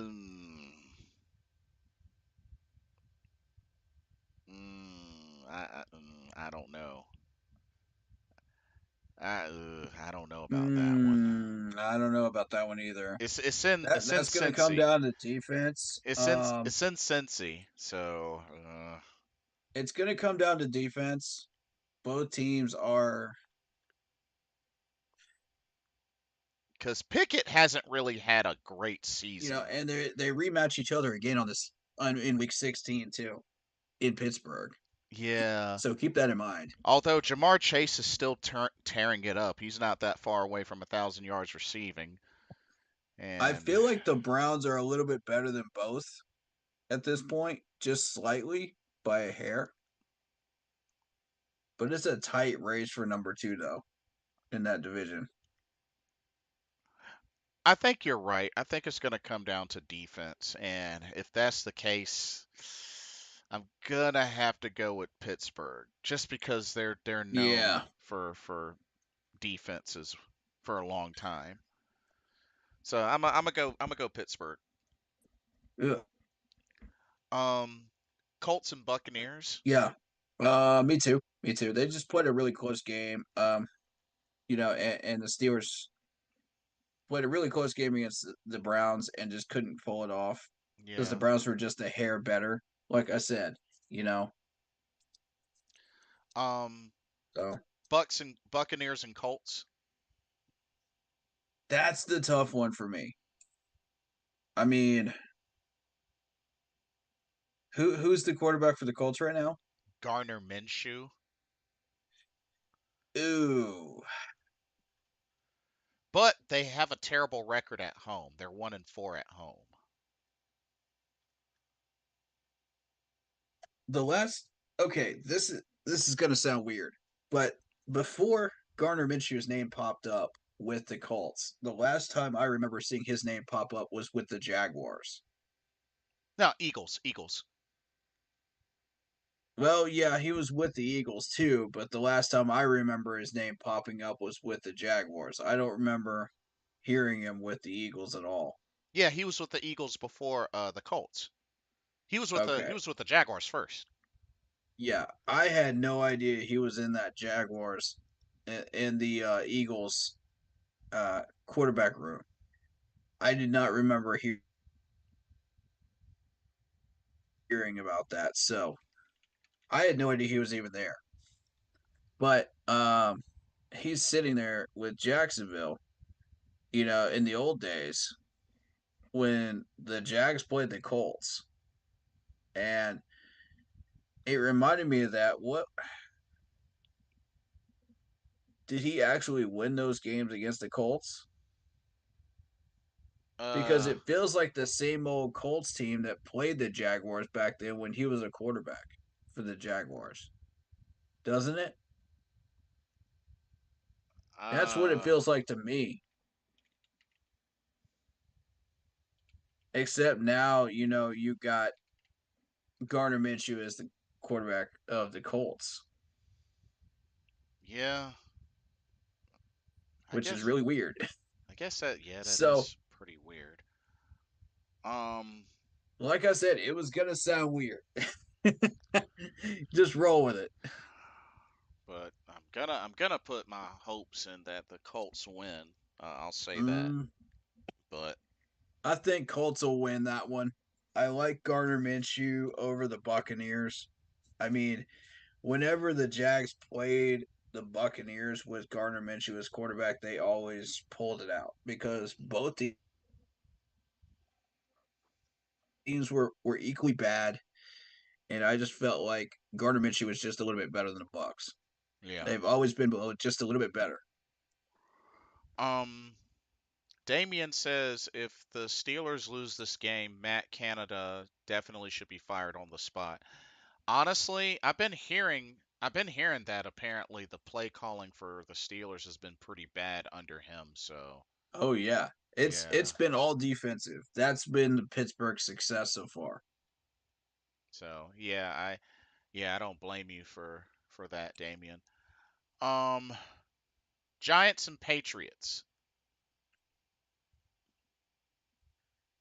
Giants. I'm gonna say Giants as Patriots well. are really struggling. This is the first time they've ever been like two in a 2-win Two team yeah, since 2-8. Tom Brady came along. Yeah. So Oh, we got a fun one. Jaguars Texans. Jags. And the interesting thing is the Jaguars are I undefeated on got the Jags. are un, Definitely Jags. are undefeated on the road. So, Jags. um That's an easy one for me, man. I have to say with the battle offenses, I gotta give it to the Jaguars, but I mean, I don't know how I feel about Texans defense. So, yeah, Jaguars. Um Browns and the Broncos. This could go either way, but I mean, Browns no longer have Deshaun Watson. He's out for the season, and I believe they just got Joe Flacco to the practice squad. So, mm, and the Broncos are on a 4-game win streak.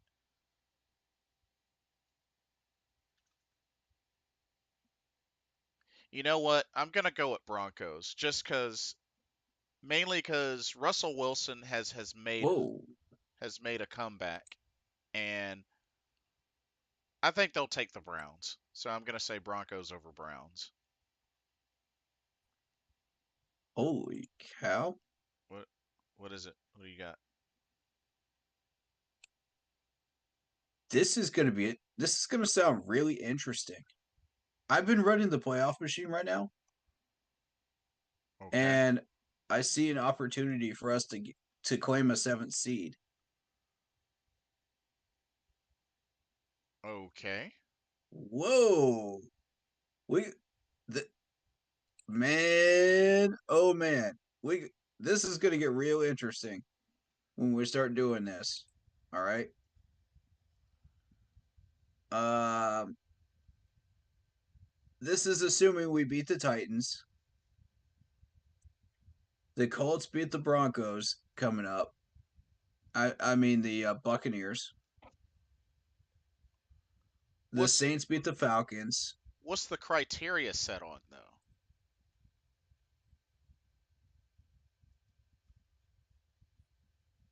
It's set on win loss. Okay, so if the Bears beat the Vikings on Monday night, that gives us a window, ladies and gents. Can it happen? The Vikings have been on a losing streak lately. Any given Sunday. Woohoo! I mean, So you got Detroit beating Green Bay. You got San Fran beating the Seahawks. You got, and these are the playoff teams that are in the hunt right now, right? Uh, you got the Saints beating the Falcons. Colts beat the Tampa Bay Bucks. That's the opportunity right there to open the door. Now, moving on to the next week, in week 13, you got us beating the Buccaneers. If we win that game, the Lions will beat the Saints. They will expose the Saints for who they are. Then you've got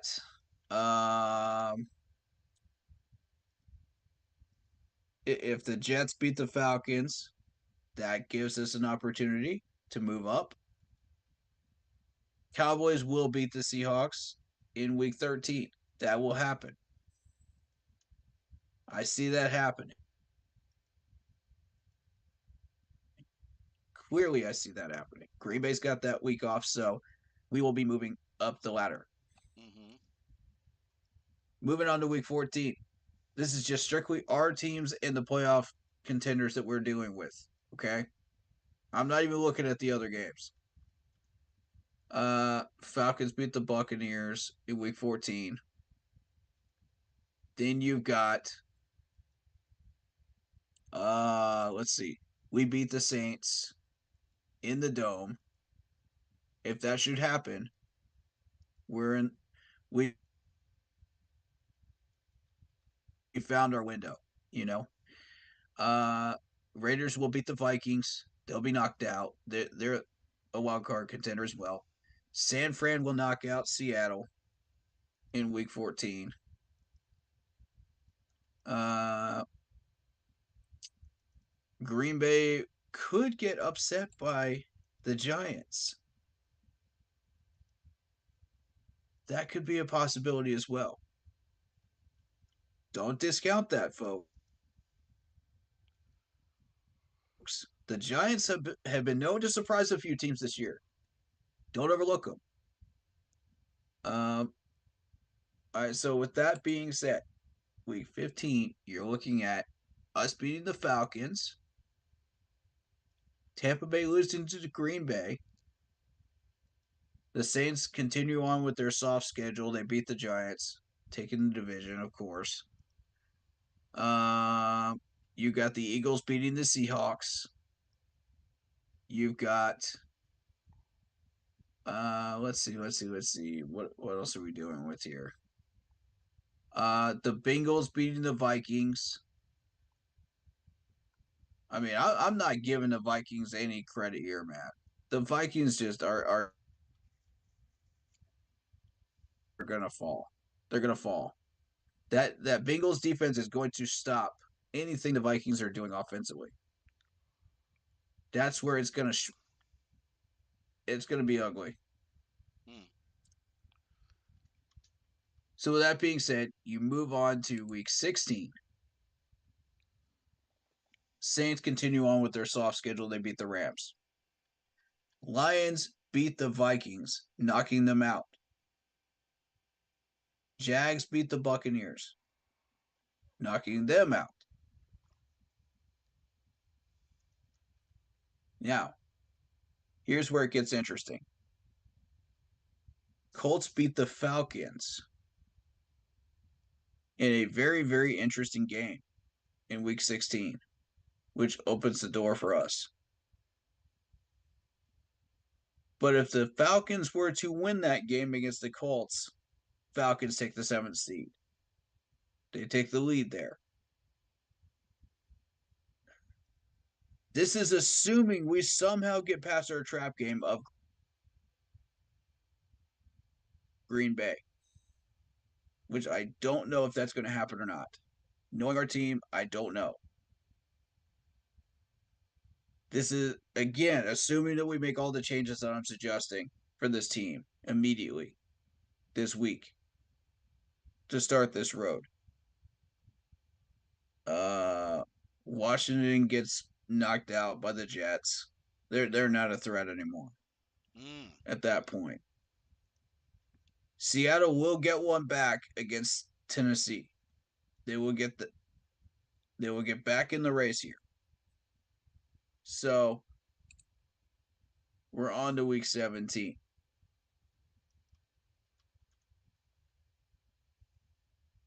Now, we can take a healthy loss against the Jags and still be okay.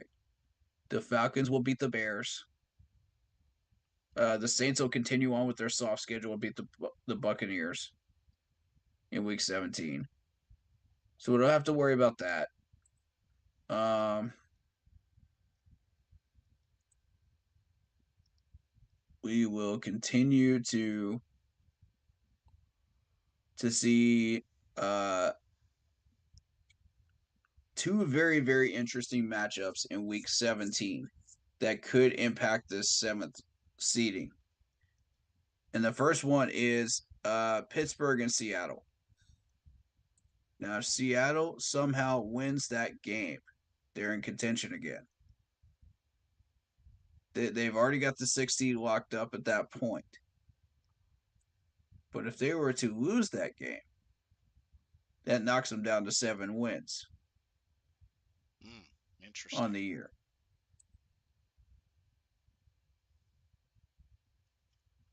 So I want them to beat the Pittsburgh Steelers in that game. I want them to win. I want Seattle to win. I want them to lock up that 6th seed so we don't have to worry about it. Uh huh. Dallas is already getting 5th seed. That's already going to happen. You can already go ahead and write that one up. San Fran's already in too. So are the Eagles in Detroit. Uh, you might as well give the Saints the division too. That's going to happen too. So it's going to come down to 6th seed and 7th seed at this point.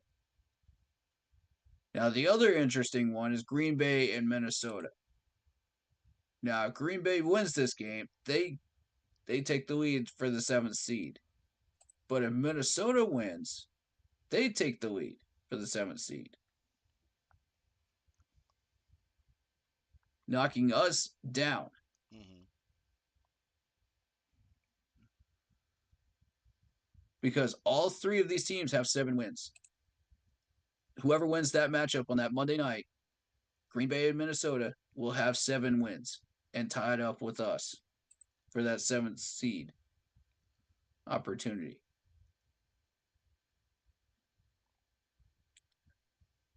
So now it comes down to week 18, which is what we did not want to begin with because this is where people are going to be subbing players in and out,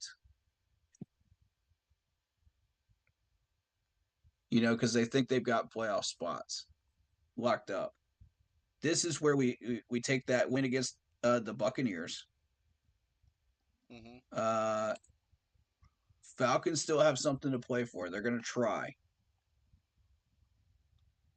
because at that point that gets them to 7 wins and that ties them with us. But there's also that chance that they don't get that win and the Saints still win anyway. Uh huh. So I'm going to pick the Saints in that one. Okay. Saints Um. are still going to think that they're high and mighty, they got enough talent, and they'll take it. Okay. So Uh, it comes down to Seattle beating the Cards week 18. And it also comes down to this Bears and Green Bay game in week 18. Now, Green Bay wins, nothing happens. Bears win, nothing happens. So what it comes down to is Minnesota. In Minnesota, let's see. We'll lose to the Lions.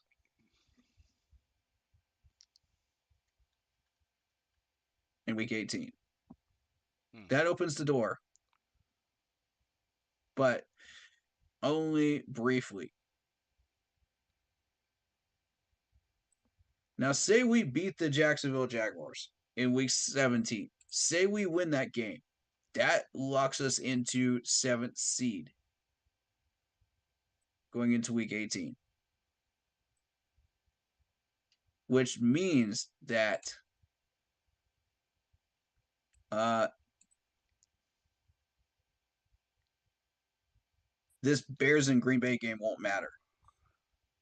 Uh, that pretty much gives us that seventh seed. I don't think we have anything to worry about after that point. Um, Hmm. This it's a lot that has to work in our favor, though. I see a lot of this happening though. These are realistic situations that could happen. Right, right. So there are a handful of key matchups that we need to pay attention to. I'm gonna post this uh, on my page once I've done all the work. Okay, And I'm gonna tell you which key matchups we need to pay attention to and which teams we need to win and why. And what okay, happens if we don't. I'll do a video on it as well. okay. Um, Or do a live stream on it as well. so just to finish up these remaining three, who'd you have for Rams and Cardinals? Cardinals, Cardinals. I'm gonna go Rams. Rams are trash. Raiders and Chiefs. Chiefs. Same. I think they'll bounce back after taking the loss tonight. Mm-hmm. Um, Ravens and Chargers. That's in LA, right? Yeah. hmm Ooh. I gotta go with the Ravens. They've been doing well. I mean, they're 8-3. Chargers have struggled at home, but yeah, Not I so fast. Don't discount the Chargers yet. They're better than that record shows they are. Don't throw them completely under the bus yet. I mean, Justin Herbert's still playing good football. He And is. I know Keenan Allen. He just hit the 1,000 yards receiving, but the Man, only still playing? the Jeez. the only thing I wonder about is their defense. That's really the only thing. Mm-hmm. I'll agree with that. Um, Bears and Vikings next Monday. So yeah, I think with that game, I've got to go Ravens because they've got a little bit more weaponry and Lamar Jackson's playing well. But Yeah, it'll be dependent on turnovers in that game and who's hot and who isn't. right. Um, and then Bears Vikings, the Monday nighter. Uh Shoot. I got Vikings. The Bears are so trash right now that they might as well just go ahead and play for a number one, another first round pick, top Um, grade pick. I mean, it They're was already locked into number two pick, aren't they? I don't. I'm not sure. I know Pretty close. this is their second meeting because I believe the Vikings won the first meeting. Um, They've got 3 wins. Okay, so yeah, they've got 3 wins. New England's locked into that number two spot right now. I'm gonna say With a tie with no, Arizona is. Arizona is 2-9. New England's got 2-8. And then you got Chicago coming in I'm hot, I'm a tied probably up with the Giants with 3-8. I'll probably play it safe and go Vikings.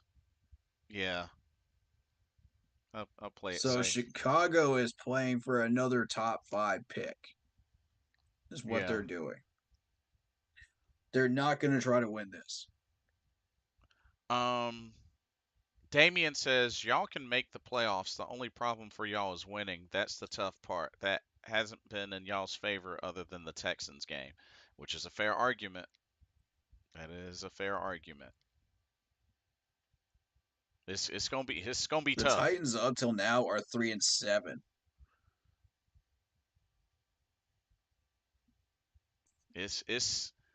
It's not impossible, but it's gonna be a very big, huge challenge. It's gonna be a huge challenge.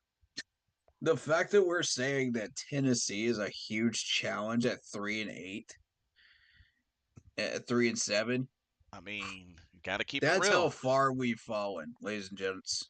Yeah, it's pretty sad. We used to be feared, and now we're Yeah, here. Ah, but I guess we'll go ahead and transition to final thoughts because it's getting late. it is, Um, yeah. for me, like I said before, I can't say that I'm shocked or extremely mad about the Dallas loss. I figured it was going to happen. So, I mean, we'll have to see what happens between now and Sunday. And the funny thing is, Sunday I'll be in Winston Salem for WrestleCade, so I'm gonna probably miss this game as well. God, yeah. But I'll DVR it. I'll DVR it, and Okay, so you're thinking another Monday post game stream? most likely. Okay, Uh, but I mean, looks like Frank Reich is still here, so uh, for what reason? yeah, I don't know. But if anything, the only thing I can hope for is just more players come back healthy and just, like I said, just on to Tennessee to try to shut down Derrick Henry and DeAndre Hopkins. But good good luck with that. But I mean, they have a chance. They show up, they have a chance. But I mean, that's all I can really say. That's all I can really say. If You're we had half the defense that we did last year, that we might have been able to shut down Derrick Henry. Yeah, but I'm gonna leave it at that. Corey, your final thought? This team still has a small window, and it Yeah. has to start this week. You have to start immediately making changes. If you don't immediately start making changes, the ones I suggested, we are choosing the path of tossing this year and wasting 70 plus $1 million of the Charlotte taxpayers' money and the players' money out of their contracts for nothing, for absolutely nothing. Hmm. You have wasted draft picks, you have wasted players' money. At that point, you've wasted everything, and everybody's job should be on the line. Everybody, even Sean, even the general manager at that point, because that is inexcusable. Hmm.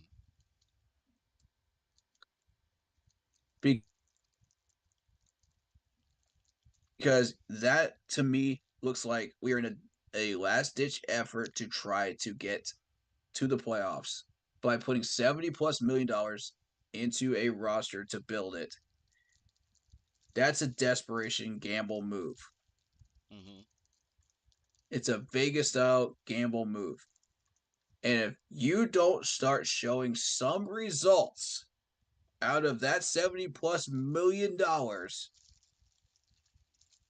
and get us at least a wild card opportunity, I don't know what to tell you. You're on the hot seat because Yeah. I can't do this anymore. I cannot do this anymore. These fans are already pissed off. You've already lost the fan base. You're about to lose the locker room. the entire coaching staff, by the way. Hmm. And now, you know, everybody's already going to be pissed at Tepper anyway because he hired another stupid coach. You know, I feel like we're on the episode of Two Stupid Dogs. Oh, You know, jeez, I remember that cartoon. that's where we're at. Two stupid dogs, and they try to navigate life, and they can't do it. That's the Panthers. We're trying to navigate our way through all this crap, and we can't do it. So, oh, we get yet another episode of What is Wrong with This Team? Jeopardy. I'll take Frank Wright is an idiot for 500, Alex, when it comes to football. And there's a whole subcategory of things that he is doing that is handicapping us right now. Yeah. It's just a whole tree of garbage that comes straight back to him. All of it comes straight back to him. And the root of the problem is Tepper, of course, but he is the infection. You got to root out the infection if you want to start healing. Yep. I can I can agree with that. Um. We're at this point where we have outright refused to fix this infection because we have not fired this man yet. Why not, Mr. Tepper? That question is yours. Mhm. I need to hear from you why you have not fired this gentleman yet. You have not shown previously that you care about this team until you came out to watch this team practice on Wednesday. Now you are starting to understand why we are so frustrated and pissed off because you Yes. have witnessed it yourself in these press boxes and you're sitting up there shaking your head like, yeah, now you're starting to get it. I think you're starting to get it. This is what we have been experiencing for the past 8 years, Mr. Tepper. Welcome to the party. Welcome to the club. The crap juice and the Kool-Aid is just fine. Oh, jeez. Go go go pour yourself a glass, my friend, because we've been here for 8 years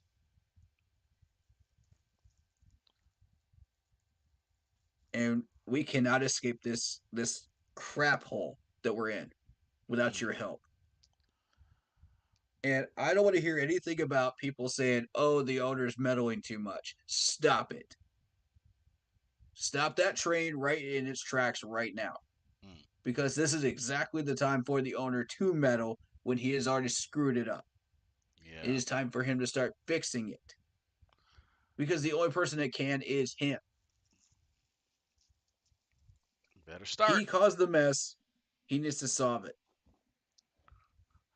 Um. Uh. So if you want these last 6 winnable games out of 7, you better start waking up.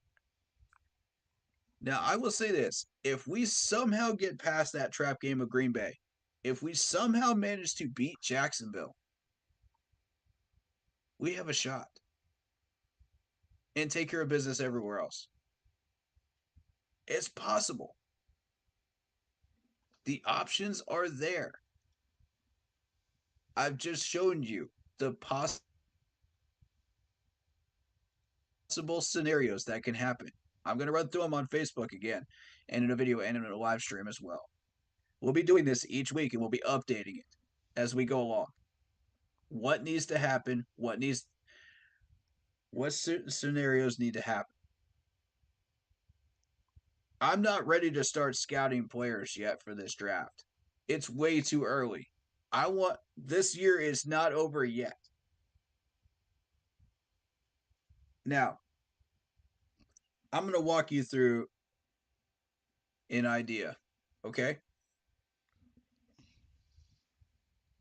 If many of you are watching the Clemson North Carolina Tar Heels game on Saturday, Oh. Quick thing. One quick thing. Damien yes, says, "Are you streaming Survivor Series?" No. I probably won't catch it until a following day. Catch the archive since I will be at WrestleCade in Winston-Salem. So just a FYI. Okay, Corey, continue. All right, so I'm going to show you the difference between a actual ball coach Hmm. and Frank Wright. I'm going to demonstrate the difference Okay. right now. And I'm going to start with the fact that you have two great ball coaches between the North Carolina Tar Heels and the Clemson Tigers, Dabo Swinney. Both of these gentlemen are respected in their positions and they're very good at what they do. They're very intelligent gentlemen. Now, let's start with the Tar Heels head coach. And we're only gonna say what they said, you know, to motivate their teams. This is it. That's all we're doing. I don't need to read you the records. You can find those yourselves for their track records of success. The North Carolina Tar Heels coach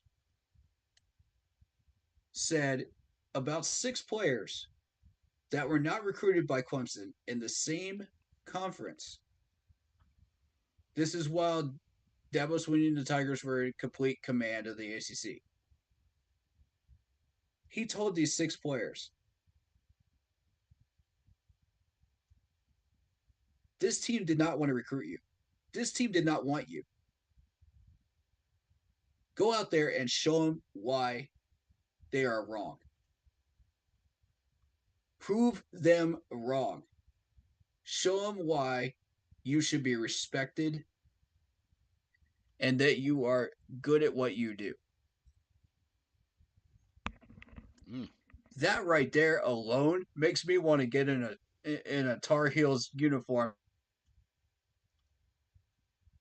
and go out there and play for that ball coach.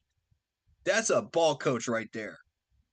Do you know how many times we have been disrespected in Carolina Panthers uniforms? Quite a bit. Quite a bit, right? Hmm. How many times have our players been ignored and disrespected and treated like crap around the league? Quite a bit, Pretty right? frequently, yeah. Go out there and show them why you should be respected and why they are wrong. I am issuing that challenge to you right now because they're never going to respect you until you show them why you should be respected. There you go. Ball out. And that applies to every single player on this roster.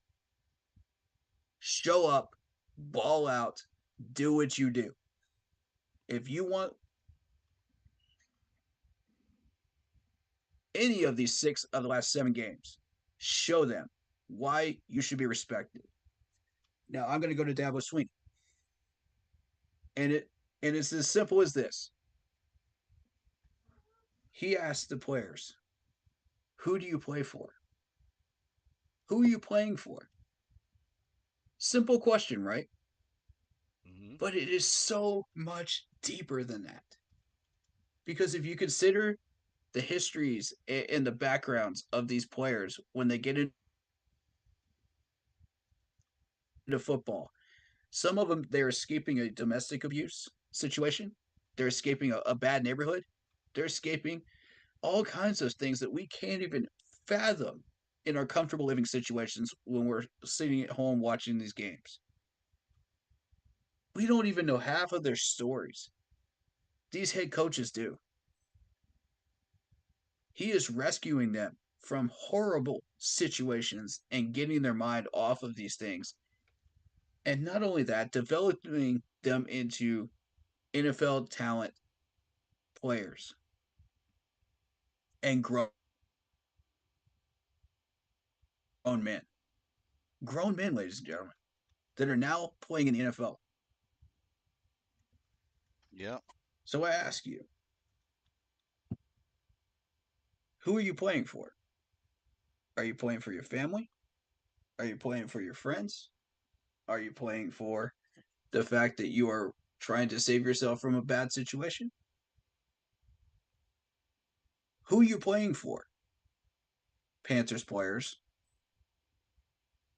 and coaches. Who are you playing for?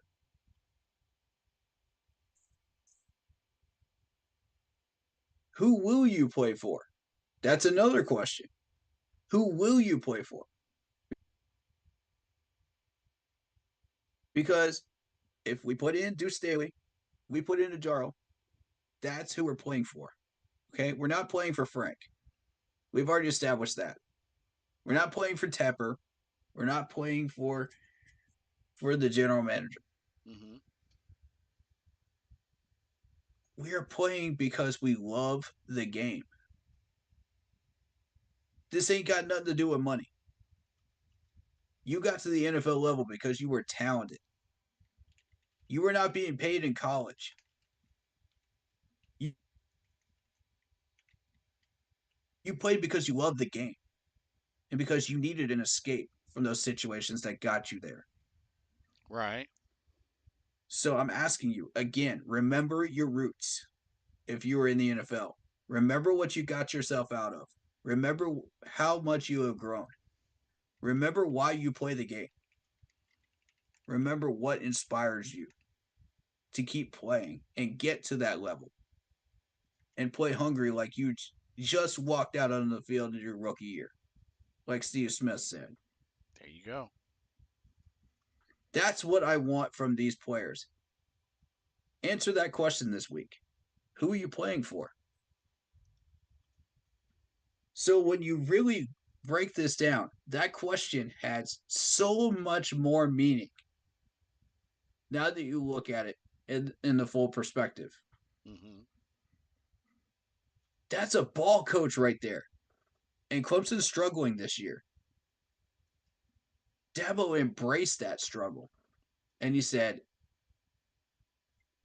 who are you playing for? Let's remind ourselves what we're playing for here. You know, Yeah. the media can say what they want, the fans can say what they want, all these other teams and players can say what they want. Who are we playing for? And that's what I'm asking the Panthers players right now. Again, media can say what they want, fans can say what they want, Hmm. other teams, players can say what they want. Who are we playing for? Who are we Simple as playing that. for?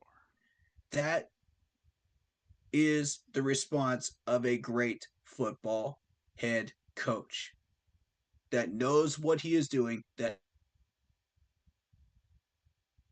understands his players, that has a deep connection and personal relationship with these players.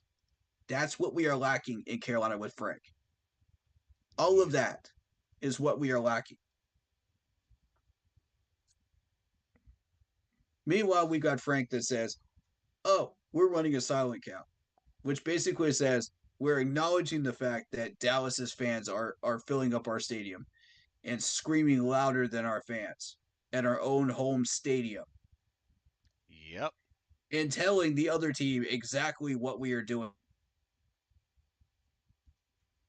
what our calling card is. Do you not see the difference, ladies and gentlemen? I can't make it any clearer for you if you don't understand at this point. I cannot make it any clearer. I rest my case on that right there, as far as Frank is concerned. This is not the man we need for this job. Fire him, please. Fire Josh McCown. Fix this team. Now, please. It's now or never. You know, fix it or tank the season, which gets us nothing.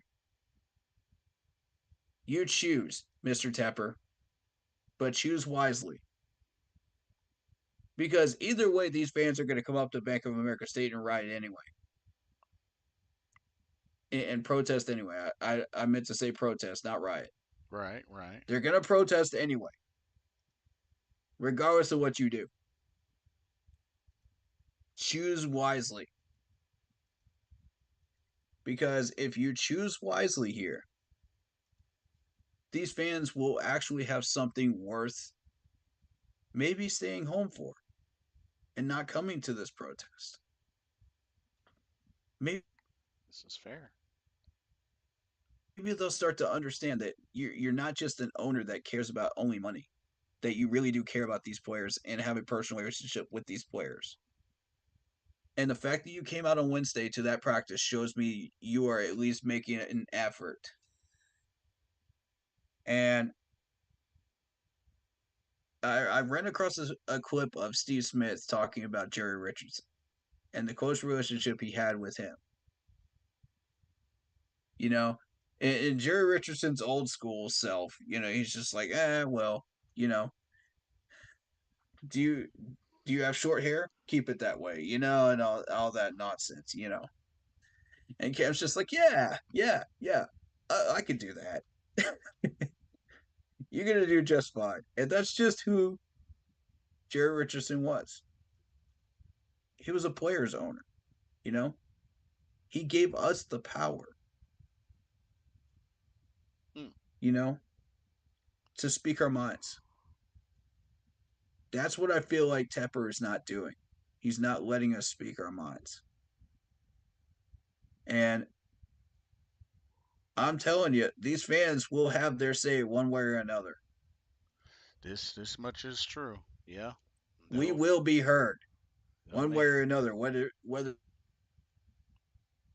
they'll make it known. it is through protests, whether it is through our wallets, or some other way. We will be heard, Mr. Tepper, because we are fed up. And this started way before you ever got here. So at this point, please fix this team. Stop taking my words out of context and going the other direction with them. Because you got that phrase from me about you are tired of the mediocrity of this team. And you will not accept mediocrity. You got that phrase from me, sir. Don't even try to act like you didn't. Because we all know you did. Uh-oh. I was the only one that said it. So please don't make me look like a fool. Please don't. I'm begging you, please don't make me look like a fool. This is your one chance to fix this team before everything hits the fan. And when it hits the fan, there will be no saving anybody. Everybody's hitting the fan. Everybody's job is on fire. And you will be blamed most of all. Well, I love you as a person, Mr. Tepper. I don't want that for you. When you take a look at the players that are playing for you right now, they're not playing for you. They're not playing for Frank. They're playing because they believe in what the Carolina Panthers stand for. They believe in a new future for the Carolina Panthers. Thielen has said so himself. He said, I believe that we can win a Super Bowl here. You heard that from Thielen. And a lot of Panthers fans are going to think, oh, he's delusional. Not if you build this team correctly. Not if you hire the right head coach. Not if you set this team up correctly and stop acting like the egotistical owner that you are.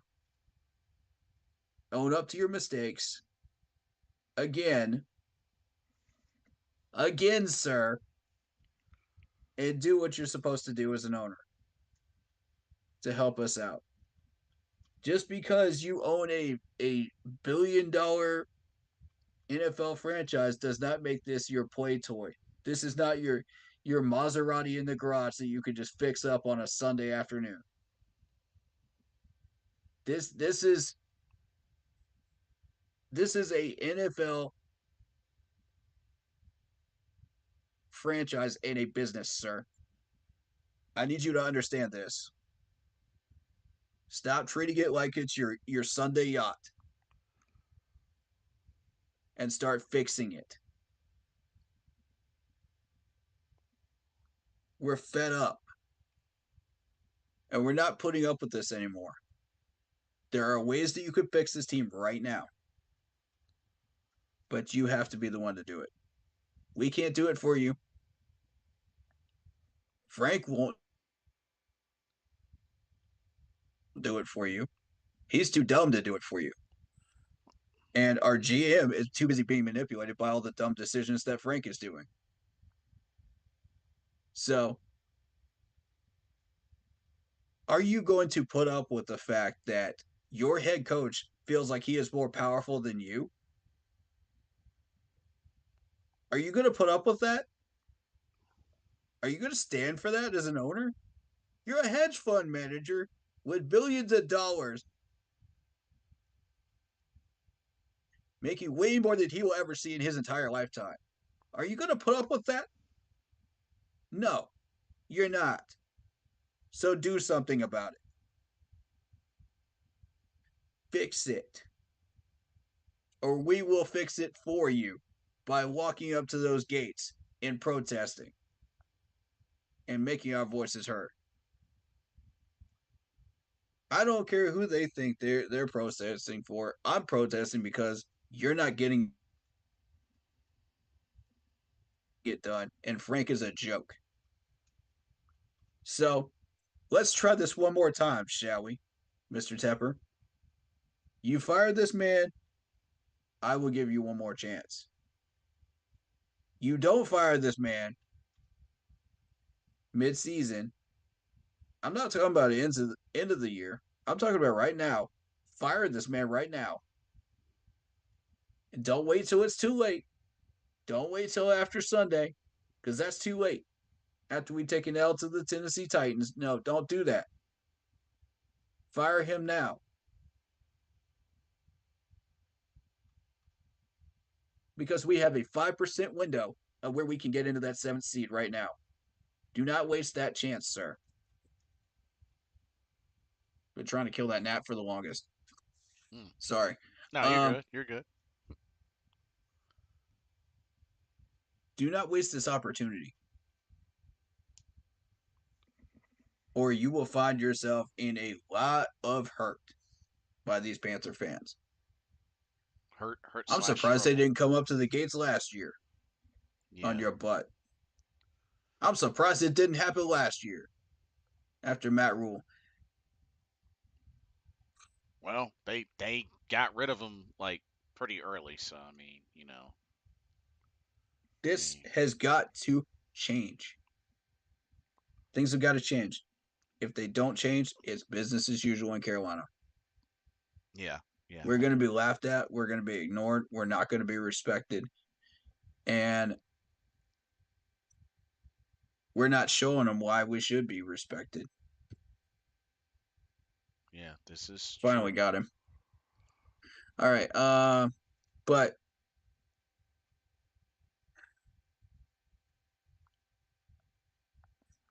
for those that are trying their hardest in this locker room, thank you for what you're doing.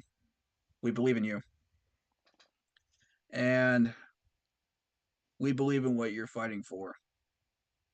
We believe in what you're playing for. And we recognize you for what you're doing. Hmm. And I'm asking all the players on this roster to join them. Find your inspiration. Find out who you're playing for. You know, show them why we should respect you as fans because we're not buying in. Don't just show the rest of the league, show us, the fans, why we should buy into you. Because in doing so, you'll be doing both. So, as we enter into Thanksgiving, I'd like to say,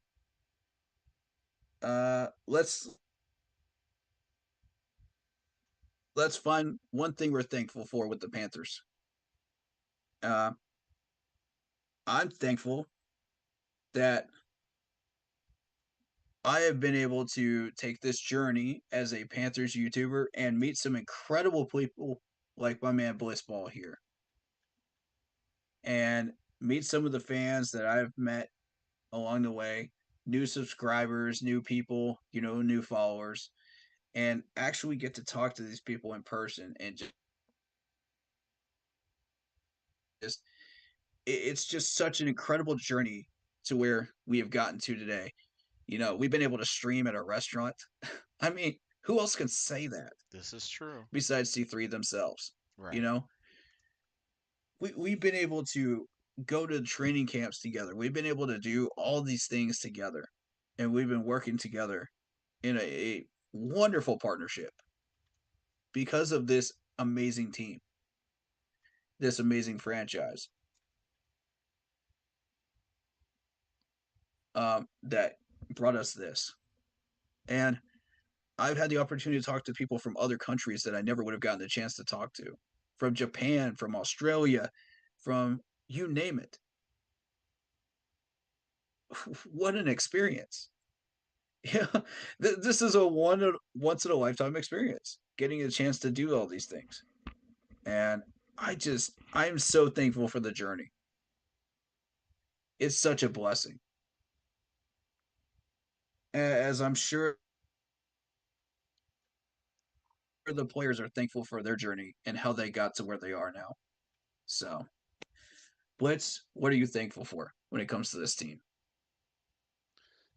To be honest, I am thankful for, you know, continuing to be a true fan, sticking by this team through the good and through the bad, because I feel like, you know, a true fan should be able to do that. Um, Mm-hmm. I am thankful that, I can be on a platform where I can be myself as well Mm-hmm. as meet others that are themselves as well, and yet be able to fellowship and share a common interest and then Mm-hmm. expand on it.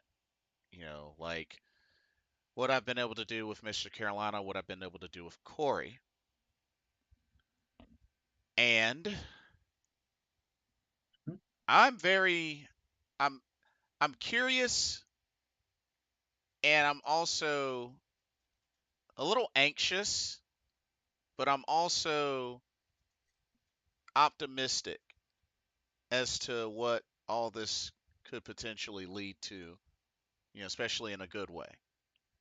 Mm-hmm. Um, but if anything, I still hold on to the dream of, being able to experience this franchise winning a Super Bowl, Mm-hmm. and then the next step after that becoming a dynasty. Because, as I said before, one Super Bowl is not We were enough. very close. Yeah, We were this close, because ladies and gentlemen. We were this close. as I've said before, one Super Bowl is not enough for me. I want to be a dynasty. I agree. So not every team, not every franchise can say that they had that, nor have they experienced that, especially as fans. You know what I It's mean? so hard just to win one. Yeah. I mean, you may have folks that talk and hype up, the six championships the Chicago Bulls had, but there are some folks out there that weren't here to experience that. Mm-hmm. And it's just that's all it really comes down to.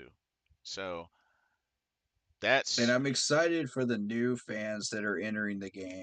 That are learning about this game and falling in love with this team, just like we did when we first got into it. yeah.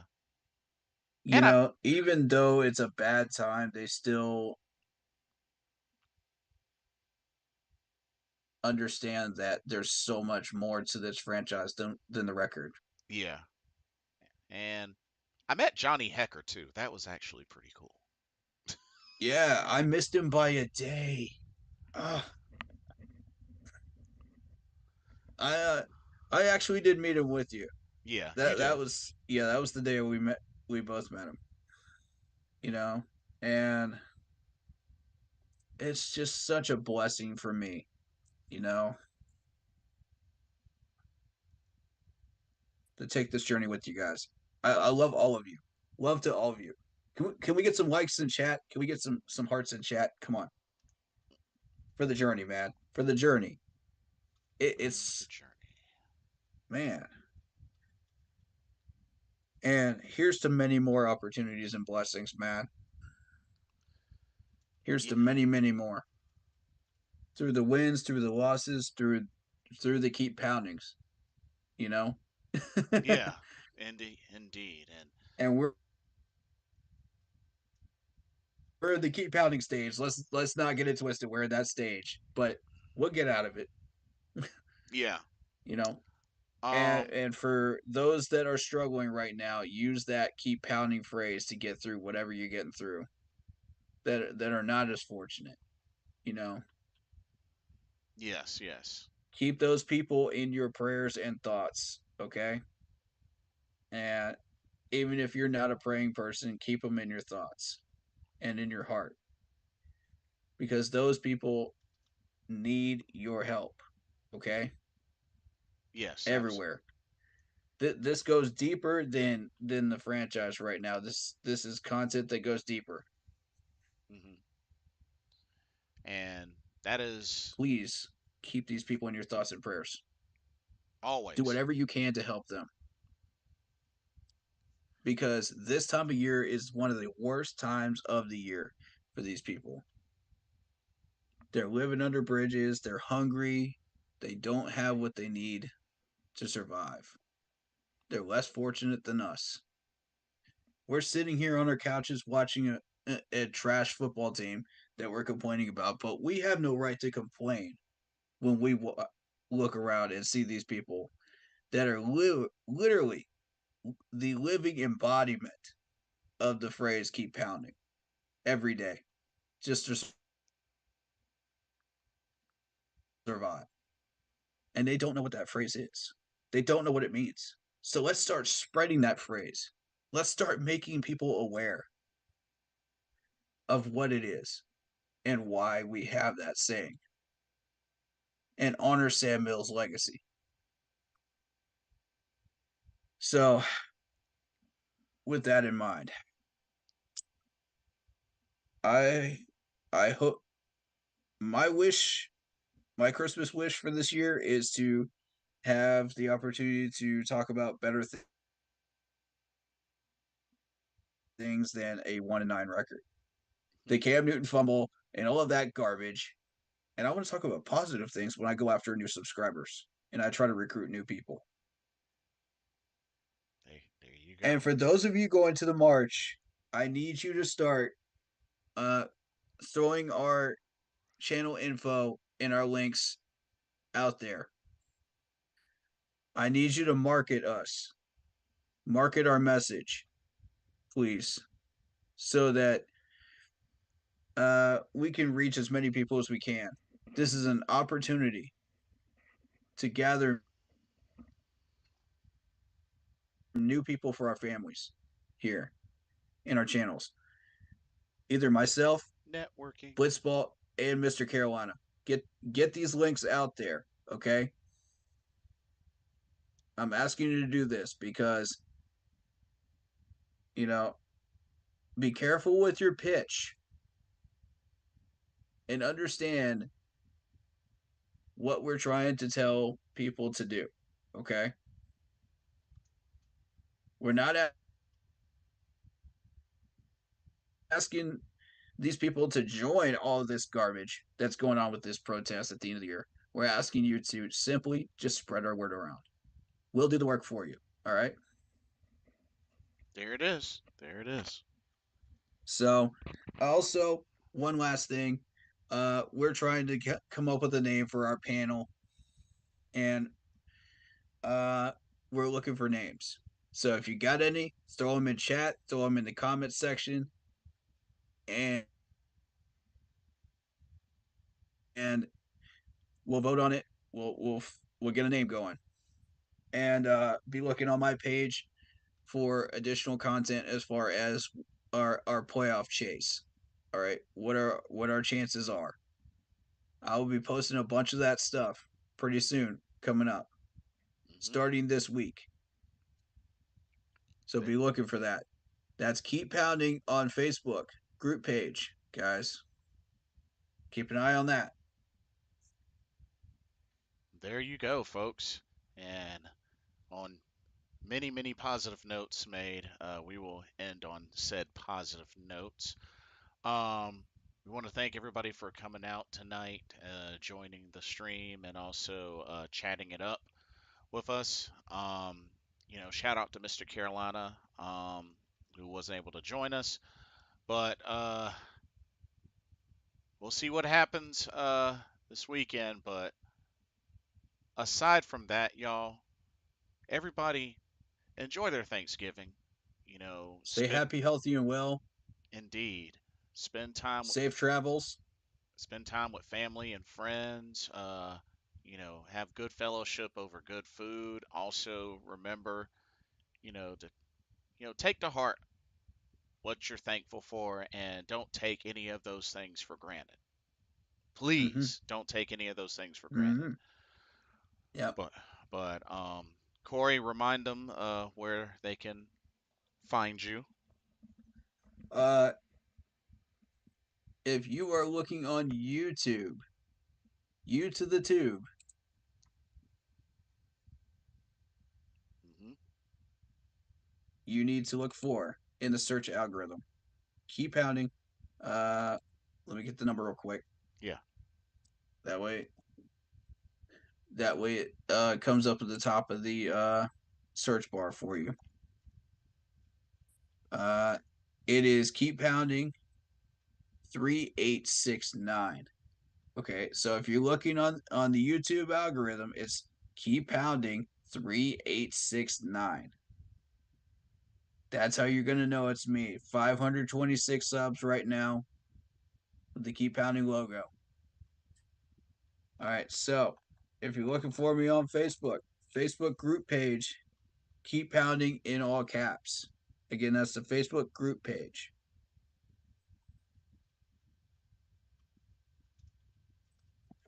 not the got it. regular page, but the keep pounding group page, guys. All right.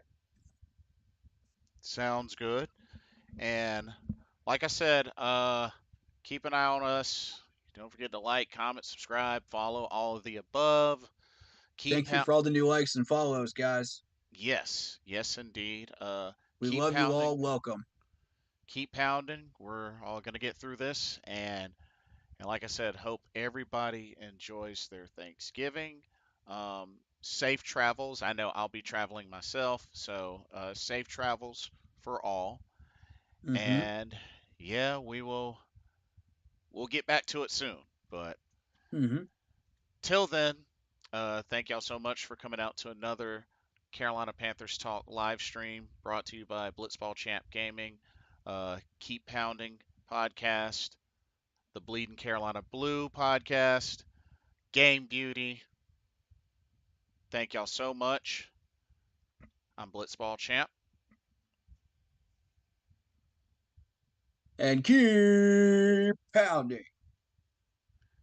We will see y'all in the next video and or live stream. Take care, and once again, happy Thanksgiving. Happy early Thanksgiving. Enjoy. Happy Thanksgiving. Alrighty, Peace. y'all. Peace out.